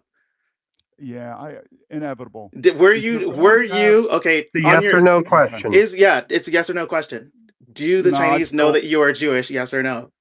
is this an interrogation or not? It's If a it is, yes or that's No. no fine. question. No. Stop asking questions when you're being asked questions. Have some respect for the rest of the space and just answer a fucking question for once Yeah, instead but of being a goddamn coward. it's okay. But this space is very disrespectful. It's fine. I'll take freedom of speech. But if You're you the want one the who came in guest, obfuscating and lying to All right, everybody. You're David, if you giving could me the just same answer, amount of yeah, disrespect I that you've given to everyone else. David, okay, then this I'm a is then I'm a all disrespectful right, speaker. David. Then Yeah, that's no it. shit. How about you No, start answering Okay. questions? all right, let's Well, I'm not gonna do that. You Dave. don't talk to people like All that. right, David. If you could just answer yes or no to whether China knows whether you're Jewish or not, that's pretty simple. Then we'll get on back to a productive conversation. We'll get to some of these hands because we got a lot of requests and we want to get through them all. We'll make sure Junior finishes his piece, and then we'll get to the next person, which is Jeff Sheld. So, David, yes or no, or does China know you're Jewish? I would probably say yes. And All so right, thank you. the second half of that Thank you. question, I promise, second half, and that's the final half, No, he's not was gonna inevitable. I'm not did your gonna answer any departure more from the problems. mainland have anything to do with your Jewish background and your treatment perhaps for being Jewish? No, if we're Like, do gonna you feel talk, that is it safer you to be a Jew in Hong Kong than in the mainland? Is okay. that part of why you left the mainland? If we're gonna go into an interrogation, that's fine, but it goes both way. Now, my question to inevitable, and if he doesn't want to What, dude? answer I that, answered your question you already, haven't. and You haven't. yeah, no, I did. I answered like multiple questions from you about me. Inevitable. You've I've got two told you more choices. about me, frankly. You didn't even tell me where you were in the mainland, which matters too, by the way. You've got two choices. Inevitable. You can Were you answer in my Wuhan? question. You can answer my question, Did Inevitable, you know or I'm the not COVID talking. started? All right, inevitable. You can't be bombing them with questions after questions. I think it's fair if David answers that yes or no second half question that you asked about. Does he feel it's safer in Hong Kong than in America to be Jewish? And then we'll go ahead and get to back to Junior, and then, like I said, we'll get to Jeff just to keep things rolling. So, David, why? I guess they want to know: do you feel safer in Hong Kong as a Jew than in America, Than Well, in let me. China. Yeah. or Well, I I'm mean gonna I'm China? gonna I'm gonna answer Inevitable in my own way, and so this is how it'll be. The reason why I don't like Inevitable, and I'm taking a guess. He's laughing, but I have a feeling he's the typical low testosterone white guy in China. He never got a white girlfriend in America because his testosterone's too low. This is the truth. I know more about China Well, than no, I and hope you he guys hear that. David. and Oh my and I God. hope you and guys hear he that. oh, I this know it. is an And ad he hominem attack, my friend. This is Yeah. beneath you. well, Yeah, this no, isn't no, answering the question in your no. own Yeah. way. You're just You being know, a in our All right, Okay, should just we to, just move on? yeah, we're trying to You keep know. it productive. Absolutely, Joanne. Please, David, I'm trying to hold back the hordes of white men from attacking you to the best of my ability. I feel like Spider-Man when he's holding back the train and he's like stretching on both the webs. Okay, if you could please answer that question and then we move on. We really don't want to create any personal beefs where we can kind of eliminate or alleviate them, you know. So please answer that question and we'll move on through the speakers. So if you don't want me to speak, I'll happily politely leave. But if Okay, no. you He he but wants answered. you No, you to no, this is answer an the answer. That's an question. answer. Take it. I accept. David, I'm being more than cordial with you. I'm being so kind to you. I really am, man. If you want to leave, I'll be the first one to say it. No, and I love Ian and I love Joanne. Leave, buddy. You know, leave. It's no sweat off my back. I want you here to have a productive conversation, but just please do not try to take any of it personal or get too petty. You have to understand the greater picture here. So if you want to continue having a cordial conversation, again, please answer this question and then we'll get through the speakers that also have questions and comments, and that'd be great. Go ahead. So the reason why this is very important is this topic seems to be strong with Israel and Jewish supremacy, which I'm not arguing with. But part of it is you have to have a racial identity. And if whites do not have a racial identity, it's over. That's why this is 100% part of this conversation. And I'm just giving an example. This guy Inevitable, I guarantee Wait, he's been to hold on. Why do China. you think that, David?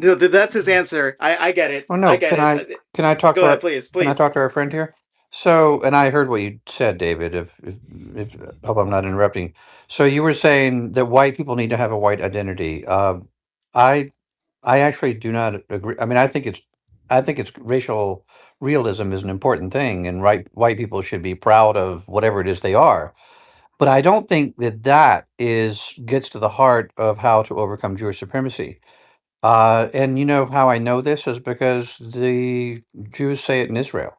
They say if the Christian and the Muslim ever join hands, we're done for. And I know this to be true. It is just a logical fact.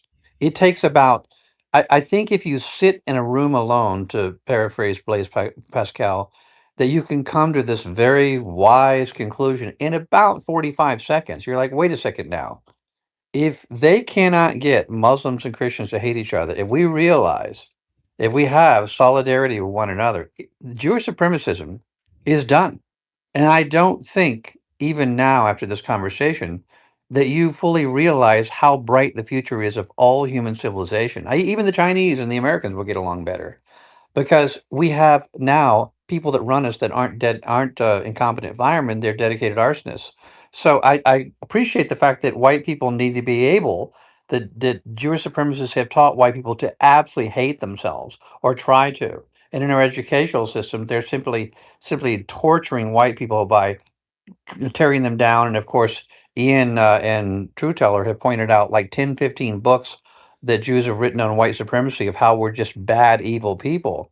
But they've also done every bit of this and more to Muslims. So I think that really it's human solidarity. I think that in terms of Latin Americans and white people, in terms of Muslims and white people, in terms of blue collar and white collar, every kind, Europeans and Americans. I think human solidarity will, once we all come together and realize that Jewish supremacy is a problem, that is a solution. Instead of white people becoming very insular and being like Jews, where we're saying everybody else is somehow our enemy. What do you think about that? Well, David, I think you just interrupted me. So we have to get it Oh my clear. God. Please don't That's interrupt me all again. your I mean, if that's your takeaway. I literally played well, back what you said. You know, you accuse people of not listening. I played back what you said. I feel like I'm in the business of teaching you how to think. Can you not work through this idea intellectually? Can you not do that? What do you think? You're saying that white people need, first you're saying kinetic, which is comical. Oh, we all need to get our guns, wrong. And now you're saying white people need to be answered. I feel like you're really trying to foment hate when obviously hate isn't the answer, right? I don't even hate Jews. You Well, know, answering a straight question is like per I capita to him. That's it. yeah, it's just I like think we've established that he can't think things no. through So no, individually. I think I know what's going on here, right? All Because right. I mean, you know, Let's get back to that yes or no so we can get to the next hand, please. David, do you feel safer in Hong Kong rather than in America? well, let me address David. David, if we're going to go It's a to a yes or no Or world of question. in the mainland China, Okay, but yeah, go ahead. guys.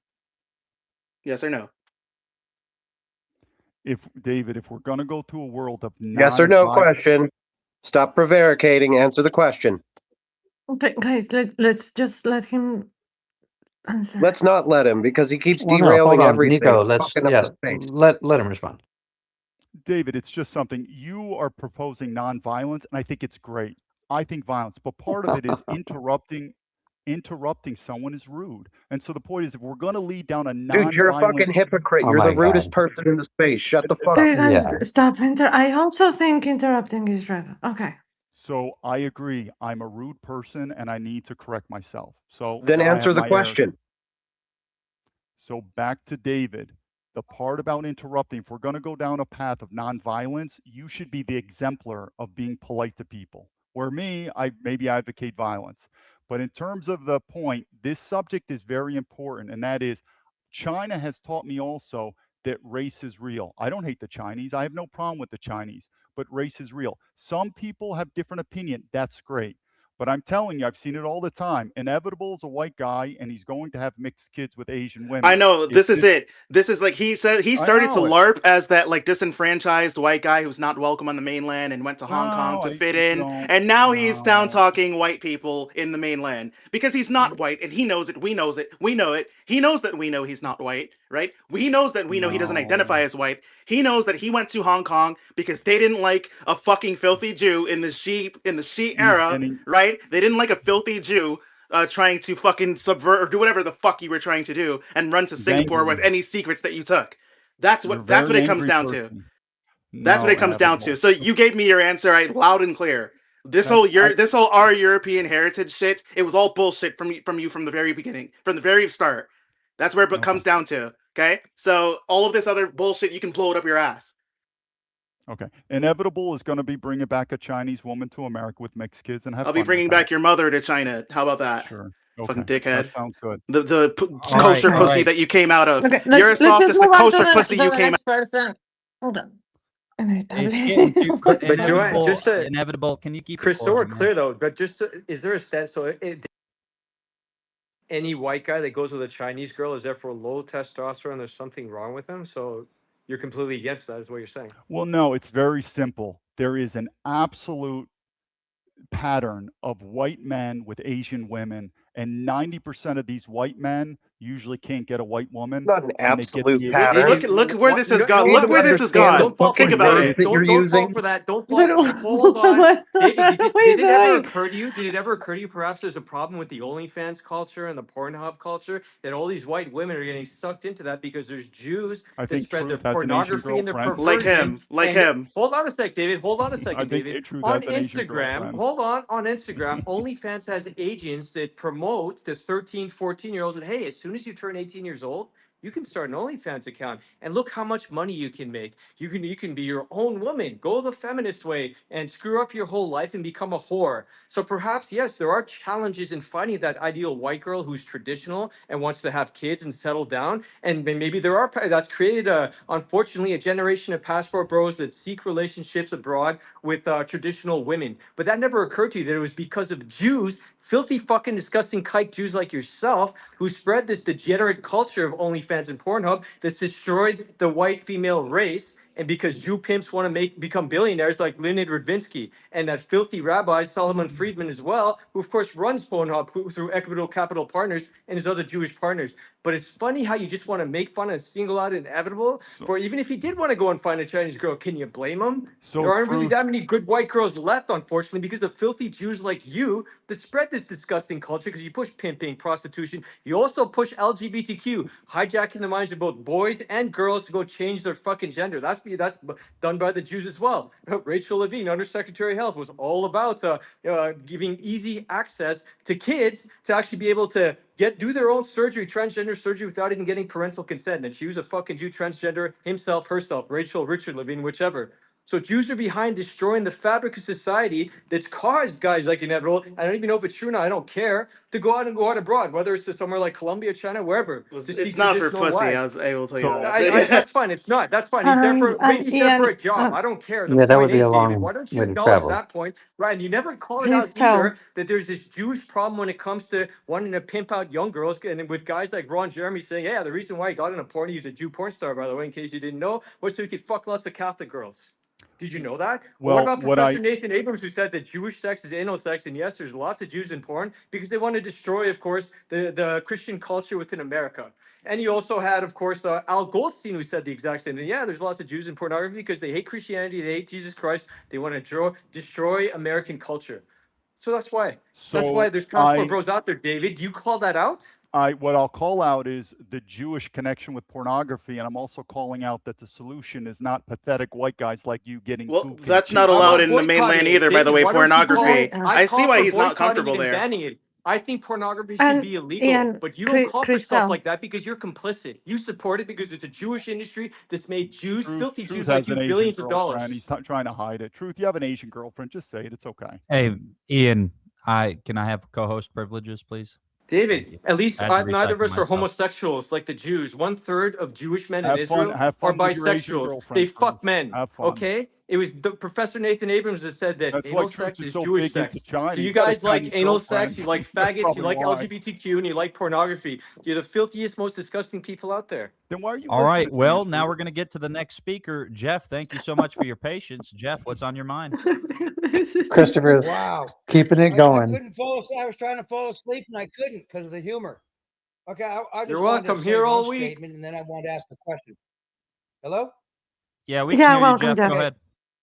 Yeah, thank you very much, Joanne. Hi, Truth. What a lot of people don't know is the left, the communists, the Muslims, every nation has sellouts and traitors. And Soros Group, the Justice Democrats, and the Real Justice Group, which infiltrates the states with mayors and attorney generals and governors, and then the Justice Democrats have over 8 people in Congress right now that are all funded by Soros. So you got, if you look at history, Rothschild backed Napoleon and backed the English. They do pro-op and op. So that we got to realize and come together that they're dividing America. It's not the people, the Muslims against the Americans in America. It's against the Jewish left and the Jewish right. Okay. Now I wanted to ask about who can answer this. I'm not very up on technology of computers, but WikiLeaks, what he hacked so many people's computers and information, and there's what's his name? Yeah. Klaus Schwab said one day the computer system will be hacked and everybody's accounts will go zero. Well, are there knowledge people on the our side that could actually get into their computer systems and reveal all their information and shut down their stuff? You know, Let that's a solution. It's nonviolent. You know, like find out all the dirt on Netanyahu, all the dirt on communications Well, I between him mean, he and committed genocide, so they all. that's dirt. I mean, Well, they don't. You know what I mean? Maybe even close out the bank, World Bank, the Bank of International Settlements, and the IMF. All of a sudden, they have no money. You know, take away Bill Gates' money. You know, So are you they asking did it to if the we truckers can in Canada. hack them or something? Is that what sounds you're like it. asking? Is that just simple? Yeah, cyber warfare with cyber warfare. Sure. You know, because they're Let's surveillancing. Well, yeah, I let's was just let the wondering. David FBI agent answer that, and then I'm sure David Nietzsche and Truth will have a follow up, maybe to get deeper into that. David FBI agent, what's your response to that? In terms of us hacking China and China hacking us, is that generally the question? No. Hacking the elites, No, yeah. the people that run the country and stuff like that, Bill Gates and anybody like that, and getting Well, his example was information George about. Soros, for instance, who clearly is trying to undermine America. No. George Soros is backing the groups taking over America, turning Muslims against whites. It's the ploy, it's pro-op thing. Then on my second thing was the question, like WikiLeaks. Remember how he got the Anthony Weiner things, the Hillary Clinton things, and do we have more knowledge computer hackers that could just get all them like they're getting all of us with surveillance? You know, surveil them. Is that a reality solution, or is that just wishful thinking? Well, if I can answer, one of the differences between China and America in terms of getting information, the information in China is lockstep within the government. It's very difficult to penetrate from outside. But in America, we have what's called data brokers.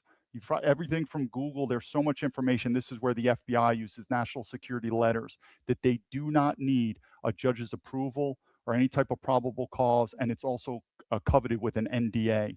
So not only can our government go to the private sector to get information that's so in-depth about US citizens, but also a foreign source can. So whereas an American entity trying to, we'll just say, surveil into China, there's no private sources. They have to go through the government, which is, it's pretty sealed tight. Where a foreign agency or a US citizen, FBI, whatever, there are these data brokers that it's on sale. Your information in America is for sale. The Chinese information is not for sale. That's a huge difference. But I'm sure other people may be able to add more value than that. Who's selling I China didn't go this anywhere near information what you that's been just said. hacked and stuff like that? Who's that certain entity that's been known to actually steal secrets from America and sell it to China, David? So what I'd like to do is answer this from leadership. I've been designated a Jew, which is absolutely fine. I get it. Race is important, and I'll take that. But if Wait, we're are going to you a Jew use, or were you designated one? who just spoke? David, you said you were All designated right. one. I thought you Yeah. just were one. Okay, David, I want you to apologize for interrupting me. Otherwise, I'm not going to respond to you. What the fuck? That's Oh never my going to God. happen. Arrogant Then pompous it's piece of shit. then it's just not. David, we're going to use That's the okay. You don't have nonviolent to answer. It was method. rhetorical, so it's No, It's too okay. late to yeah, no apologize. problem. Like I Dude. said, if we're gonna go the violent route, rude behavior is fine. If we're gonna go the nonviolent The only route, one advocating Yeah, violence is this you.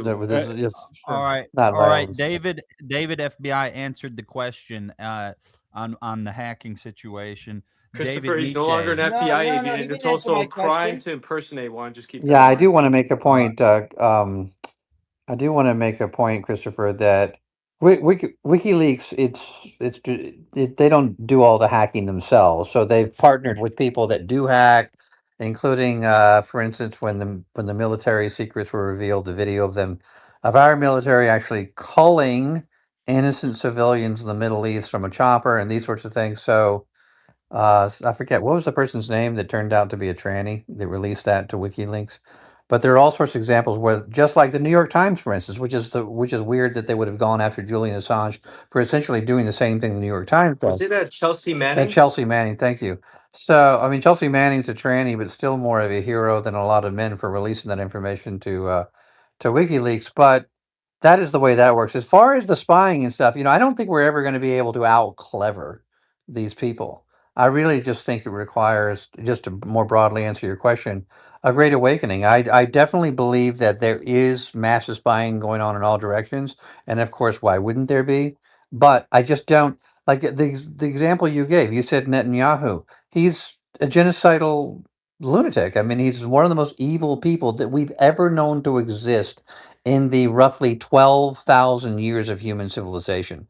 One of the, probably one of the top, like certainly one of the top 50 most evil, genocidal. I don't really need, like, if I find out that he's got kitty porn, he can't get more evil than he is now, right? So it really comes down to us just basically calling it all out and throwing it off, rejecting it. All right. Truth Teller, we'll get your response. And then we got Celtic next, hand raised after we get Truth Teller's Wait, I response. just need some And clarity then as we to got, what the then we question is got Daryl. exactly. Was it about Just, hacking? Go ahead. yeah, the question. So the No, speakers no, next no. What will I was be asking Celtic and was, then Daryl. okay, forget it. He was asking not only hacking, but Nobody understood what I was asking. I'm you were sorry. asking, Jeff, it sounded like about bringing the system down too, right? Yeah, infiltrating it with, say, a 16-year-old kid that's a super genius, smarter than the people that work at Palantir, that can go in and actually shift things around and do things and reveal things. Like Schwab says one day that they're going to shut down all our bank accounts, it's going to be zero, and a new financial system has to be started. Well, that if they're revealing what they're going to do, can we do it to them? So You know look, what I mean? that's for there- that again. You're jumping ahead there in terms of what Carl Schwab is talking about, and that's when we're on we're already on a digitized system. It'll be a tokenized system where there's not going to be any more cash. It's gone. That's also part of Operation Stargate and the Genius Act, etc. So yeah, then at that point, if you don't comply with like certain government mandates, like if you have to be vaccinated, for instance, then they could freeze your bank account, or if you misbehave, speeding ticket, they immediately just deduct the fine from your account.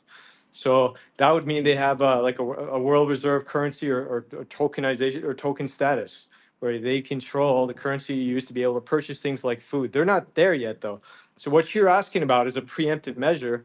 And really, the only solution there is, well, you can resort to bartering or exchanging with gold or even crypto, really. Crypto is a great option. And there's plenty of cities within different countries around the world that accept crypto, where you can actually do real estate transactions, or even buy in Dubai, for instance, UAE.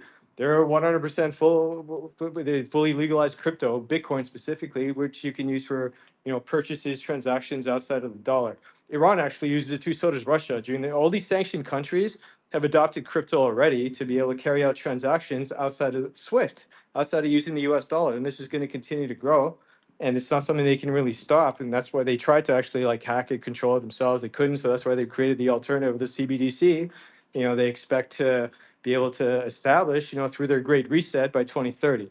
So that's the preemptive measure that can be taken. Now, in terms of the hacking, look, they they themselves, when they claim that, oh, this has been hacked, or like Google's been hacked, Oracle's been hacked, they themselves are just leaking and selling data to big corporations and then claiming it's a hack. It's bullshit. They have all these great firewalls, all the rest. I'm not saying it's never a hack.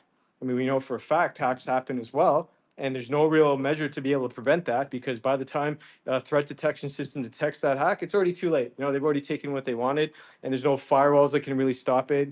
And the same powers to be that sell you the firewalls or the threat detection system are the ones that have the ability to hack as well. So there really is, again, you just have to be as private as you can, and use some of their own tricks, like using shell companies, or of course corporations, and you can do it internationally if you need to, if you're someone that's high net worth. That's exactly what Epstein's specialty was, in hiding assets, shielding assets, and dodging taxes. And in response to you, Jeff, saying something along the lines of, can someone hack their bank account the way that maybe they can hack someone else's, and not hack, but it's just in their system's authority that they can cancel someone else's bank account, and lock it down. You wouldn't be able to do, you could definitely find someone to maybe leak emails, and that's unreversible, right? Once they're leaked, but you can't really permanently take digital currency in terms of the bank money from them, because if you try to reset their account down to zero, well, the banks have all these elitists back, so they'll just trace it back and like, okay, look, this money disappeared. All right, here you go. Boop, numbers back in the account, because it is a fiat currency printed out of thin air. let's get to the next hand, which is Celtic. Been very patient. Thank you so much for your patience, Celtic. Then we got Daryl and then Andy. Go ahead, Celtic. What's on your mind? Yeah, thanks. I just want to say, so David, I got a two-part question for you, and I'm going to say, let me preface this by saying, of all the things you said tonight, there was two things that I felt you were most truthful or that I agreed with you on. Number one, I would love to see a nonviolent exposure, and I agree with. I think what Truth says is great, that we should try to act to boycott. But I also agree with you. I think violence is kind of inevitable. Now, my question is basically, do you think that's because? And I've experienced a lot of experience with law enforcement. I've never been in law enforcement personally, but I know a lot of people in law enforcement, and I can say this definitively for those who don't know or don't believe it. Probably 98%, 99% of the people in law enforcement are raging alcoholic psychopaths here, at least here in the United States and throughout Western countries. They have zero respect for the Constitution. They have zero respect for individual rights. And they basically feel that they can do whatever they want to whoever they want, whenever they want. And it's up to you to get some basically high-priced lawyer to sort it out in court 6 or 8 months later, and you're still going to have a record, and they're just going to basically sit there and laugh at you while they're sitting in the bar getting drunk afterwards. So is that why you feel that basically if we try to decouple from Israel or try to basically assert our rights as individuals or states' rights, that you're going to have basically a situation where law enforcement, local, state, and federal will essentially be kicking people's doors in and murdering them and dragging them off to concentration camps and prisons for doing this? And then the second part is, and Inevitable can give his opinion on this afterwards, I think he'll probably want to, is that my understanding of basically how things work in China is you have two kind of main factions. There is the nationalist faction, which is kind of called the Shanghai Consortium, which is basically led by Xi. And then you have the globalist faction based out of Hong Kong, which is basically presided over by a Chinese billionaire and a member of the so-called Illuminati called Ka-shing Li or Li Ka-shing. So have you had an experience with that, or what are your thoughts on that for the second one? And I'll end it there. Okay, thanks for the question. So first, in terms of violence, I definitely think there's a difference between predicting violence and promoting it. Again, I left America, but I definitely think violence is coming. To your point about the law enforcement, and I would add this to military as well, I do not believe, and I've saw it in the CIA and the FBI, even at West Point, I don't think people are serving the government anymore for things like duty, honor, country. I look at them as more like government mercenaries, and they will follow the orders, particularly for a paycheck and a pension, and there's not really loyalty. So the point is, if you ask me, and I think there's going to be violence in other ways with fellow American citizens, but particularly with the US government, do I believe if given the orders, they will execute?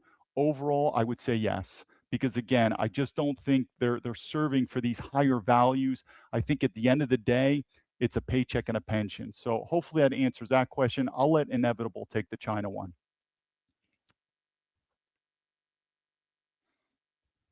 Inevitable, would you like to answer the China one?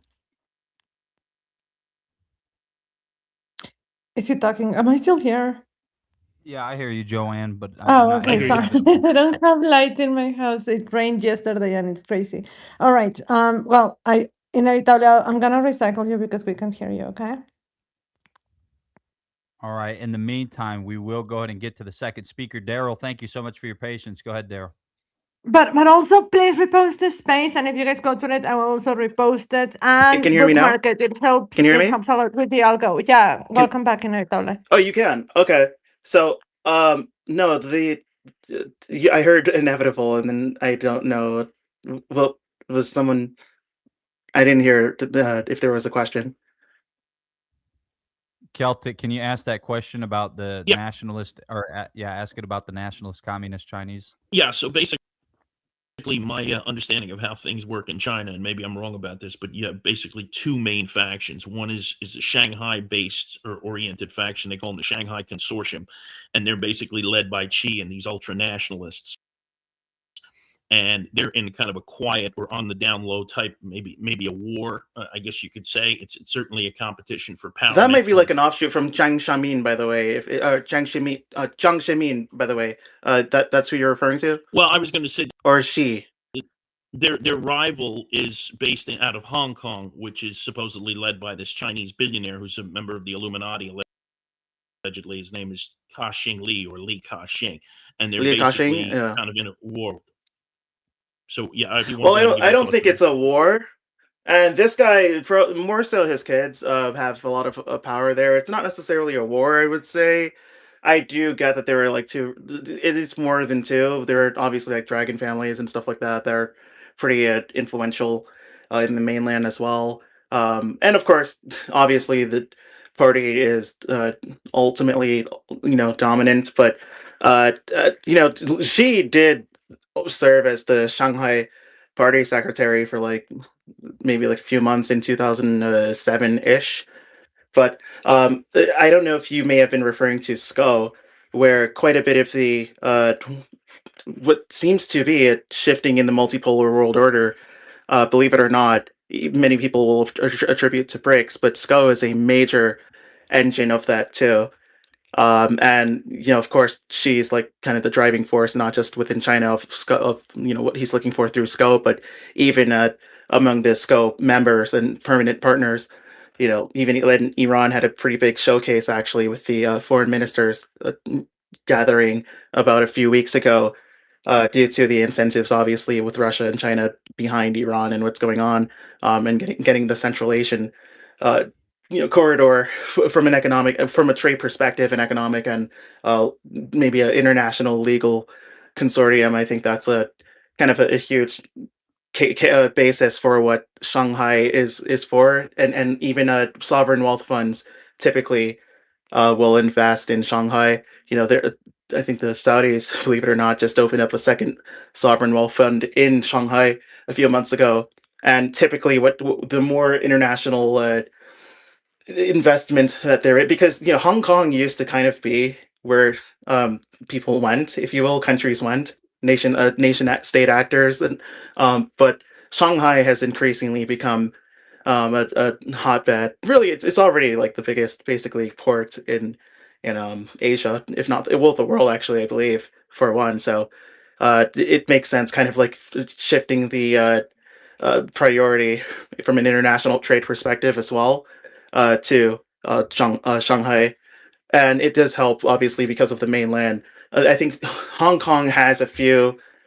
I've had a few misgivings about Hong Kong. It's not that I don't trust it per se. It's not like, and when I say it, I mean, of course, the brokers of power that are there. The whole C.K. Hutchison and related holdings conglomerate. Those guys.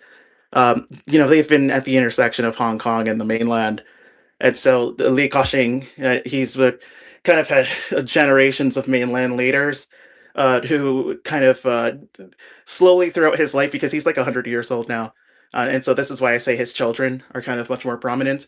But there have been like generations of mainland leaders that throughout his life have kind of more and more. He's been able to cultivate access to them and remain like economically significant. But I don't think he has that much political power compared to Xi, and or at least not enough to say that he would be a competitor or that any of his kids would be as well. And under Xi, which is he's one of the goats, I'm telling you. The political autonomy of Hong Kong, like the tycoons down there, it's fucking tanked. Same for Macau. Look at Macau with the Adelsons.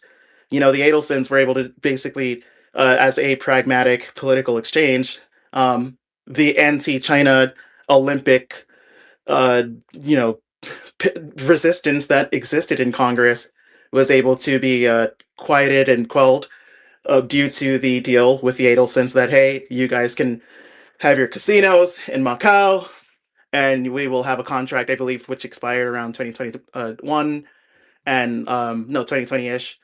And after that, the new contract, which of course the contract initially began in the Shang Xiamin era. I think it was when they established that. But the new contract under Xi is much more restrictive, right? Much more. The Adelsons basically, they basically, outside of their holdings, or their share of the business in the casinos, like as far as how it's ran, there has been a massive facelift and reform, for a morality purpose. Like it's much less of a degenerate spot than it used to be, at least from all accounts, at least from all of that I know. All right. But under Xi, specifically, like you've had the state really go after, especially in 2019, under the whole Panama Reports transaction. She has been pretty staunch about having Li Ka-shing adjust and reduce like certain mainland exposures. And he's had to be a lot more cautious. He's not been able to be much more or be as free flowing or as influential or as coercive. Jack Ma also had a very similar experience where he attempted to um, kind of get into the whole Kalshi model of business, right? The state really came down on him as well. So TLDR, the billionaire class have lost a lot of hold on power. It's become even more centralized to the states, and through the meritocratic system that or empowers the the officials of the states, leading to, of course, the general secretary being Xi at the very top. But I don't know. Hopefully that answers her question. David Nietzsche, did you have any response to this?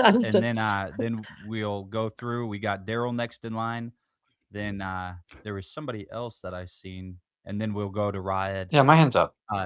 David, go ahead. Yeah, me, David, or the other? No, David? you, David. Well, David Nietzsche, and then of course you, special guest David, if you have. Well, no, I go thought David might want to. Do you want to respond to what Inevitable just said, or can I ask you a question? I can. It's up to the audience. I can whatever. I have a very quick question for you. Okay. Is it a genocide in Gaza? I would say, yeah. I would say from legal terms, I would not argue with that terminology. Right. Okay. So from that, I guess it sounds like you do agree that that's our number one problem because there's nowhere else where that's happening. Well, I disagree with that. You think? Go ahead. No. Go ahead. I think as an American citizen, I do think we should care about people in Gaza. I think we should care about people in Africa, around the world. But I think the average American citizen is having a really tough life, putting food on the table. And I think we need to reevaluate what is America first. And we could help out the world, but it just depends how much money we can spend. But I think Wait 1 second, Joanne. They are getting bombed with your money and with your weapons. You're acting as though that we're just passive observers of this when so far, I mean, not only are we obviously participating in the extermination. Can I respond? Go ahead. What? Because I answered that question already before, and I believe America's military intelligence taxpayer spending on Israel needs to be drastically, if not cut to zero. So maybe that, and I said that before. Well, wait a second now. That helps a little bit. So you agree that it's a genocide in Gaza, right? According to your own opinion, it's a genocide in Gaza. I do. I could say the same thing about the Uyghurs. Okay, hold on. You agree? Sorry, Wait, 1 what? second. No, Their inevitable. population's more than doubled. Like, why do you lie? Right. Hold on 1 second. So you agree that it's a genocide in Gaza, though, right? I would. The point that I'm making is I think there could be a lot of genocides in different places. Okay, but you agree that it's a genocide in Gaza, right? Yes. Okay. Now, yeah. So you're unsure about whether we should cut. You think we should draw back. So you think we should you're still in doubt about whether we should continue funding a country that is openly committing genocide. Those two things don't square with me. Maybe I'm not making myself clear, so I'll speak slow and direct. Okay. I believe the American government should cut up to possibly 100% of all military aid and funding to Israel. Hopefully that is clear now. But that's not clear because obviously we should cut it to zero, and you're saying up to 100%. You know what's on the way up to what's on zero. Okay, good. There you go. Much better. Okay, now. Okay, let's go. Okay, now. But when I said it's our number one problem, remember, and this is why we call out Jewish supremacy, not just Israel. Remember that one of the ways that they do this is buying our politicians and running blackmail operations that include the sexual assault of children. So when you look at it in the context of the fact that Jewish supremacists are sexually assaulting children in order to blackmail American elite, in order to get them to support their exterminating other children in Gaza, now does it look like that's our number one problem? Okay, what should we do, Dave? No. Let's not go to solution for it. We have to identify problems. You're a logical, rational person. I just said there's a genocide. No. We're talking about what is our Let me finish. number one problem. And when I just asked That's you, the insider threat on when I American just soil. asked That's you, what well, I was obviously our saying. number one problem is Jewish supremacy, right? Because they're controlling our politics. Then let's kick out every Okay, single Jew out of America. not then let. No, David. Oh, David, you No, want no, to play? no, no. Let's You kick out because you didn't every answer my single. question. No, No, no, hold David, on. you want to play? Let's kick out every single I Jew out of got Wait, you. America. David, Yes their or no? assets have to be seized I got too. him You squealing. can't just let Let's them do flee it. with all their I got assets him. and No, go out and because games. I got him. we're not using Yeah, logic. yes, We're I just am using getting logic. what we want That's to your talk about. problem. I'm using it quite No, well. David, Yes. David, No. No. You're the problem obfuscating. is Jewish And now supremacy. you're Let's hold kick out on. every Hold Jew All on. in right, let's America. not talk over each other, Okay. please. Good. Good. I'll go, and then you can answer. Okay. So I am saying that is I can elucidate clearly. Truth can. I can elucidate clearly why it is way our number one problem. In fact, it's the next 9 problems don't even come close to this number one problem because they control our financial systems, they control our media, our educational systems, even Hollywood, the giant megaphones in our society. So obviously, if we can see that they're running blackmail operations, which include the rape of children to control, and True Teller tried to explain this to you. You dodged the question and went right to, oh, what's the solution? But it's obvious that if they're doing this and the rape of children and the control of the most powerful people in our country, including our president, and then doing that to commit a genocide, then will you agree, knowing all of that, that's obviously our biggest problem? I 100% agree with you, David. What's the Hold on, you solution now? 100% agree 100% with me agree. on What's what? the solution? What's the You, solution? We're acting hold like on, you little kids. 100% Get to agree the with me on solution. what? What do you agree with me about? David, Jews are the Jew. Then let's kick out the No, no, Jews. no, no. I I didn't say feel the like we're Jews. talking No, children no, here. no. So you can't hear me. You're not listening. So you said you 100% agree with me. So you say Jewish supremacy is the number one Yeah, problem. David, we're gonna ship you off Hold in a on, hold on, military hold on, uniform. hold on, You're going there, hold you're on, gonna die. hold on, Sorry. hold You're gonna on, hold defend on, hold God on, hold using on. All a right, Okay, wait a pumpkin. minute. I think both. I feel like David Blombat is agreeing that Jewish supremacy is the No, number one problem. no, he's not. Because I'm asking him this question. He always tries to run by identifying the problem. He did it with truth twice. So I'm asking you, do you agree, not the Jews, do you agree that Jewish supremacy is the number one problem for America? Yes. Okay, good, good, great.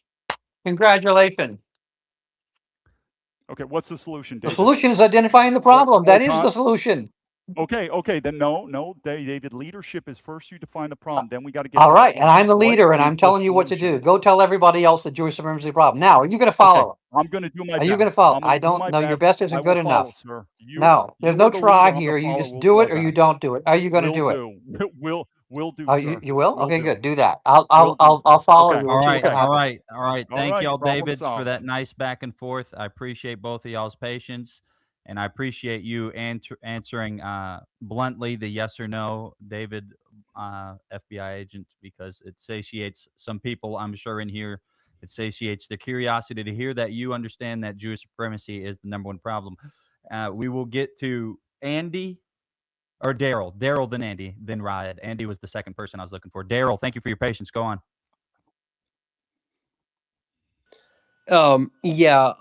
FBI David, is it not fair to say that America has become overrun by Jewish supremacy when you look at the media? When you look at just simply how Correct. Ian Malcolm has a pinned post to his thing, to his X profile, and it just clearly states the Jewish supremacy and how Jewish has influence over everything. Like you look at CNN, Fox News, the Rupert Murdoch, all the other people affiliated with our mainstream media is Jewish influence. So they control the media, they control the narrative. Is it not fair to say that we are being lied to? Is it not fair to say that we're being controlled explicitly by a foreign entity who has embedded their tentacles into American culture? I would agree. Is that not fair to say, David? I would agree. All Did I right, come through? wonderful. Was that your question, Daryl? Yeah. That was All it, right. dude. I just needed a Yeah, confession. no, that's all right. People, some people, I appreciate you, David, FBI agent, for maybe I feel like you've answered a lot of questions over and over as new people joined and new people left and things like that. So I know it may be a bit monotonous, but I'm glad you're answering them simply just to move it on. We'll get to Andy now. Andy, thank you for your patience. Go on, Andy. I mean, yeah, we all know in this space, for the most part, I'd say that Jewish supremacy is the number one problem. And I think the issue is, like, for example, people get excited over certain candidates, like, let's say, like, oh, like, for example, Abdul in Michigan, but, like, then he explicitly is like, yeah, we got to defund Israel, but then he explicitly separates Israel and says, no, it's just Israel. It has nothing to do with the Jewish people. And it's like, what do you mean? They literally call themselves the Jewish state, and it's literally a Jewish state. So to say that it, like, that's the problem that we run into when people don't want to say, like, that Israel has anything to do with Judaism, for example, and they literally have a prophecy about bringing back a third temple and ushering in the end times, and a whole greater Israel project based on their, like, religious prophecies. That's why we're literally getting dragged into a war because of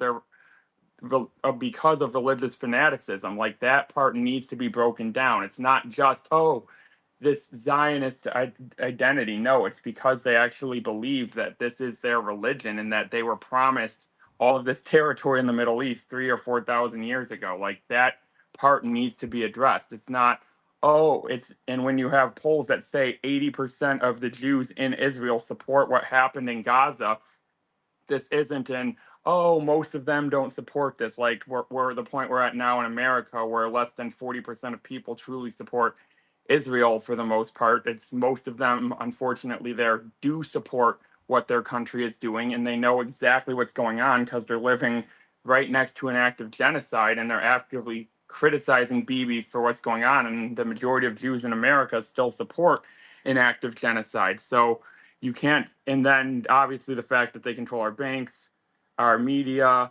I mean, it's in the fact that obviously you're not allowed to really criticize them. For example, you can criticize Christians all you want. You can literally be a sitting congressman in the case of Randy Fine and say, we need more Islamophobia. And that's just allowed. And that's just completely allowed rhetoric. So we have to try to untangle this web. And I do think more people are waking up to it and realizing it's not just in Israel. It's not just a Zionism problem, and there is a completely undue influence, and the facts don't lie. I mean, you can just either look at how 2% of the population is about 40% of the billionaires, how 14 of 30 NBA owners happen to be Jewish, how the NBA commissioner, the NHL commissioner, the MLS commissioner, I'm sure I'm forgetting another one, is Jewish. And it's like, how are all these sports commissioners Jewish? It's obviously with Hollywood. Like, that we all know is controlled by them. And then you have Larry Ellison with TikTok, CBS, and he's trying to get CNN. That merger is almost certainly going to go through. It's everywhere you look. It's like, it's not a conspiracy theory. It's not an anti-Semitic trope when it's actually backed up by hard facts and data. And people need to get comfortable actually being able to say this and tell their friends, like, go out into the world and either tell their friends, parents, siblings, if you're older, I guess, kids about this, and be like, hey, this is how the world actually works. No, it's not an anti-Semitic trope. You can't hide behind victimhood about what numbers they claim were killed by Germany 80 years ago or whatever. Like, that's over. Like, we're not worried about what may or may not have happened 80 years ago. Like, we're worried about what's happening now in a 3,000-year-old track record. In this, oh, we're hiding behind a religion and it's bigotry and anti-Semitism. No, its land was promised. No, they rejected whatever was promised to them when they rejected Jesus Christ. So even if they were promised something, that covenant was broken. So it's all just a farce that needs to be called out. And about the idea someone had of maybe trying to infiltrate a company or whatever. I mean, sure, if someone is a super genius and can get a position inside of a company, I mean, more power to them. I don't know if anyone in this space is capable of doing that, but if there is some 16-year-old tech genius and they want to try to get inside one of these big companies, then more power to them. Well, thank you so much for that, Andy. I agree. Sorry, go for it, Christopher. Okay, I have a question for you, David. It'll be a bit different than what maybe we've been talking about this whole time. Do you believe that Israel and the Jews are God's chosen people? No, I have no idea about Well, I that. appreciate your So I honesty. would say no. I appreciate your honesty. Wait, does And he then, believe that? That's a do you? He says he doesn't believe it. No, I don't. I've never said I was a study of or Judaism or an expert on Christianity, but I would think if someone says they're God's people, that's a pretty arrogant, bold statement, and I would say it's probably not true. But again, I've never been on social media ever saying that I understand the Torah or the Bible like an expert. But again, chosen people, pretty arrogant statement. I'd probably bet Are against that. you Jewish by religion? He's Jewish by I race. am, but not. Pardon me? Yeah, Go ahead. yeah. Most of the Yeah, I do study the Judaism, but like I said, I would not say Of course anything. you do. Wait, hold on. You are do you identify religiously as Jewish? I do. You do. And All right. so Do you believe in Jesus Christ as Lord and Savior, or do you believe in Talmudic Judaism, where he's and be honest about this? I'm calling on you to be honest. No, I do. And like I said, I'm not in a bit. My mother is Christian. My father's wait, Jewish. I would go to the synagogues All and the right, but church you at the said same time. I hear you, but if you are of the Jewish religion, then you cannot be a Christian. Like that's an oxymoron. So if you are of the Jewish religion, do you follow the Talmud? No, I would not say but at Were you all bar in terms of mitzvah? Orthodox. Did you have a bar No, mitzvah? we're if we're going to talk about this, then we need to open up to a bigger question. no, it's a simple question. No, so No, it's a I'm having bigger trouble with question, this David. though. You said that it's No, arrogant for people to think they're the chosen people, but that's endemic to the religion of Judaism. So do you if you want me to explain, I'll okay, explain. go ahead. So, David, is identity important No, to you? hold Okay. on. Conviction. Hold on. Then Conviction. we're gonna do this one by one, David. I'm not Sure, gonna but answer identity is questions. a general. I'm a philosopher, I'm so gonna we're going to ask talk. you a simple We'd question. have to get. I'm gonna ask you a Sure, go simple ahead. Go question, right David. ahead. Is identity important to you? Identity of Yes what? or no? Let's talk about race. How's No, that? no, no, no, Is no, racial identity important? Yes or no, no, no, David? Come no. on. Hold on. You don't. No, it seems like you're not bold enough. You Christopher, good. bung in Well, here. good. You want You answered hold for on. me. Your guest need is Oh, good. I'll answer. David, Good. I'll do answer. I'll you answer. identify Good. racial So here's that. identity Shh, as you have to be important? Yes quiet when or you ask no? people questions. No, it's So not. here's It's a the. yes or no So here's the. answer. Good. This is great. This is. Hold Notice on. how it's going. Good. Come Yeah. on, Sure. David. Yes All or you have no? to do is close your mouth. That's all you got to do. Yes Now, or good. no? Great question. Now, so when he says his identity is your racial identity important to you, I would say no. No racial identity is important. But hold Okay, on. No, no, yes no, or no, no? no, no, no, no. Sorry, Okay, it's a not an yes. authoritarian space here. So, but when I asked you, when Christopher asked you about the idea of Jewish supremacism or the idea of being the chosen people, hold Change on. the No, no, you subject. don't get interrupted. Sorry, not a totalitarian state Okay, here. So when they okay. asked you this, then your response was, no, I don't know. That may be arrogant, whatever. And then when we asked you, are you Jewish? You said yes. Okay, now those two things. Now, this is a matter of logic. In Judaism, it is believed that the Jewish people, endemic to that religion, is the Jewish people are the chosen ones. So when we asked you if you was felt that way, then you said whenever someone's just Why are you changing the hold on. Whenever subject, someone's David? squealing like a pig because they've been caught in a contradiction, they say, "Let me hold on." I'm not, They say, David. "Hold I'm on." Yep. not. Or they say that you like to Right. fuck Asian They say, girls yeah, or whatever. but what they say is, Inevitable, hold insecure. on. Then they say, let me ask you a question. No, no, no, no. Answer the question. You said that you don't believe that you're the chosen people, but you believe in. Christopher, this is your Hold on. show. But Christopher, this is how your guests are going to be. hold I'm on. not going to talk with Dude, we them. don't If they're care. going to Trust me, interrogate we'll all me, be then better we're going to. off if you're not in the space. But Then this will be my hold last on. time. But Please, all shows, David. It's a you simple said that you question. don't believe Do you're the you chosen believe person. race is real? But Yes or someone no? would just mute him for a second. You said that you don't believe you're the chosen person, but you believe in the religion that you're the chosen person. So square that up for everybody. Come on. David, You're not going if to do it, you're are going to you? obviously, yeah, No, David, you're I'm not going the to chosen educate person, you. but you believe in the religion that I'm says you not. are. I don't. That I is don't believe hilarious, this thing for the dude. I'm chosen. But sorry. David, I'm I'm going to sorry, dude. educate I'm you. talking to a child. So I'm I'm going matching to wits for educate the you, unarmed David. here. First, I'm Seriously, going to talk to this is you. just ridiculous. You're not. You don't believe that you're the chosen person, but you believe in the religion that says you are. So when you go there and they say we're the chosen people, do you say no, we're not? What do you say? What do you immediately convert to Buddhism on the spot there? What happens next? Let me. Okay. Let me educate you, I David. doubt that's going to When I happen. speak, I'm going to educate you No, right you're here. not. When I speak with someone who does not believe race is both So you real dodge, and dodge. I believe in Jewish. I believe we're the chosen people. No, I don't believe David, that, but our no, this is religion the does. question. Then I ask you the question. Now you talk about race. No, I didn't say race is real. By the way, I'm a I'll racial answer all your realist. By the questions, way, David. I just said it's not a big part of my So identity.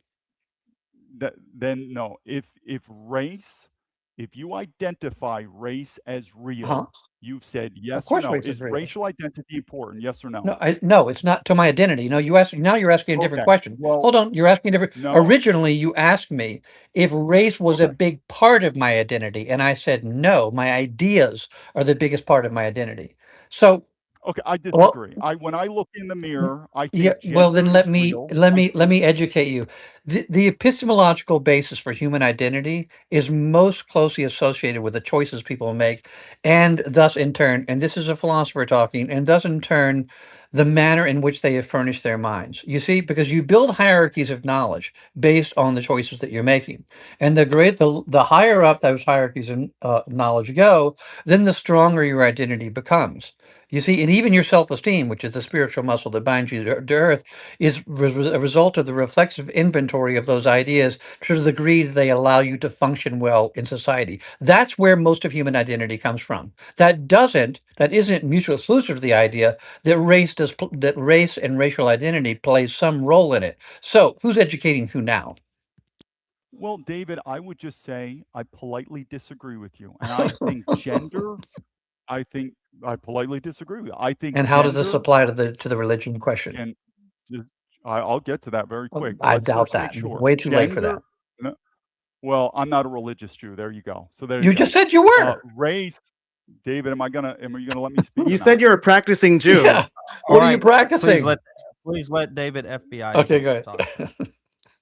Okay, so first, David, I believe that gender is both real, important, and absolutely also part of your identity. The same How thing many with genders race. are there, David?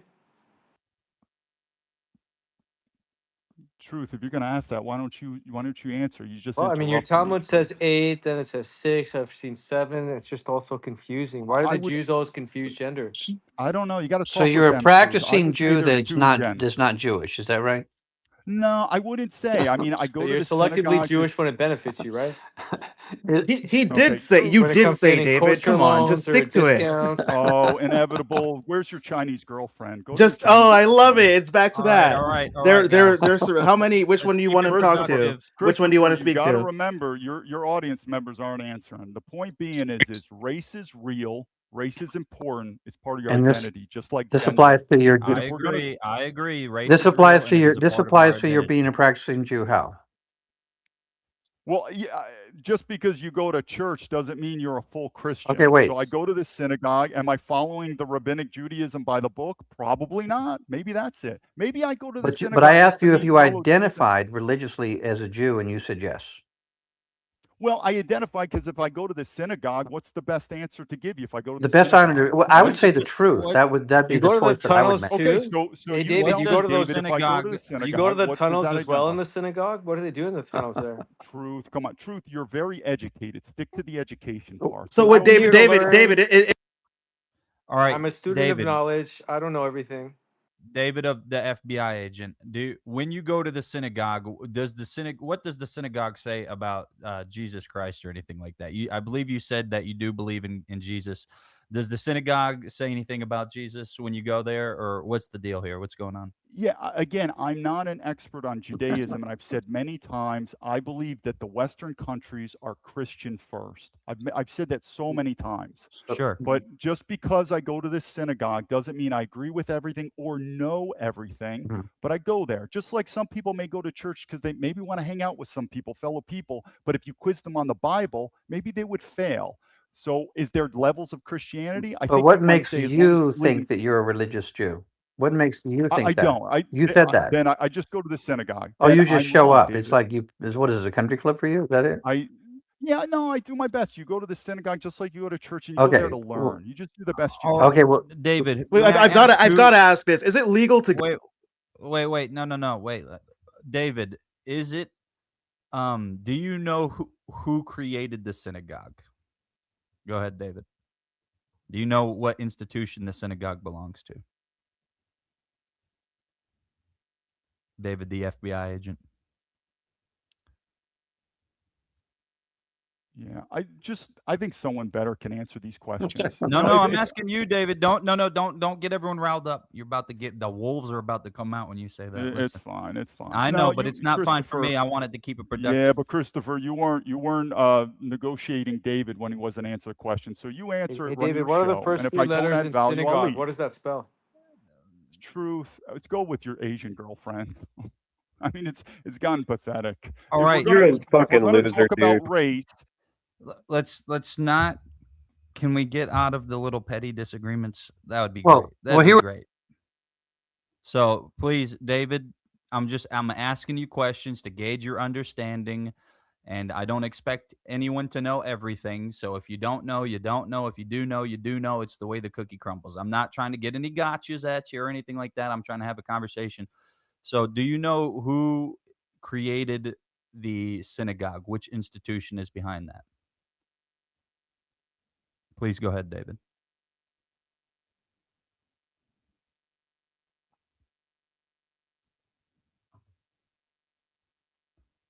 David? David, the I FBI agent. personally think Judaism Unmute is a yourself. vile religion. Yeah. So go ahead, David. Yeah, I came on the program to talk about Chinese technocracy. Well, he asked you a yes or no question, not why you came on the program. David, you're interrupting me. That wasn't If you're me. gonna be nonviolent, don't That's interrupt. not David. This is Nico. That was Nico. He didn't David, ask you why you came on the program. He asked you a yes or no question. Do you know which institution created the synagogue? Do you know how to answer that, or are you a prevaricating child who's just here to fuck with the space? Yeah, then that's fine. Why would I respond to people that are very rude? Just ask someone else. I've been David. I've been nothing Christopher. but He kind asked to you a simple yes or no question. I've been nothing but kind to you, trying to hold back the hordes that are coming after you. Christopher, you really think I'm worried about the hordes? I'm not worried Well, about it. I just want to have a cordial conversation, Exactly, and but I'm worried about the hordes be because that- I don't want it to turn into a chaotic mess where everyone's shouting over each other. Well, So what can I'd say, Christopher, is I've never said I was a scholar and expert on both Judaism. He didn't ask you if you were. He asked you a yes or no question. And I don't believe that you and are. So I don't want to talk about these subjects because there's other people on here that are more experts than me. I hear you, but I like. They're not an expert of what you do and do not know. He asked you if you're new or not. Just answer yes or no. Yeah, but just answer yes or no. Just answer yes or no. Just for Nico, Christ's sake, answer yes or no. David, will you talk to me, man? Christopher, what's the point of here? If you want to have a lesson on the Judaism, point is it's a yes or no question that requires a yes or no answer. Lesson. It's not that we're having a lesson. I'll be happy to answer yes or no, but if yes David, or no, maybe we want to show you then how answer vile yes or no, if you'll be Judaism happy is. Like to. if Just you answer yes or actually no. saw, Honestly, I think we should. you would realize. Oh, he knows. So to everyone on here that thinks Judaism yes or is no. a vile religion, Yes or no. I'm not yes or gonna no. argue with you. I'm yes not or gonna no. argue with that. Yes or no. Yeah, but yes or no. Yes or no. Yes or no. Just All right. yes or no. All right. You all can right, do it. all We right. believe in you. Give David the Yes FBI or no. agent a second to answer about the synagogue. Okay, I'll let him get to the Y or the N, and then I'm going to keep saying yes or no. No. And then ask him No, about the let's- gender. Why are there gender-neutral bathrooms in the synagogues in New York? What's up with that? Wait. Let's stay focused here, David. Please, for the love of God. I'm not. Like I said, I don't expect you to know this. I'm just asking I'm just trying to get a conversation. It's okay to going say so you we- don't know, too. By the way. Yeah, I've without said a it doubt, many there's times. a I lot of don't things know. I don't synagogue know. was started in 5th I've said century it many BC, times. David. If you're going to quiz me on Well, let's ask Christianity, truth. if you're It's going not to quiz me for everybody on else in the Judaism, room. I don't know. David, I think you're misunderstanding what I'm like the conversation I'm trying to engage in. I don't know. I don't know why you might think it's personal or that I'm quizzing you or that like I'm testing you or anything like that. Like we're just having a conversation. Do you know? And it's not, I'm not like, do you know? And you're about to get points or nothing like that. You're not going to lose 5 points from Slytherin if you don't get this answer. Okay. It's just, we're having a conversation. Like I would ask a buddy, hey, do you know who created the synagogues and this and that? Like you just, and then you share information. That's all. So do you know who created the synagogue? So David, if you're the host and we're going to have a conversation, Yes or no. That this is not a wasn't me, conversation. David. I'm That's me. David. That was Christopher. Christopher, if we're going to have a Yes conversation, or it's no? not. If you're going to have a No, conversation, Nico, you have to Nico, move it forward with a I yes Nico. or a no. yeah, then let Nico speak. Nico, you speak. David, the FBI agent. It takes a lot to piss me off, and you're starting to piss me off. Like, just I'm trying to have a conversation, and you're trying to let this person speak. Oh, let this person speak. Oh, if we're gonna have a conversation, dude, I'm asking you a simple question. All these people saying they're getting upset because you're not answering simple questions, and now I'm encountering that. I'm asking a simple question, and I need you to answer. Please, for the love of God, go ahead. No, Christopher. What are these questions about? This is not What the does part of it the matter program. what they're about? Why Okay, are you are you so afraid married, to have a Christopher? discussion? Christopher, are you homosexual? Christopher, does your wife do stuff? Has she ever I had a think dildo I in the think we ass, should move Christopher? on to Answer Truth your Teller. question, Oh Christopher. Do you use the Yeah, torture Just can dildos we for just fucking prostitutes, move? drop David? him. David, do you He's have not Can we video talk to answering the footage someone who of knows David conversation, any? torture board. dildos? Yeah, Okay. no, I'm starting to understand people's frustration, no doubt about it. David, I can't believe you would go straight to degeneracy because you're so frustrated with my very simple question. It's like we're talking about religion, philosophy, politics. I know you came in here with the Chinese technocracy, and I understand that the Israeli Jewish thing threw you off because maybe you don't understand that we could be talking about the pyramids in Egypt. We could be talking about the potential of aliens in space. And no matter what we talk about, we could be talking about my fucking chickens in the chicken coop outside, and it will always end up back to Israel in this group. So I sympathize with you, understanding that maybe you didn't expect it to get to this, but we should still have a conversation. And if you don't want to participate in the conversation, I'm not here to play any games. No one here wants to play any games. It gets kind of exhausting. And I've been trying to defend you and make sure we keep the conversation productive and make sure people don't dogpile on you. So do not try to twist my questions that are philosophical, religious into degenerate questions. Okay. Please do not end up like a Rabbi Shmuley. So I'm going to give you another chance, one more chance, dude, one more chance, and then I'm done trying to hold back the hordes. It's just, here we go. Go ahead. Do you know who created the synagogue? I've never said I was a Jewish expert or Jesus Christian expert. fucking Christ. Okay, so is the Okay, so he answer doesn't know. Okay, It just the he doesn't doesn't answer know. you Fucking don't know? That's moron. it. why are we wasting our time with Why these are you questions? Let wasting an our expert Okay. time? Why can't you Well, answer let's ask questions, Truth. you then Can we just? fucking ignoramus? Christopher, Eon, Joanne, if you want me to No, leave, I will David leave. FBI, I'll just shut the leave. fuck up. You're a useless No, excuse for a guys, human guys, being. no, no, no, no outcomes. We're not gonna do outcomes. All I'm right, not so saying David, ad So hominems. FBI He is agent. David, you said you literally go to a Senate. useless excuse of a You human being. He doesn't know how to engage in conversation. He's consistently lying and prevaricating. He's been obfuscating for the space for like fucking hours. Just throw him out. He's not producing anything productive or intelligent. He's a and I moron of will the leave. lowest fucking level. If I set him under my foot, he wouldn't fucking lay flat because he's already so slimy like a fucking snake. Like, fuck you, David. You Okay. are a well, piece of Okay. shit stub human garbage. All right. Inevitable so anger. David, just for clarity though, you said you go to synagogue. Were you ever able to go to synagogue on the mainland by any chance? Like I said, I'm not an expert on Judaism or You're not an Christianity. expert What do on you mean? whether or Oh, not expert. What are these you've done Oh, questions something, about? you oh fucking wow. moron. You don't know how to Inevitable. answer if you've gone to a location. Okay, Are Nico. you that fucking retarded? Guys, Nico, ask me if I like chocolate. David, do you like chocolate? I'm not an expert on all of this stuff. Oh, man. I'm sorry. I'm not an expert. David, how many times has your wife I'm had David not an. sex FBI, with other men? okay, no. David, again, FBI agent David, what is going on? You're really losing your cool. You're losing your temper, and you're going into the sexual degeneracy. It's unacceptable, bro. I don't tolerate sexual degeneracy. It disgusts me.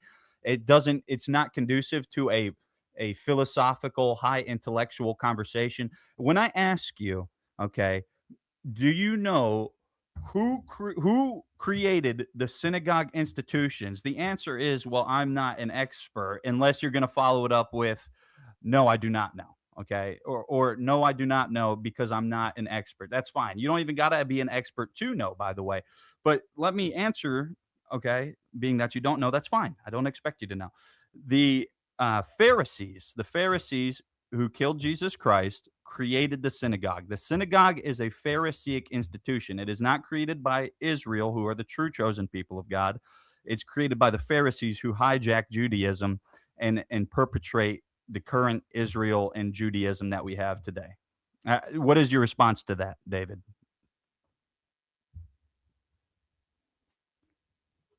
What I like to say is I appreciate the time on the program. You're asking me questions that are off topic and that I'm not an expert. He's asking for, you so what your It response is on is. topic, though. I'm asking you about the mainland, and if Yeah, you've been to it's synagogue not. on the Yeah, mainland. but if you're Yeah, more but respectful, but I'm a moron and I don't know how to engage in Okay. conversation because it destroyed my capability to think in the military because I'm a fucking machine who's not good for anything. Dude, shut the fuck Okay. up. You're an Okay. idiot. Okay, all right. You are a Well, then looks moron. like there's You no. are an Okay, ignoramus. guys. How You have No, how I've about zero how cognitive about this? capability whatsoever okay, compared to Okay. even a All right. fifth of Okay. one Nico, person in this space. All right. Nico. Okay. Okay. All right. Let's do this. How about we give it 5 questions? I will No, do my best. You can No, ask me, we've Judaism, given and you I'll no, do my best. 1,000 And I think questions it's and you time to haven't go. answered a single fucking one. Go right. fuck yourself, And I think, dude. Get Nico, the you fuck should be out of the the next host space. for the show. There we Okay, go. Go. All Nico. right, David. I guess I'll get to the blunt point of the reason I'm trying to Thank ask these you. Thank questions. you, Christopher. That's what I wanted. The blunt reason I'm trying to get to these questions is to uh, essentially to open up discussion where if you truly are a truth seeker, Mhm. then you'll come to some ideas and to some conclusions in your spiritual journey in your walk in life, and maybe dissociate yourself with your fellow Jews a bit more and become, I believe, Benjamin Friedman or who's the other gentleman, the chess player. Why am I Bobby forgetting his name? Fischer. Bobby Fischer. Bobby Fischer. Bobby Yeah. Fischer, a Yep. high intellectual Jew who has the capability of calling out other Jews. And so when I ask you I'll these take that to heart. questions, it's to hopefully get you into a direction where you can go against this Pharisaic Judaism, which is modern day Judaism. It's Pharisee. So I'll take that to that's heart, the point Christopher. of that. Thank you. Yeah, no, absolutely. Thank you very much for the advice. Well, we'll go to Raed. I appreciate everyone's patience. Everyone involved. Raed, thank you so much for yours. And then I know Celtic has his hand raised. We'll get to you soon enough. We got Wealth and Hubbard, then back to Celtic. Go on, Raed. Yes, hi, thank you. Great conversation. And to add to the list of Benjamin Friedman and the other guy, you can do an Israel Shahak or a Gilad Atmons. Many people who eventually, on their journey, realize the evil, supremacist, tribal, criminal nature of that group that identifies as Jews eventually move away, and hopefully you will find that on your journey. My question is related to the heading to the term technocracy. I believe some people are not understanding the real definition of technocracy. How would you define technocracy, David? My definition will be something where you're using technology, and I think in a political means, and people are probably thinking about control and surveillance, but it could be other areas. But I'm not an expert on that word, but I would think the political combination with technology together. So that's exactly the problem. So when a technocracy, so technocracy, I believe a lot of people are using the word the exact same way you are using it, as in using technology as a tool, a help, an assistance for governing. But that's not, the right definition is, so technocracy is, first of all, it's like the opposite of a representative governance. Technocracy is the rule, if you will, by the elite. And it happens to be that these elites are technocrats, but their specialty is the tech sector. So technocracy is a negative connotation, as in a terrible rule, the opposite of what anyone would want. And this is my contention, because I believe that in China, for instance, because people look at the surface, they see tech being used to micromanage also the society in China, but they see it as a negative thing. And then we see it, let's say, being installed in the West, especially in America. And then we think that it's the same thing, it's a negative thing.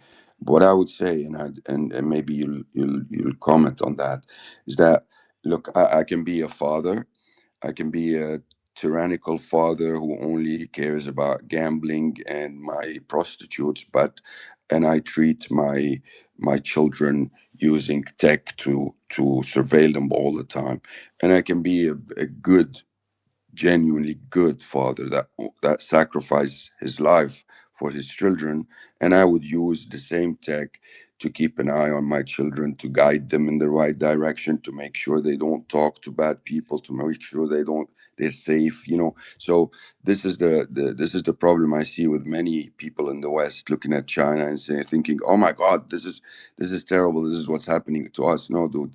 uh, so do you have any comments on that? And would you maybe, when you use the word technocracy, understand exactly the connotation of it? Because I think a lot of people are falling into this trap. Technocracy is a ruling system. It's not about using tech or not using tech. Any comments on that? Thank you. And yeah, and hopefully, and my brother, hopefully, look, it used to pay, and to be part of that tribe used to be a good thing. Today, the things are turning around, so maybe being part of that tribe is not a good thing. So maybe, yeah, look at that as well. Yep. No, I appreciate the advice. So, in terms of the definition, thanks for correcting me. I've always learned it with technology and political correct. I think I didn't understand your point, though. You mentioned it's a good thing or a bad thing. I look at technology as a double-edged sword. Keep going. I thought you were going to say something. No, it's fine. You go ahead. Go ahead. Yeah, it's a double-edged sword. I keep saying I think there's two momentums that are unstoppable: technology and globalism, and we all can agree that can lead down to dangerous roads. But at the same time, technology, it's like a gun in someone's hand. It could do harm or good. It depends. But I think most people, both in China and America, this surveillance state, that's where they're looking at it. I think it's turning more and more into a harm. But hopefully that answered your question. Like I said, I think it's inevitable, technology and globalism, and I think it's overall being more used in a cautious manner from a lot of citizens, to include myself.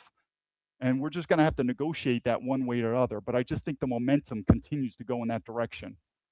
Where in China, on Well, the east or in the west? I think both, and that's what I was going to explain this. What China is using technocracy from government down, America is using technology from the corporations up, meaning they'll collect information from the local citizens, whether you know it or not. So it's happening in both, but it's doing it in a different manner. Yeah, but we do realize that the Chinese government is kind of a father figure. Like You're absolutely right. it did uplift 800 million people. Like it did record stuff to provide prosperity and security and beautiful infrastructure, etc., etc., to people, including medical care. And the Chinese guy now who finishes university, by the time they're 30, they have starting to pay their second house now. So first of all, I want you to note that technocracy is a negative term. So when we say Chinese technocracy, it means their rule is terrible. That's one thing I want you to correct. The other thing is that do you believe that, okay, if you were the Chinese boss of the country, would you change things, and what would you change? Well, like I said, I think part of the reason the post Mao Zedong, I view China as National Socialism. So I view their political ideology as in some ways superior to the current globalist ideology, political ideology in America. So I actually think China is more positive. But I also say, living in China as a Chinese ethnic person versus a non-ethnic person, it is two different worlds. But overall, I've said many times. You mean as a Jew, by the way, Chinese ethnic person versus a Jew, right?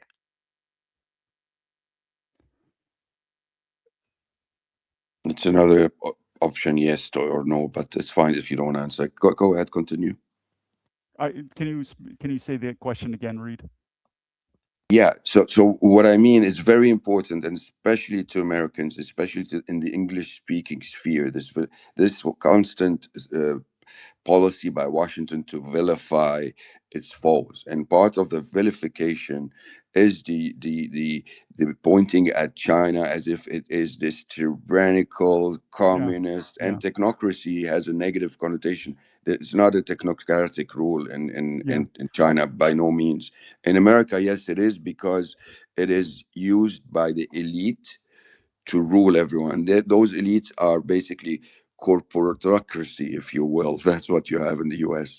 And they're, of course, Jewish supremacists by nature. But that's what I mean. So do you believe that China needs fixing in some way, the governance? And what would your criticism be on the governance in China?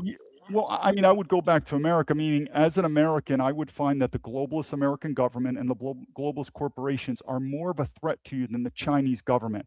So I would also say, I'm not Chinese. It's up to them how they want to rule their culture, their people, their country. It's up to them. I think they're doing a good job, in many ways, and I think they have a better future than America. But I go back to when you asked the threat, who's the threat? If you were an American, I would be more worried about the globalist American government and the globalist corporations than I would about China. So hopefully that's pretty clear.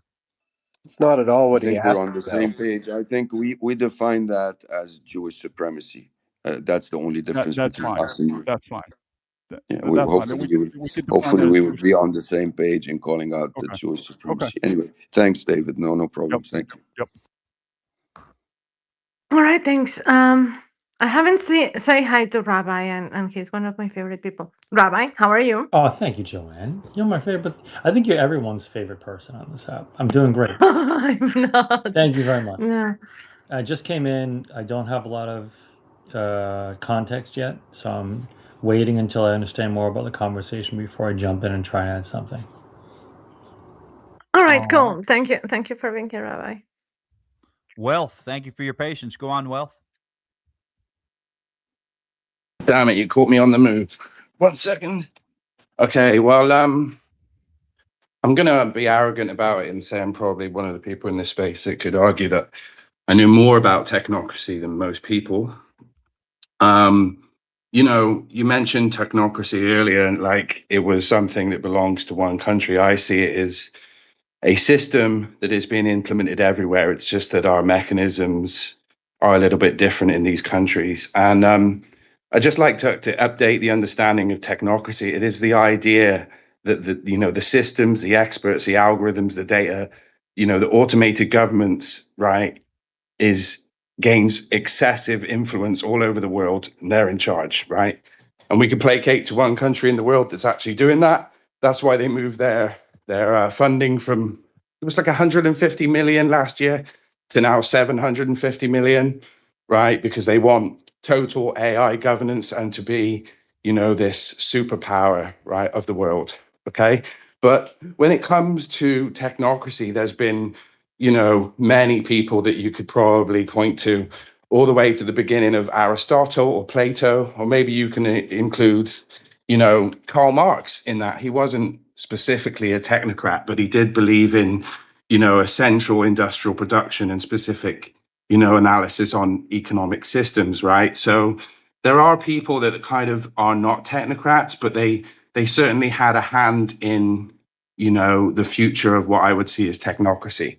And, when it comes to the whole Jewish influence of like changing and shaping things, I see Taiwan is one of those factors, because we're talking about China. I suppose I better go there, where large biotech firms and chips are made, right? And I would say that I've traced at least 70 years of Jewish influence that I can understand inside Taiwan, right? If you are a Jew, you're probably safe to go there, because from what I've seen, there's a lot there. They also have a business Talmud, by the way, that they teach people in Taiwan, which is a bit weird, but we won't go into that right now. But David, I'll be honest with you, man. In Like, that business, can you I'm screw a 3-year-old out of his pocket money? That's what it is. Okay, basically, can you elaborate on that? Well, I mean, I've read it. I've had to translate the book, but they placate to the idea that Americans are fools and that, you can take advantage of American money and Americans if they learn from this Talmud. And I've read a lot of it, and you know, there was a time when I was going to release it all, but I got it moved on with technocracy and things that I've been discussing. But David, man, like I'm confused why you're here, brother. I'm not trying to pick a fight with you, but like I would say that you haven't really spoke about technocracy in this space, and like you haven't come here honestly. I'm very confused why you like, because you said you're going to leave a few times, right? And I'm not trying to push you to leave. Like I honestly want you to continue any conversation you want to have, but I'm trying to understand what value that you're offering here, like what you're trying to do by being here. Because obviously you knew what we felt about Jews before you came in here, right? And then like this whole thing came out right now, which is absolutely wild, right? You know, I'm sorry, I'll shut up, but Yeah, I'll let you let me speak. and in fact, I have to leave in 5 minutes, but no, I actually thought I was gonna come here on Chinese Technocracy. I value free speech. I get the Jewish thing, but back to the Christopher thing when you're asking me about my personal stuff, and if that was the subject, that's fine, but we were going off subject, and I just thought this is unprofessional. But I had thought, no, I thought we're going on Chinese Technocracy, but the audience wants to change it, and I get freedom of speech. So, and if I didn't add value, then I apologize. Sorry to interrupt you, David, because sorry, I did this I didn't do this last time, and I'm going to do it this time just because I want to keep it productive. David, can you just start talking about your idea of Chinese technocracy? Because I want to learn. Okay. Like, even if I disagree with you, I just want to understand what you understand to be technocracy in China, because that way I can get where you're coming from and I can understand what things I've learned, and we can kind of have an understanding. Because coming here and just pointing out that you're a Jew is pointless to me. Like, there's plenty of people on this app that have found out to be Jews, agents, right? You talked earlier about being this whistleblower do you realize there's people like me on this app who can't go back to my own country because of what we've been studying in the last 4 years? My life is fucked. I'm not some big whistleblower. I don't work for the government. But my life is fucked because of what rabbit holes I went down and what I'm discussing. So, like, you're not special, right? We are all here at our own risk at some point, you know? So please, man, just engage with us. Tell us what you know about Chinese technocracy. Okay, well, No one will interrupt you. sure. I have 3 minutes, and I'll try to do the best I can, Wealth. Again, from the Chinese technocracy, it's bottom down, or it's top down, where it's in America, it's corporations up. Now, there is some misforgivings about China where they talk about that you see in the news, if you jaywalk again across the street, you're going to be deducted with social credits. There have been experiments, and that's the key word, experiments in local governments. So China's there's hierarchy. These local governments tried that. So it is true. But guess what? There was pushback by the Chinese government. And the pushback was when the local governments were trying to, like, we're going to talk about social etiquette, stuff that is not illegal. The Chinese government pushed back and they said, you cannot punish Chinese citizens unless they do something illegal. So that could be a little bit of the misinformation propaganda where you saw, hey, there's some type of social credit score. If you don't finish your food, if you jaywalk and stuff like that, you're going to lose points. Now, if it is illegal, and there's two databases in China. One is controlled by the Ministry of Public by public security. This would be, I guess you could say, the FBI, and then there's another one called the MSS. If there is some type of criminal behavior, now this could include a speeding ticket. So your car goes past a red light, the camera's gonna get it, and this happens in other societies too, like Dubai. You can be automatically deducted money and pain, but as long as you pay the fine and do everything you have to do, there's no big deal.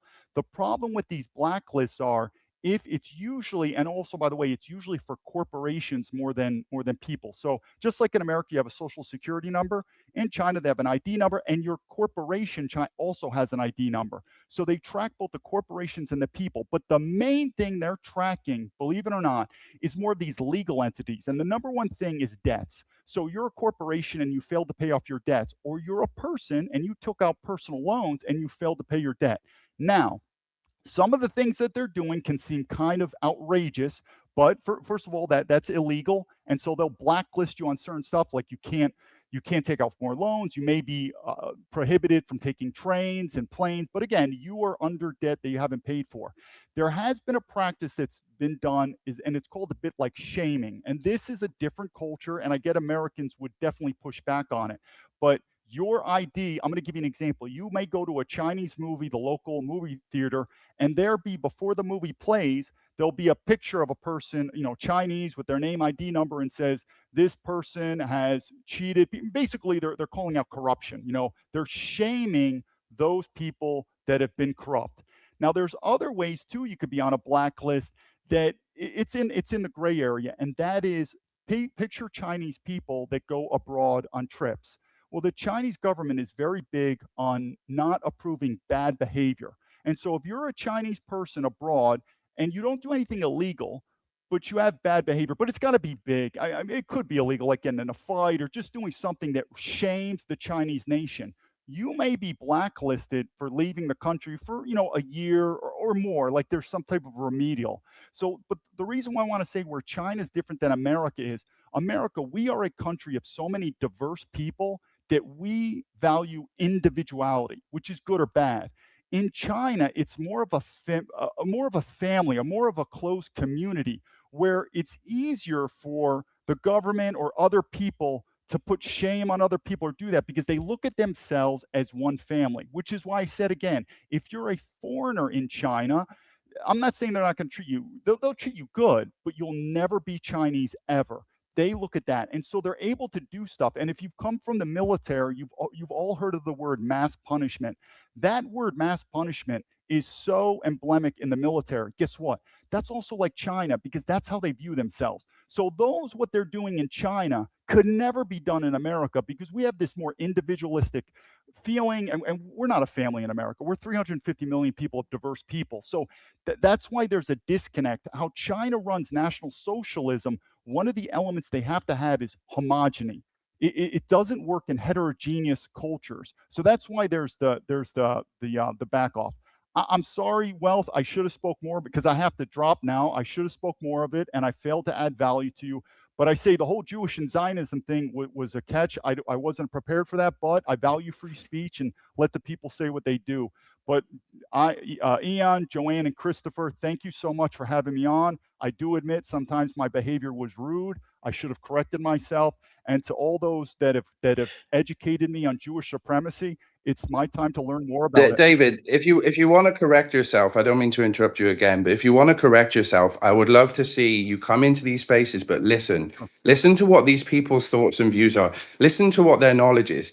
Because if you just decide to leave now and you don't come back, there's already a mark on you that seems dishonest. But if you come back and you start learning from things and you start coming up to have discussions, then we can see something different, right? But if you're just going to do this thing where you pedal off and then you come back with the same talking points, then we're failing to understand that you're engaging honestly, and that's what I would say. Thank you, David. Sorry to interrupt you. David, we appreciate you, David, for coming up and I know, like I said, I understand you were caught off guard because the topic is Chinese technocracy, and this might be your first experience in this space, so it always does go back to the Jewish problem, no matter what we talk about. So I'm sure Ian wouldn't mind. You seemed you did have a couple moments, no doubt about it. Everyone had a couple moments, no doubt about it. But for the most part, you did seem well composed and having some sort of intellectual value to yourself. So I'm sure Ian, that's up to him, but I'm sure he wouldn't mind you coming back, knowing the kind of space we're going to be in and hearing your thoughts and input on a lot of the political stuff going on. Ian, are you there? Do you have anything to say? Well, Ian? no, absolutely, and been primarily listening in the background, and the thing that I would kind of add is maybe going to surprise some people, which is that I want to thank David for coming in, right, for sharing his take. For those that did not hear it, the first probably 45 to maybe 45 minutes to hour of the space. Was basically a presentation from David on his experiences. That's in the FBI, the things that eventually made him step away from it, some of his thoughts on China, what they're developing, the pros and cons thereof, right? We then brought some individuals up. We started asking some questions, and things kind of, I don't even want to say they devolved, but they did evolve, right? And we started pressing, and there were some areas of disagreement and others where we might be completely aligned. right? And at a couple of points in the conversation, people had some rather pointed commentary, some of which I didn't necessarily care for, and some of that was based purely in the fact that of David's, a fraction of his, let's say, genetic pool, right? And I like to never take that route to simply cast out the baby with the bathwater because somebody has an attachment to X, Y, or Z. Right? It doesn't matter if they're black, white, Jewish, Muslim, gay, straight, whatever the situation might be, right? I think we should hear people out. We should hear their ideas. We should judge them based on them. And if they're willing to critique and to be honest about some of the realities that we face, then welcome aboard. And David, for what it's worth, I think a lot of people in here are probably surprised to hear, given that you do have let's say, a genetic connection to this group that we talk about, that you're willing to call out. Yes, there is Jewish supremacy. Yes, Jewish supremacy is a problem. Yes, Israel is the biggest threat to the United States, which you mentioned at the offset of the space for anybody that didn't hear that, right? I think the fact that, again, we talk about these issues, we see these problems, and for those of us that are living underneath this system, it is really difficult because there are a lot of people, some of which are clueless, others of which are gaslighting, and certainly many of which are either paid or for some other incentive are in here trying to disrupt, distract, and deflect from the things that we talk about.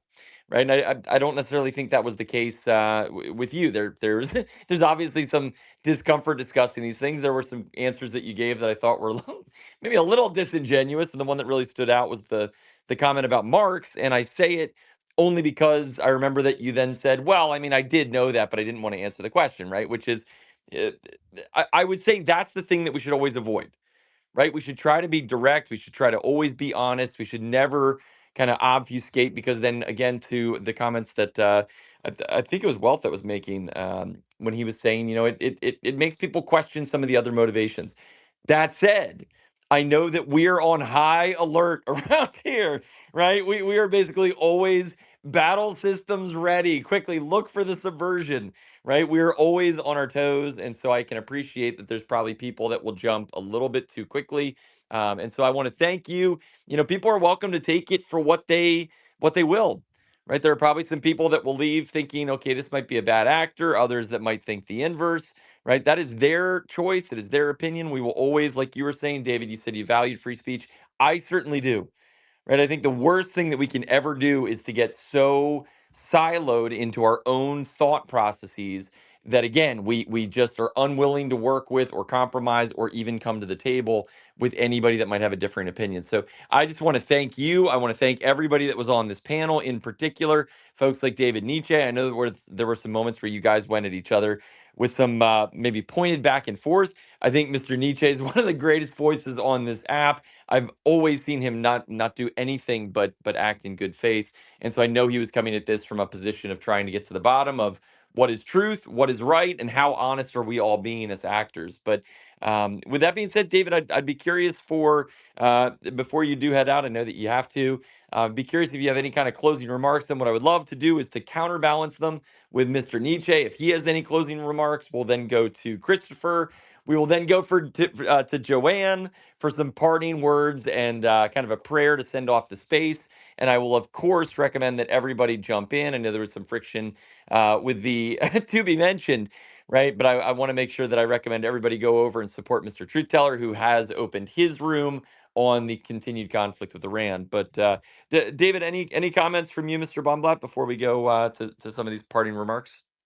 Sure. Very quickly, thanks for having me. I really appreciate it. Also, I think it was Reed who said that the Chinese technocracy is used as a negative term. I agree with that. China is not the main issue. I would look at America, globalism, government, corporations, Jewish supremacy. Not going to argue with that. And I also 100% value freedom of speech. You could say whatever rude things you want to me. I value the freedom of speech. I probably won't appreciate it, but it is freedom of speech. It comes with it. So thank you, everyone, for hosting me. I hope I added value to you, and if I didn't, I will try better next time. Thank you so much. No, and for what it's worth, I think you certainly did. And for anybody that wasn't able to listen to the former space that we did, it was a deep dive on David's experience within the FBI. I think everybody should go back and listen to it. Very, very interesting. And look, what we always need to keep in mind is that we are on kind of the bleeding edge of these ideas, right? People are starting to wake up to these patterns. David certainly acknowledged them in a variety of fashions here. So that's certainly, if nothing else, that is a really, really good start. We'll continue kind of trying to socialize as best we can, David, so that the work that you do, you're aware of what's going on, or at least this perspective. So I certainly appreciate you coming in here, Mr. Nietzsche. To balance that, any thoughts on kind of everything? A lot, as Joanne would say, a lot of spice in this space. I thought It was spicy. it was so spicy. There's just no. I mean, Joanne is the hostess with the mostest. There's just nothing like her. I was telling my wife that just yesterday. I'm like, there is no other host. There's no other hostess. So everyone else pales in comparison. All the other women that co-host or host pale in comparison to you, my friend. I will say this, absolutely, yes, I do enjoy the conversation. I do. I've sort of coined a phrase for the people that deign to rule us through technology. I call them technoligarchs, and I do think it's a problem. I do think, this is true in the modern corporation. The modern corporation, the CIO and CTO have become preeminent in terms of their importance from running those corporations, which is not necessarily a bad thing, but it's a bad thing in our civilizations because obviously the people that rule them and tell them what to do, essentially unelected officials. Well, of course, we know where that goes. We know that this is the kind of absolute power that would corrupt absolutely, as Lord Acton said. But I will say this, it's very important to understand, if you fan the pages of history and you wonder why there are so many volumes to describe it as compared to the history of squirrels or, I don't know, horses, it's because the story of history is really the story of human consciousness. And over the last, 11, 12,000 years of human civilization, we have reordered ourselves in really just ways that were unimaginable to the previous iteration of that which constituted civilization or being human. And that's what's happening now. And it really is always, without exception, a change of consciousness. And that is what is happening now.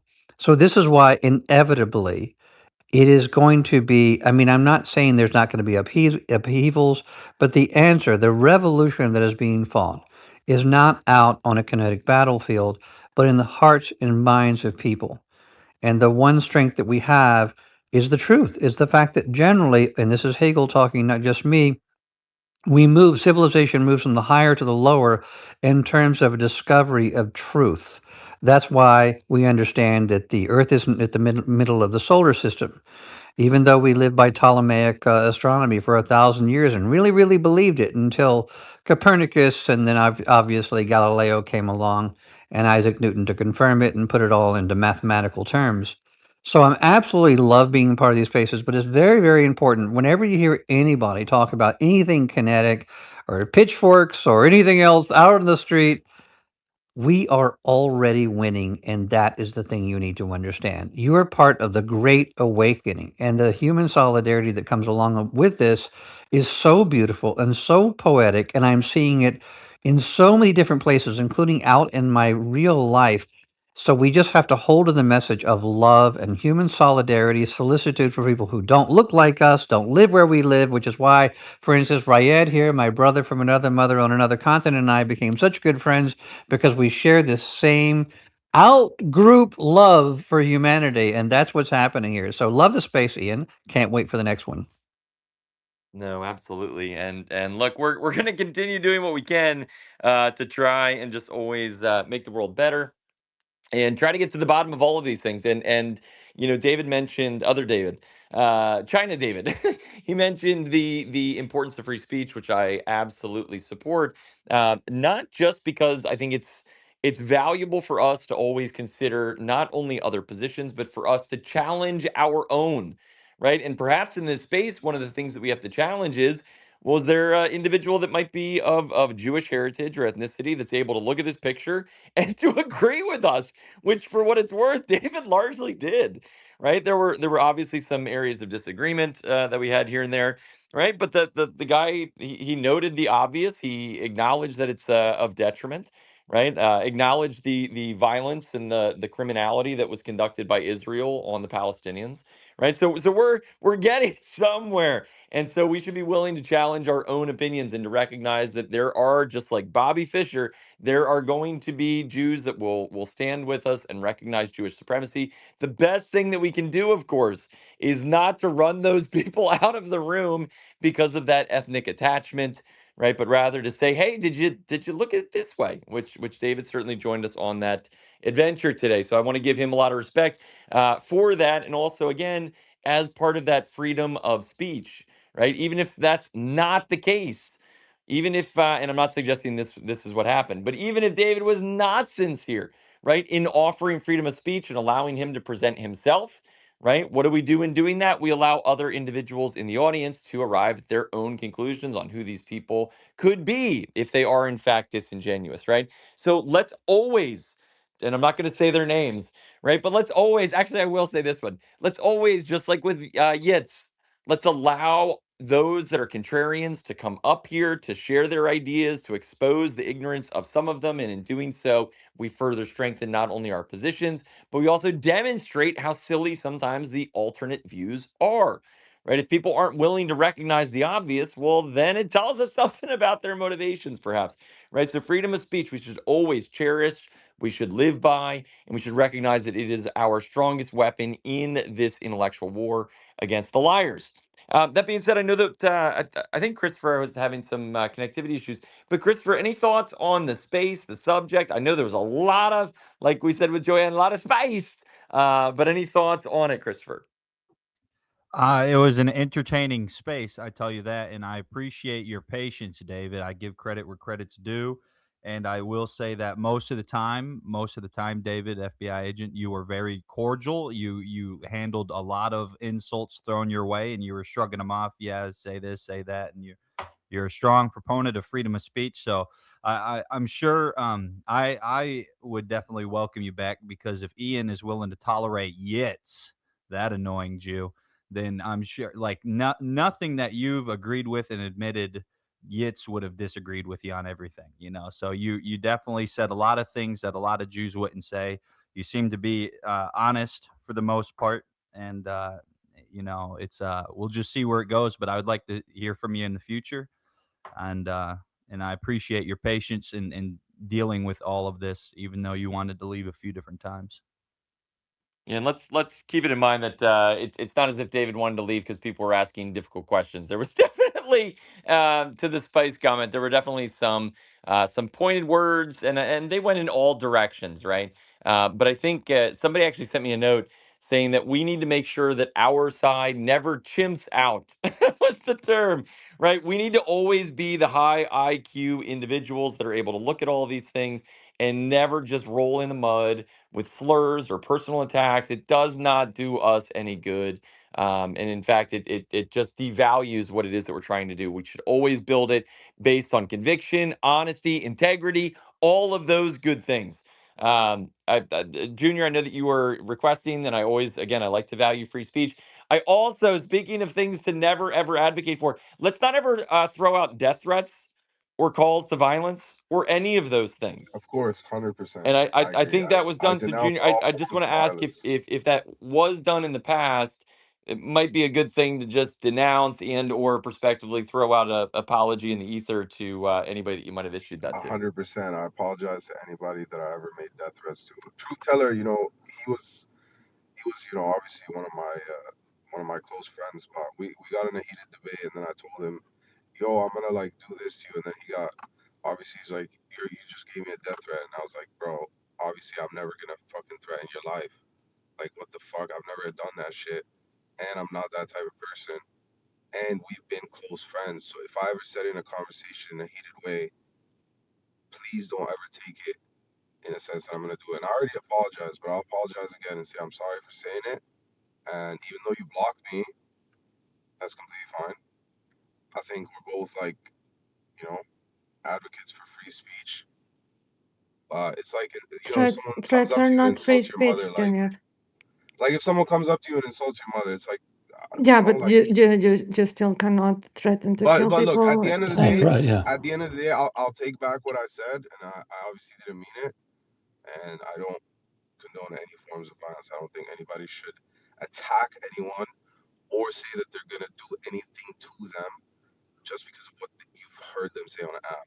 Like that's just ridiculous. So, yeah, appreciate you for bringing me up to say that, Ian.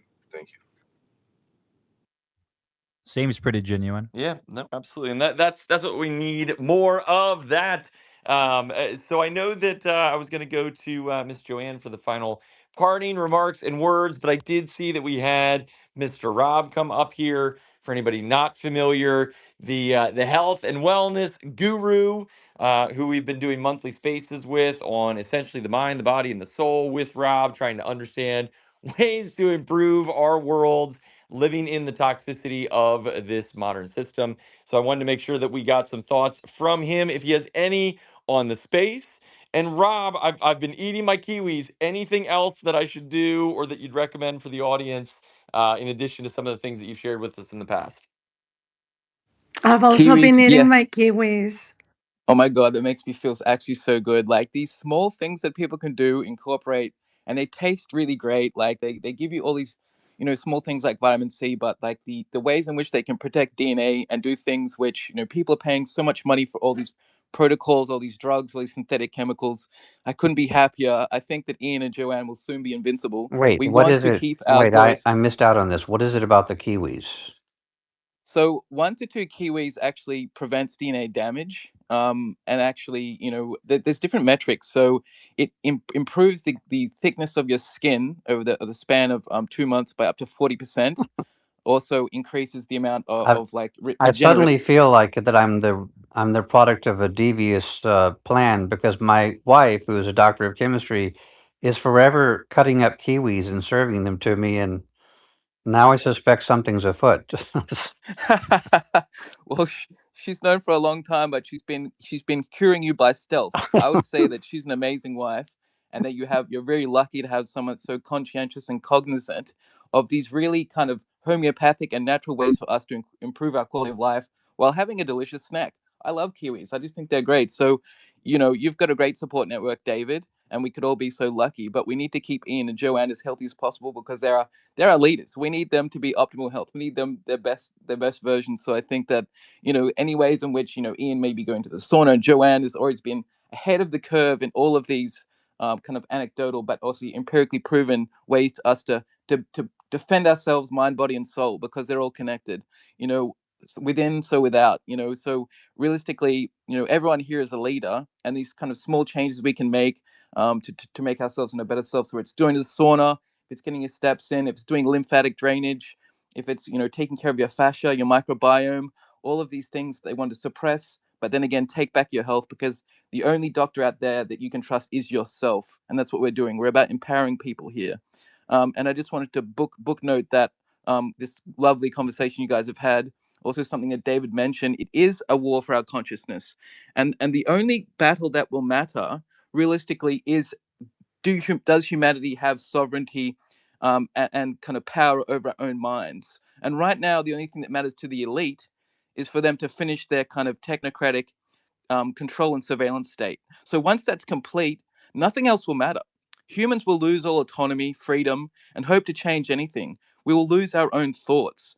So this kind of technocracy that they've been kind of, had in a sandbox within China with their digital ID, the kind of digital surveillance, the social credit scores, that's all at our doorsteps now. It's not some far off, kind of foreign issue. It's at our doorsteps with Palantir integrated with every form of our life.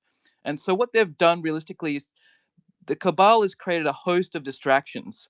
They've created the weaponized immigrations, turning our nations into war zones. The weaponized inflation, destroying our economies. The weaponized taxation and extraction of wealth from the middle class we're seeing. So they want to keep us busy so they can finish this technocratic control state, this kind of technocratic overlord, and we're playing into their hands, except for this group here that's leading the charge in taking back our power. So realistically, we always have Elon Musk out there talking about weaponized immigration. That's great. We have Tommy Robinson, the Zionist puppet, out there talking about weaponized immigration.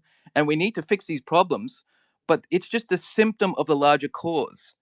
It's a symptom of this root cause, which is this one world government technocratic control state that has the most advanced AI, neural networks, and realistically is weaponizing them against us to take away our sovereignty, to control geopolitics.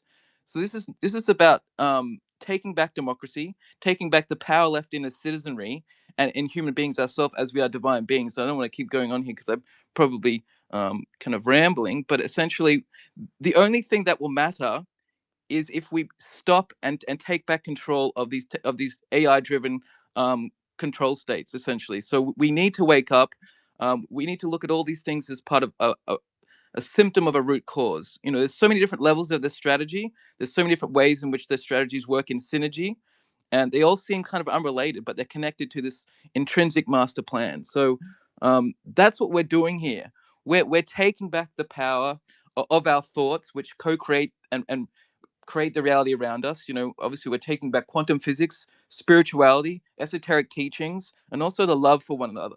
So, thanks to David and everyone here that comes and maybe has, different opinions, but it's together we make it forward. Together here is the hope I see every day. The people right here, and Ian and Joanne, we just have to kind of look at them as the people providing hope.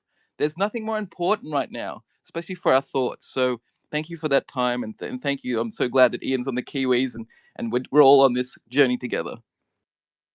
With the Kiwis, and lots of love to those that might refer to themselves as the Kiwis, right?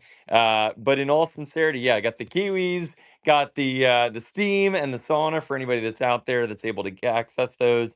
15 minutes once a week, if not twice a week if you can, but not more, says Dr. Rob. It can be bad for the brain if you do. But one of the best ways to get the toxins and all of those microplastics out of your system, as well as obviously, like Mr. Truth Teller would always say, right? Choose the fuel, not the poison. Right? Get the healthy meats, get those good fats. Oh, by the way, cholesterol, a good thing. Isn't it weird? Almost everything they've told us.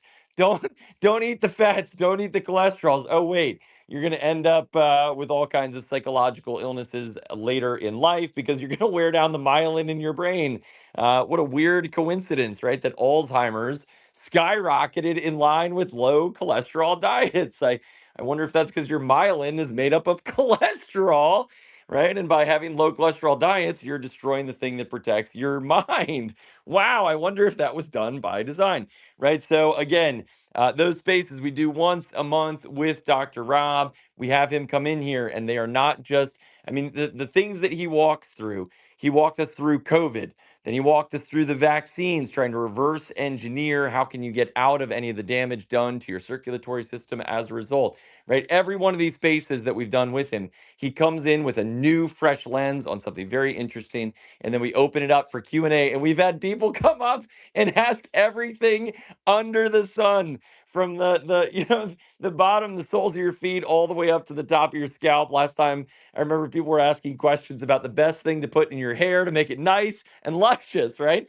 Anything. Bring your questions for your wellness, for your vanity, whatever it might be. We are trying to make the world as better as we can by taking accountability. Last little pointer, right? Each and every day we can choose the fuel or we can choose the poison. You can also choose to go to the gym, to go outside, to go do something out in Mother Nature, to get the sunshine, or you can pick up another video game, right? Do the things that are going to be the fuel for your soul, for your mind, for your body, to make you not only a stronger, healthier person, but so that you're actively using all of those things that God gave us. Because one thing I know with absolute certainty, right? Your body is going to wear and tear, right? It doesn't matter if you're 10, if you're 90, right? There's going to be a point where you will look back and say, wow, remember when I could dot, dot, dot, right? So never ever. It's that old country music song. You're gonna miss this. You're gonna want this back, right? We are gonna look back at all the points in our life, and we're gonna think, man, when I was 10, remember I could climb a fence and fall over and hit my head and get up and just be totally fine.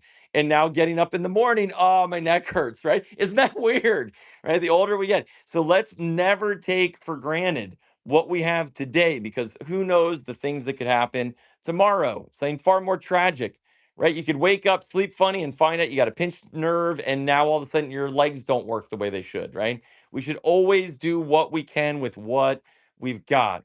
That's with our body, that's with our mind, that's with this platform, right? Utilize it while the sun is up. We still have freedom of speech. I hope that we never lose that, but they're trying to take it away, right? We know who the they are, right? So let's keep our foot on the intellectual and the spiritual gas, continuing to share the truth, right? We saw Nikita step down, the person that might be stepping up. I see all these people celebrating, and I keep saying to them, guys, I don't know if you're thinking about how this works, because things can get better, but they can also get way worse, right? So let's continue taking advantage of what we have right now. We're still on this platform. I actually don't even know how.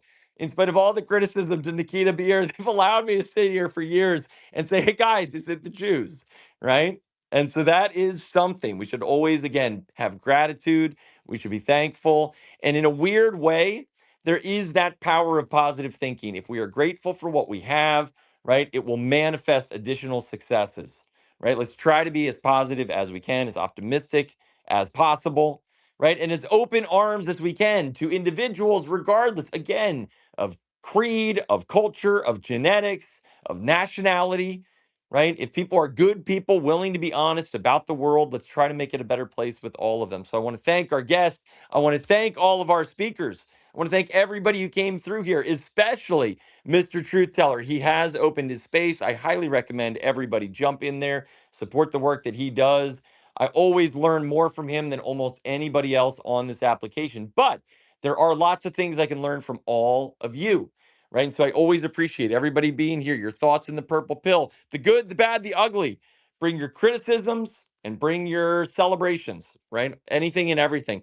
I want to again announce we got a couple really exciting spaces around the corner. We've got additional ones coming up on everything from farming and agriculture, how to get some of that good fuel into your system, right? Farm to table, all the way to a celebratory space that I announced that I'm really glad that we've got on the books officially with the one and only Mr. Foundering. It is basically going to be a live concert celebration. We'll have both his piano, his singing, some cover songs, some originals from him, right? And also a whole lot of discussion about the status of the world. Very interesting man. So anything and everything in between. If there are topics that you would like to cover, certainly let me know. We've got some around the corner with Rabbi Malleus. We're going to talk about some of the ether, right? We will talk about the most abstract all the way down to the most scientific and everything and anything in between. I also, for what it's worth, a little teaser, we got a note from Tom Kolarski, who some of you guys might remember. I think of him as Uncle Tom, essentially. No, he's not black, right? But Uncle Tom Kolarski, who has, of course, he's run in politics. He's written more books, I think, than I have fingers, right? And just a wonderful man who we're going to be speaking with. He's got an interesting one. Normally, we talk about some of the real world issues, politics. We talked about living off the grid with him. I think he's going to bring something that's going to be way outside the norm. So I just suggest that because I do love all of the discussions with all of you. I love that we're building this community. We're going to continue trying to do that which we can. I want to thank Allegedly Dank, as always, again. This conversation, as a result of all his amazing work, will be available on Apple Podcasts, Rumble, Spotify, and IanMalcolm84.com because of the incredible work that he is doing. Again, not asking for a dime or a cent or anything in terms of compensation, aside from just wanting to make the world a better place for his children. Right. And I believe if we all stay within that frame, if that is our motivation and our guiding principles, we are unstoppable. So let's continue doing all of those things. Before I turn it over to Miss Joanne for some parting words, just as always, I wanted to say to everybody, certainly, good morning, good evening, good afternoon, wherever you might be in the world. God bless for everything that you are. Godspeed. We are going to continue to win with anybody and everybody that will merely join our cause, that will stand in opposition to tyranny, and will call out that which is as clear as the rising sun. So let's continue to be that as best we can. Miss Joanne, before we turn things off and go over to Mr. Truth Teller Spaces, any other comments or parting words? My co-host is forever with the mostest. By the way, if you ever want to be on my good side, I just wanted to throw out the last thing you should ever do is to attack Miss Joanne. It is a really bad move. She's the absolute best. I would never accept anything but the nicest of words about her. So just a little reminder, please always don't just be loving, but be supportive and let's say with great gratitude to Miss Joanne. I love you so much, Jan, and I love your spaces. And everybody, thank you so much for being here. And I always try to to keep the guest to make the guest feel welcome. Today was hard, but I appreciate you staying here, David. And yeah, that's how my parents raised me. And there is people like, let truth go, and I'm like, dude, I want everybody to feel as welcome as possible. I do enjoy when people hit piñatas, but you weren't a piñata, you were our guest. So I do appreciate you being here. And no, thank you. I did learn a lot. And I remember in the first space that you talk about how you saw corruption in the FBI, and you said like, no, I don't want this, and then you quit. So I do value that a lot, and I wish you took what we said about Jewish supremacy and Judaism and all of those things, and to take a real good look into it, because I think you would be really good in our side. I think you are a good person, and hopefully you see all of that and realize that it's not a good religion, and it's not a good ideology, like all of the things that they do. It's just not good. And I'm not saying it just because they are literally genociding my people. They are doing awful things to the entire world, and they have been doing that for a long time, so anyway, I appreciate you, David, and I did learn a lot, so thank you so much. And Christopher, you did wonderful. Ian, thank you so much for hosting. Other David, you're awesome. Rob, I love our spaces, so thank you. Rabbi, love you as well. So, and everybody that is down there, also Godfrey, Truth was also amazing. Everybody, and I see that Disruptor as well. Guys, you guys are absolutely. We have such a beautiful community, and that's what I want to thank God for. So, thank you so much for making my life so much better. I wouldn't be. I learned so much, and you guys are just an inspiration. So thank you so much for having me, and I'll see you on Sunday. Indeed, we will see you there. As always, much love to Miss Joanne for keeping things on the rails as she always does. Again, a call for action. If you are able, certainly support Mr. Truth Teller. I know that his space is live in action. We got almost 500 people here. We had almost 700 or 800 just about 30 minutes ago. And so would love to see everybody and anybody over there as well to support the work that he's doing. It's absolutely incomparable. And I got to give much credit. It takes a whole lot to stand toe to toe in the ring and to just keep, in good faith, keep debating these ideas back and forth with not only the people on this panel, but in particular, Mr. Truth Teller. So lots and lots of kudos and credit to David for not only staying in the ring, but also for being here throughout this entire space, sharing all the things that he did. And for anybody that did not hear, go back the first hour, almost a complete overview, uninterrupted, on some of David's thoughts on what's going on with China. Really interesting stuff that he shared live from that perspective. So for anybody that did not hear that was hoping to hear more about it, certainly go back. The recording will go live the moment we click close, which is going to take place right now.